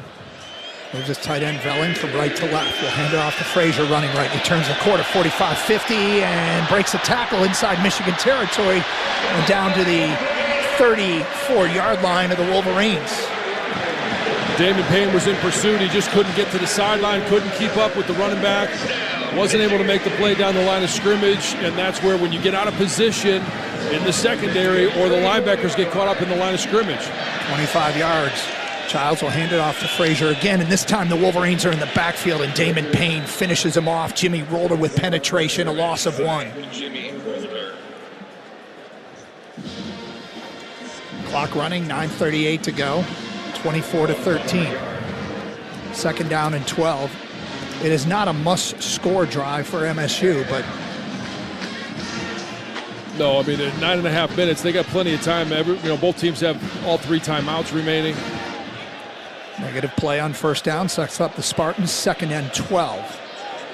Childs takes the snap, back to pass, looking to his left, now down the middle, dumps it off to Velling at the 30, and he's nice open field tackle dropped right there by Jimmy Rolder.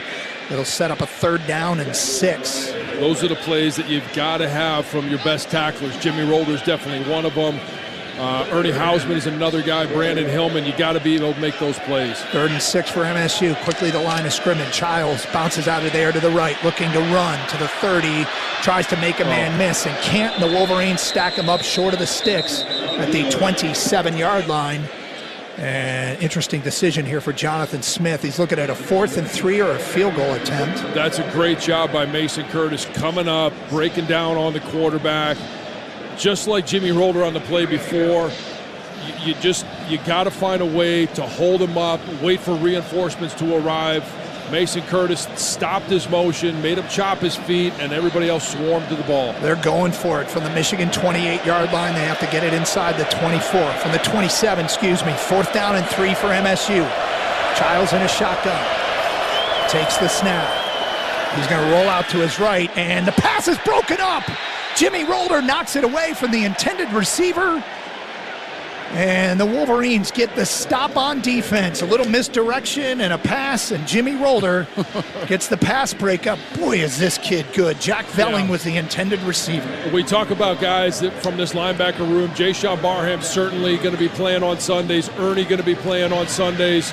Jimmy Rolder, now that he is 100% healthy, he's a guy that also is going to be playing on Sundays. So it's the talent there, and he reads that one right from the beginning. He knew where that ball was going, and he made a beeline out there to be able to deflect that ball. 8:01 to go here at Spartan Stadium, 24-13 Michigan. The Wolverines get the football back. This is Michigan football from Learfield. Need plastics? Alro Plastics is your source for cut-to-size performance plastics. Our inventory includes sheet, rod, tube, grating, and plate. We cut and ship many orders the same day. Since 1987, Alro Plastics has provided value-added processing to meet the most demanding fabrication requirements. Whether your business is large or small, we will provide you with competitive pricing, technical support, and superior service. Learn more at alro.com/plastics. Any true Wolverine knows you're a Wolverine for life. At Greenleaf Trust, we believe in that same lifelong commitment. With a 99% client retention rate, our relationships span generations, just like your loyalty to the Maize and Blue. We specialize in goals-based wealth management, trust administration, and retirement plan services for today and generations to come. Because staying true isn't just a Michigan tradition, it's our tradition too. Learn more at greenleaftrust.com and go Blue. All right. It's a beautiful day for football here at the stadium, and we're just about ready for kickoff. Score 0-0. And suddenly, I'm in the mood for a Coke Zero Sugar. Real Coke taste, zero sugar. Now that's a winning combo. Yeah, Crisp, refreshing, that hits the spot. When it comes to great taste, Coke Zero Sugar's always on the scoreboard. Coke Zero Sugar. Real Coke taste, zero sugar. He's got the speed. He's got room. He's going to score. No one gets you closer to the game than Sirius XM College Sports Radio. For the win. Got it! Let's go! Tune in for news, talk, and analysis from the offseason through regular season and into the postseason. We've got your team covered anywhere you go. Deep to center field. Oh, it's gone! Get a free trial at SiriusXM.com/College Sports Radio 2025. Wolverines, Spartans. The state championship game is on the air. And today's broadcast is presented by Meijer, presenting sponsor of the 2025 Michigan football season and proud supporter of hundreds of local sports teams across the Midwest. 24-13, Michigan on top of Michigan State with 8:01 to go. John, everybody's greedy. You want a touchdown with every offensive possession. This possession, I'm going to say minimum requirement, 2 first downs. Yeah, and it's gonna be what we talked about last week. Not if they're gonna huddle, don't break it till 13 seconds. You're not gonna huddle, you gotta be patient at the line of scrimmage. Justice Haynes back in at running back. Underwood takes the snap, will hand it off to Haynes. He'll run right across the 30 and give him 3 yards on first down to the 31. Yeah, I'll take that on first down. Just like the touchdown scoring drive they had. It wasn't anything huge at the beginning of that drive. It was just, hey, 4 yards, first down. And you're exactly right. It's going to take a couple of first downs here. And this team taking as much time off of the clock as the play clock will allow them. Play clock's at 20. Game clock rolling with 7:31 to go. And Michigan continues a long look to the sidelines. And now they break the sugar huddle and line up with 10 seconds to go on the play clock. There you go, tick-tock. Underwood puts a man in motion. That's Channing Goodwin. Hand off to Justice Haynes, running right, cuts upfield, and gets close to the first down. Oh, they're going to mark him down. His knee, they're going to say his knee was down to the 44. We got some extracurriculars downfield. And we get a flag, and who is it going to be on? It's on a Spartan. We're going to have a free first down and 15 yards. This is exactly... Michigan has to be composed. Yep. It was, who was down there? Who was the receiver? That's Andrew Marsh down there that got into it with Joshua Eaton. And Eaton Andrew Marsh. It wouldn't have been Marsh. It would have been, let's see. Yeah, Andrew was it Marsh? Marsh? I'm sorry. I thought it was Goodwin. My apologies. Yeah, no worries. You're much closer. Why did I even doubt you? Yeah, it's literally on my sideline. Yeah. After the play, unsportsmanlike conduct, defense number 7 for taunting, his first of the game, 15-yard penalty, first down. That was Joshua Eaton. And Jason, did I see that right? It was blocking. Marsh went to the ground, and Eaton got up and stood over him and posed. Yeah, that's exactly what happened. But I like the freshman getting in there and mixing it up. I love to see that from a Michigan receiver. Well, what did Sharon Moore and the team say all week? Don't engage. Michigan State now 10 penalties, 95 yards. And several personal fouls. From the 49, first and 10. We got 6:46 to go in the ball game. Snap and a handoff to Justice Haynes up the middle into Spartan territory and down at the 48-yard line of MSU. A gain of 3 on first down. Yep, again, we'll take that 3 on first down. Let that clock continue to roll. Isaiah Moa on the stop. Transfer from BYU. That's as simple as it gets. It's just running right downhill, right up the middle of that Spartan defense. Wolverines line up here with 20 seconds on the play clock. Seems a bit early. Down to 13. Underwood puts a man in motion, Jalen Hoffman, and Underwood's going to pass. Rolls out, now he's going to run and get across the 50 and down to the 49, which is back to the line of scrimmage before he is dropped by Raekwon Buckley. With 5:59 to go, I believe Michigan State's going to use a timeout on a 3rd down and 8. Yeah, and I'm curious as to... I don't necessarily hate the fact that they were going to throw the ball downfield, but there's only 2 guys in the route. They've got everybody else in protecting them, and they still can't protect them. But there's just nowhere to go when you only have 2 guys in the route. Yeah, it was Channing Goodwin and Marlon Klein down there. It wasn't McCulley or Andrew Marsh, who's been the playmakers most of the day. Right. Maybe trying to catch them off guard, thinking they're not throwing with Marsh and McCulley off the field. Yeah. Hey, look, Chip Lindsey has done a pretty good job this year, and Michigan's offensive coordinator. Yeah, it's not a great position to put your freshman quarterback in, because even if you are going to be able to throw the ball downfield on those, it's going to be man coverage. It's going to be a tight window, tough completions. This would be a whole different field if Michigan State had opted to try a field goal last possession. But there's 5:59 to go with the Wolverines up 11, looking at a 3rd and 8. Well, they would have been able to kick a field goal if they didn't go for 2. That's true. Well, a field goal here would have made it an 8-point game. They would have been a touchdown and 2-point conversion away, but here we go. Big play here. 3rd and 8 for Michigan from the Spartan 49-yard line. Underwood looks like he wants to change the play. There are 3 Wolverines lined up to the near side. That is the wide side. Ball's on the right hash.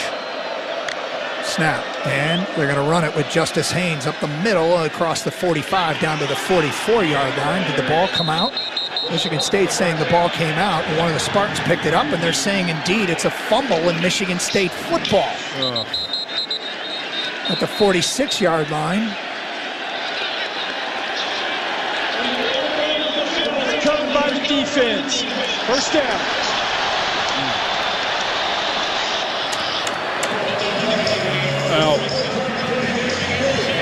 I think Justice thought that he wasn't going back into the game, so him being in the game because Michigan State made it close, I think it was a surprise to him. So I don't know if he's mentally in that position in order to be in there in that moment.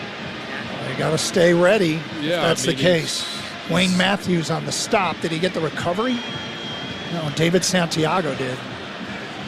So Michigan State takes over on their own 46-yard line, down 11 with 5:51 to go. They just can't bury it. Nope. And now we've got a stadium that might have more Michigan fans than State fans, as the Wolverines got to keep playing. This one's not over. Childs in a shotgun. Takes the snap, back to pass. Bounces out to his right, delivers to Nick Marsh, who's got it at the Michigan 39-yard line. He goes to the ground right there. First down. Should went to the flat a little bit too fast. Only thing that can beat you is stuff behind you, so you have to sink underneath the deep route, rally to the underneath throw. Giles, back to pass, going to roll out to his right, looking downfield, delivers, and it's batted away. Great defensive play by Zeke Berry in coverage on Amari Kelly. Incomplete, second down. Nice job by Zeke. Yeah, it was a great job by Zeke, and I wouldn't be surprised if that's what becomes of this Michigan State offense, is rolling Aiden Childs out, allowing him to see downfield, trying to roll away from some of the blitzes that Michigan is putting on. They bring in a lot of those blitzes from the boundary. That stops the clock with 5:26 to go from the Michigan 38-yard line, second down and 10. Childs takes the snap. They're going to run it.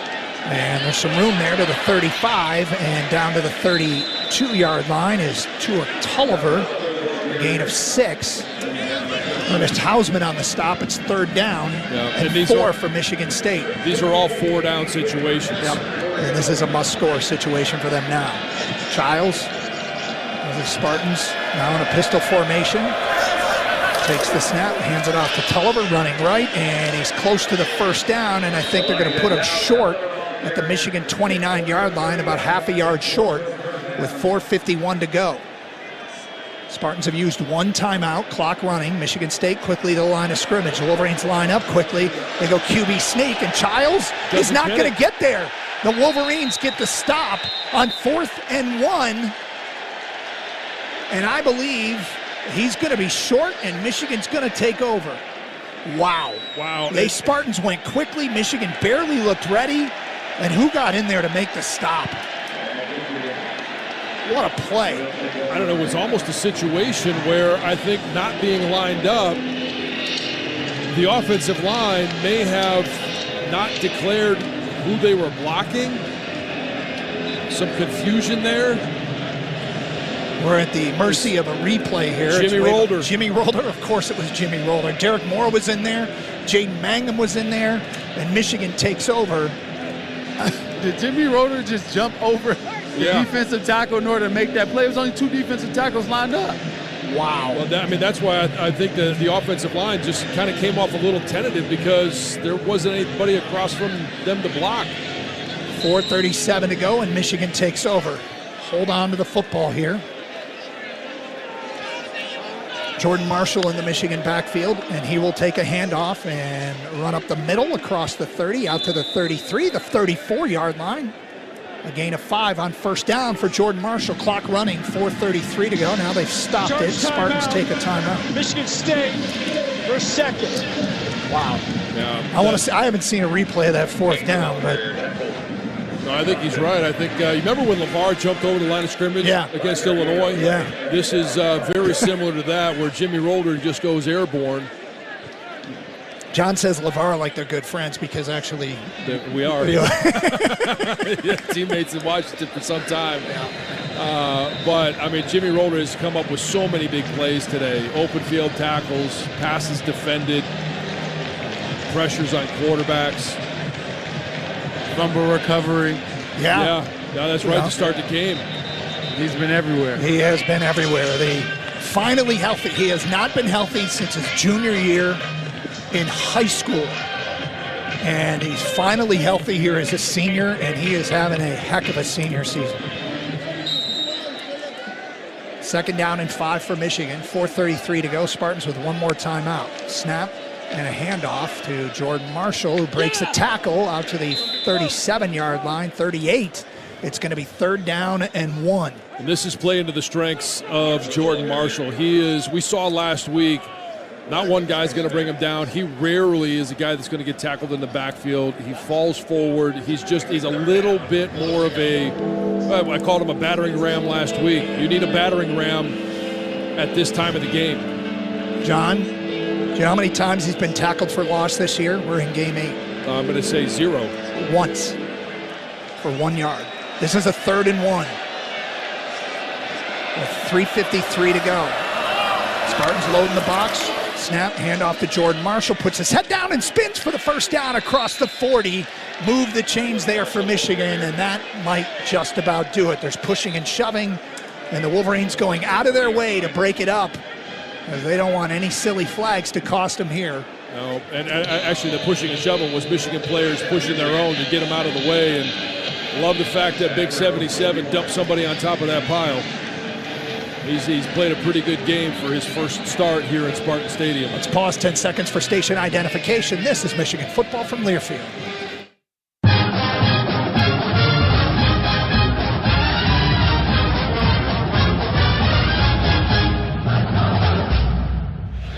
First and 10 Michigan, 3:03 to go. Snap, handoff to checked out Jordan Marshall out to the 44-yard line, and Michigan State will use their last timeout with 2 minutes and 58 seconds.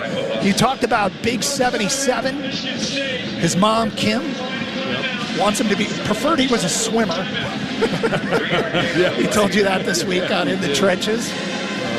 What a great message, though, from the captain, Gio El-Hadi. When Evan Link went down, and that's all that Blake kept saying. I wasn't nervous. I was worried about Evan, but when he got put in at left tackle last week against Washington, what did Gio El-Hadi say to him? You and me, baby. Let's go do it. Let's go. That's what you need from a captain up front. You get a young buck next to you. There'll be a lot of things going on. They're obviously very excited to be in there. You got to calm them down at times. Got to walk them through the process just a little bit, the highs and lows of those first couple of reps. And Gio did that for Blake, and I think Blake has stepped in today. It hasn't been perfect, but he has done a really nice job. That offensive line in general has done a really nice job tonight. Spartans are now out of timeouts. They trail by 11 with 2:58 to go. And the Wolverines looking at a 2nd down and 7. Full house backfield with Bredesen back there, along with Justice Haynes. Check that Jordan Marshall, who breaks a tackle across the 50 to the 40. Oh, look at this. Down the far sideline, Jordan Marshall to the house. Touchdown, Wolverines. Jordan Marshall goes 56 yards, and Michigan makes it 30-13.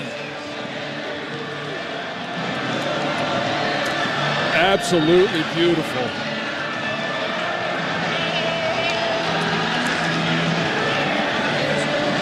Is that 2 over 100? I'm just going to look to Bob Rossick and see if that's 2 over 100. That's is it? 15 carries for 110 yards for Jordan Marshall for his long of 56. 26 carries for Justice Haynes for 152 yards. And Michigan has rushed for 278 yards against the Spartan defense. Dom Zabata, extra point is up and good. And the lead now 31-13 here at Spartan Stadium. 5 plays, 71 yards. Jordan Marshall, 56 yards for a touchdown. That Wolverine touchdown. Brought to you by your Southeast Michigan Ford dealers. Think Ford first.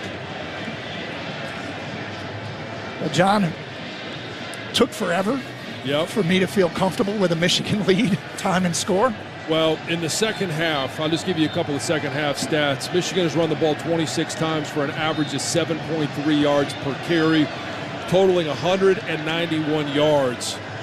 Here in the second half, Michigan State has run for 44 yards. They've averaged just under 3 yards per carry. And I mean, it hasn't been easy, and Michigan has done plenty to invite Michigan State to stay around in this game. But when it's come down to it, they've been able to put their foot down. What a run from Jordan Marshall. And that was both skis pointed downhill, John. Yes, it was. Yeah, I found out you're a skier. He's a downhill skier, Jordan Marshall, Colorado, Vail.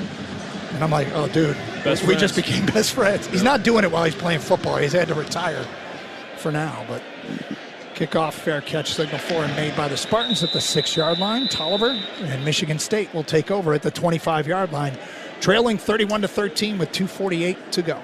This is where the focus for Michigan needs to be on Michigan. It needs to be whenever you make a play, celebrate with your teammates. Yeah. Don't do anything crazy at this time. It's been a good game for Michigan so far. You look at the penalties. I mean, Michigan State has 10 penalties. They've had a handful of unsportsmanlike penalties. 10 for 95 yards. That's nearly 100 yards of penalties for Michigan State. Alessio Milivojevic in at quarterback for Michigan State. 2:48 to go. His first snap of the ball game, and the Spartans jump. Up front, Caleb Carter. Well, they might as well make it a clean 100 yards. Will I give them 100 yards in penalties? They will. Okay, so all week long, don't engage. They haven't engaged. We got to get out of here without any more incidents, right? Yeah. First down. Celebrate with your fans. Celebrate with your teammates. Well, the players on the sidelines not helping us right here. They're teasing the fans pretty badly. Well, just leave that on the sidelines. First and 15, and the Spartans jump again. And they're moving them back 5 more yards. And Rayshawn Benny loves it. Jayshawn Barham loves it. And it's going to be another 5 yards in penalties. Ball start. Offense, number 58. 5-yard penalty. First down. How many penalties is that? That's now, that's going to be 12 for 105 yards. First and 20 for Michigan State. Milivojevic in a shotgun, takes the snap, he'll hand it off. Running right is Tolliver, and he gets met in the hole and dropped for a gain of 1.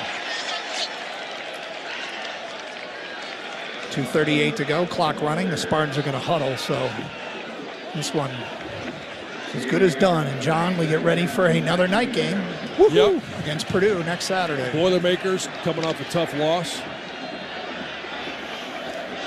Yeah, they lose at home to Rutgers. Yeah, last-second field goal. Second down and 19 for Michigan State. Back to pass is Milivojevic. He's going to deliver, and it's caught out at the 31, and going to the ground right there is Amari Kelly. And that's a late flag. What happened? He ran into his own player. Wolverines get a penalty? Yeah, they're going to call roughing the passer. He got knocked down by his own offensive lineman. Did he really? Personal foul, roughing the passer, defense number 1, 15-yard penalty, first down. That is Michigan's first personal foul of the ball game. It's from the end of the play, so that'll take the Spartans from the 31 out to their own 46. See a replay, John? Yeah, he literally got knocked over by his own offensive lineman. Yeah, I just saw the play live on replay on NBC, which is about 45 seconds behind and didn't look like much. 1st and 10, Michigan State from the 46-yard line. They trail it 31-13 as we approach the 2-minute timeout. Milivojevic back to pass for MSU. Got all kinds of time. Going to bail out of there to the right now and run it out to the 46-yard line and step out of bounds, which is the line of scrimmage, and a good job by Jimmy Roller to avoid hitting Milivojevic as he stepped out, and Roller's a little slow getting up. As we've reached the 2-minute timeout, I hope it's just a cramp there for Jimmy. Yeah, because he's been all over the field. I think if there's anyone who's going to cramp up, he'd have a right to. 2-minute timeout. This last call presented by Founders Brewing Company, a proud sponsor of Michigan Athletics. It's not a Michigan game day without a Michigan-made beer. Founders Brewing Company, welcome to craft. 31-13, Michigan on top, 1:58 to go. This is Michigan football from Learfield.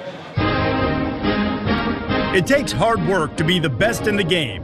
Planning, commitment, resilience, sweat. That's why Old Dominion Freight Line, the #1 national LTL carrier for quality, works hard to be the best in the game and is proud to support those striving to be the best in theirs. Old Dominion Freight Line, exclusive freight partner of Michigan Athletics, helping the world keep promises. Experiencing a Wolverines game is a lot like life. We honor traditions. We shed tears for a loss, but also for a win. And every time we step on the field, it's a chance for greatness. Farm Bureau Insurance sees the connection and is a proud sponsor of University of Michigan Athletics. From financial security to a helping hand, Farm Bureau understands the experience matters. Find an agent who can protect what matters to you. If you are a fighter, Modelo is your reward. So listen close. You put up with a lot, but you always hold it down for your people. You are strong, you are fearless, you are the baddest on the block. You are an elbow grease factory, a force of nature. You are not to be reckoned with. You are a ride or die, a powerhouse of productivity. You are a fighter, and Modelo is your reward. You've earned every last drop of this rich golden lager, so raise it up high. Modelo, the mark of a fighter. Drink responsibly. Beer imported by Crown Imports, Chicago, Illinois. We asked our team, why did you choose to work for Michigan Medicine? Here are some of their answers. Being able to interact with patients, offer them hope, and hopefully giving them care that they couldn't receive anywhere else is the biggest thing. Because it's the best of the best. We have great benefits, we have great leadership. I love what I do. This is the place where you want to be if you're looking to make change. To our team, we say, thank you for choosing us. We shape the future of healthcare together at Michigan Medicine.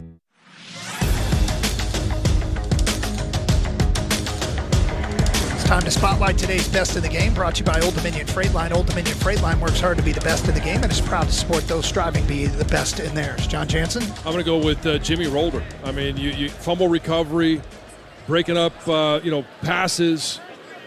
He's just been all over the field. That 4th down stop, that was huge. He's got 10 tackles, 9 solo tackles, 2 tackles for loss, a sack, another quarterback hit. I mean, he's just been dominant today. I'm going to give a shout-out to the secondary as well. Really good coverage downfield.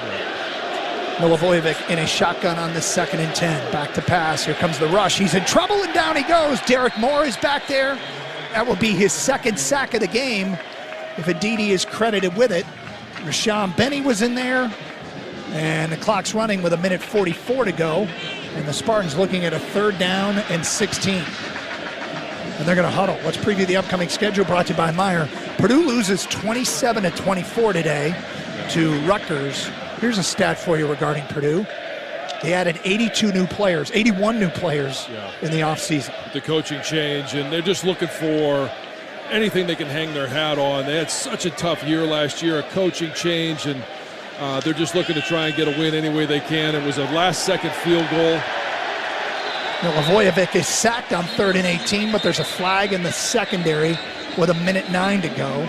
And it looks like Michigan's going to get flagged for holding. Again, Purdue next weekend, a night game at the Big House. That preview the upcoming schedule brought to you by Meyer, presenting sponsor of the 2025 Michigan football season. A proud supporter of hundreds of local sports teams across the Midwest.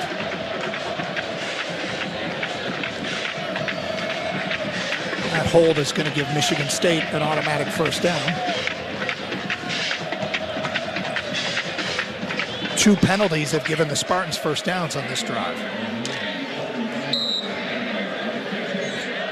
1:09 to go.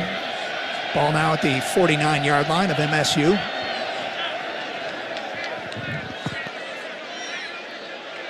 Milivojevic takes the snap, looking to his left, delivers. He's got Nick Marsh on a slant. The Wolverines bury him. John, you brought up a stat. He dropped right where he caught it there. Yards after catch. He's only had 4 yards after catch, and obviously he had that one that was down on the 6-inch line. He's either caught the ball and been right out of bounds, or Michigan has been right there to make the tackle every time he's caught the ball. He's their number one playmaker. Milivojevic delivers, and it's incomplete. A diving attempt there by Amari Kelly. It'll be 3rd down and 6 for MSU with 44 seconds to go. And I mean, you talk about the job the secondary has done. Nick Marsh is a high-level talent at receiver. Now, not a lot of opportunity. A lot of the balls that were thrown to him were sailed, were off the mark, but this secondary has done a great job covering him. Same thing with Amari. They've just done a really nice job on both of those guys, both their leading receivers. 3rd down and 6 for the Spartans. Shotgun for Milivojevic. Takes the snap. Looks to his left. Going to deliver, and it's caught. And there's some run after catch for Michigan State inside the 35 and down to the 31-yard line for Michigan State as Krishan McCray moved the chains for MSU with 36 seconds to go in this game. I can tell you, John, this drive matters to some people. Michigan leading by 18. Shotgun for Milivojevic. He's back to pass, looking left again. Steps up in the pocket, now comes back to his right on a crossing route. He's got Tolliver, who's dropped at the 26-yard line with 22 seconds to go, short of the sticks, clock running with 20 seconds to go. 19, Milivojevic wants to spike it and takes the snap and throws it down with 13 seconds to go in the ball game. He's certainly not going to do the same thing he did last week and kick that field goal at the end of the game, is he? There's a flag on the play in the secondary. Michigan have too many men on the field? They may have. All the subbing trying to get guys in can make it difficult.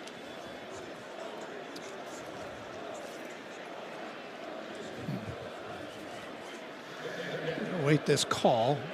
Not sure why you're trying to force a sub at this time. Illegal substitution. 12 players on defense. 5-yard penalty. 2nd down. Second down, or is it a first down? Well, they spike the ball, but if they march off the 5-yard penalty, they would give them a first. Yeah. Or would they be just shy of the first? Results of the penalty will be a first down. Yeah. Thank you.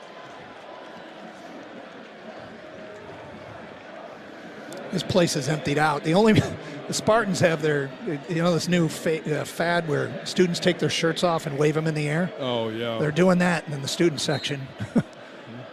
A couple hundred up there doing shirts off. And it's kind of warm out there, isn't it, Jason? Jason's moved on. Jason said he was going to be miserable. Yeah, I went inside already. I'm actually here talking to Andrew Marsh about that catch. On the side. 1st and 10, back to pass as Milivojevic steps up in the pocket, delivers to the goal line. It's caught and into the end zone for a touchdown for Michigan State is the tight end, Michael Masunis. And that makes it 31-19 with 7 seconds to go in the ball game. And it looks like Michigan State will kick the extra point here. Well, penalties helped that drive. Were there 4 on Michigan? There's the roughing the passer, defensive holding, illegal substitution. Yeah, so 3 penalties on Michigan that all resulted in Spartan first downs. Snap, good hold. The snap was behind the holder, Eckley, but the ball got put down. The kick is up, and the kick is good. It's 31-20 with 7 seconds to go.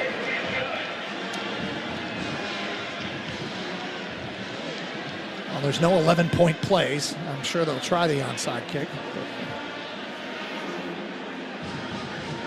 Remember in a similar situation years ago, D'Antonio went for 2, and Jabril Peppers picked it off and took that 100 yards the other way for an exclamation point.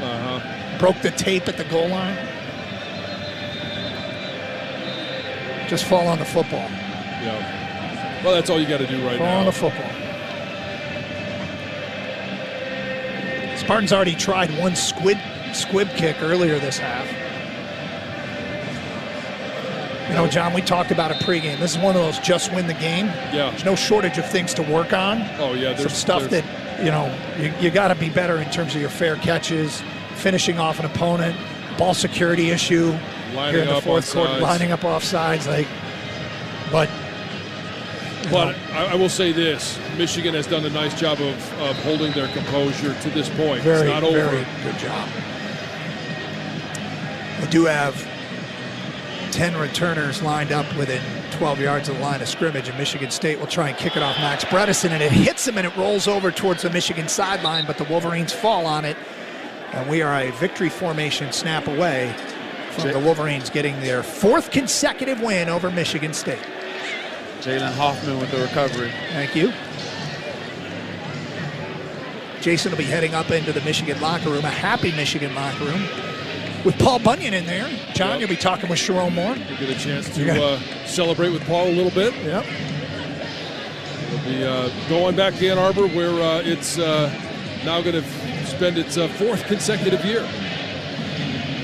Bryce Underwood is on to take the snap and take a knee. And as we've learned in the Michigan State rivalry,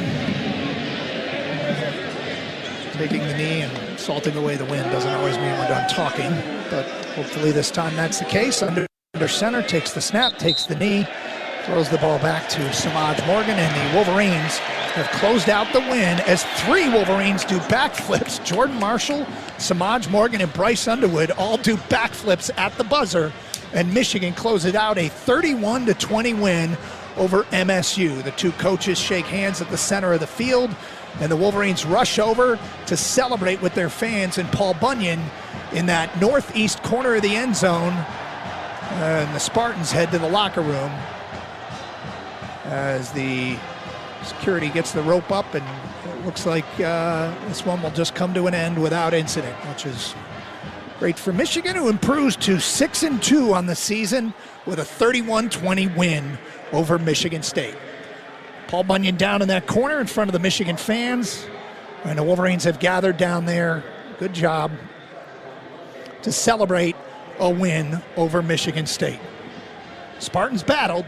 They did not make it easy, and the Wolverines have problems burying them, but they get the job done here in East Lansing to hang on to state bragging rights. 31-20 the final from here in East Lansing. Post-game coverage to come, including a trip inside the Michigan locker room.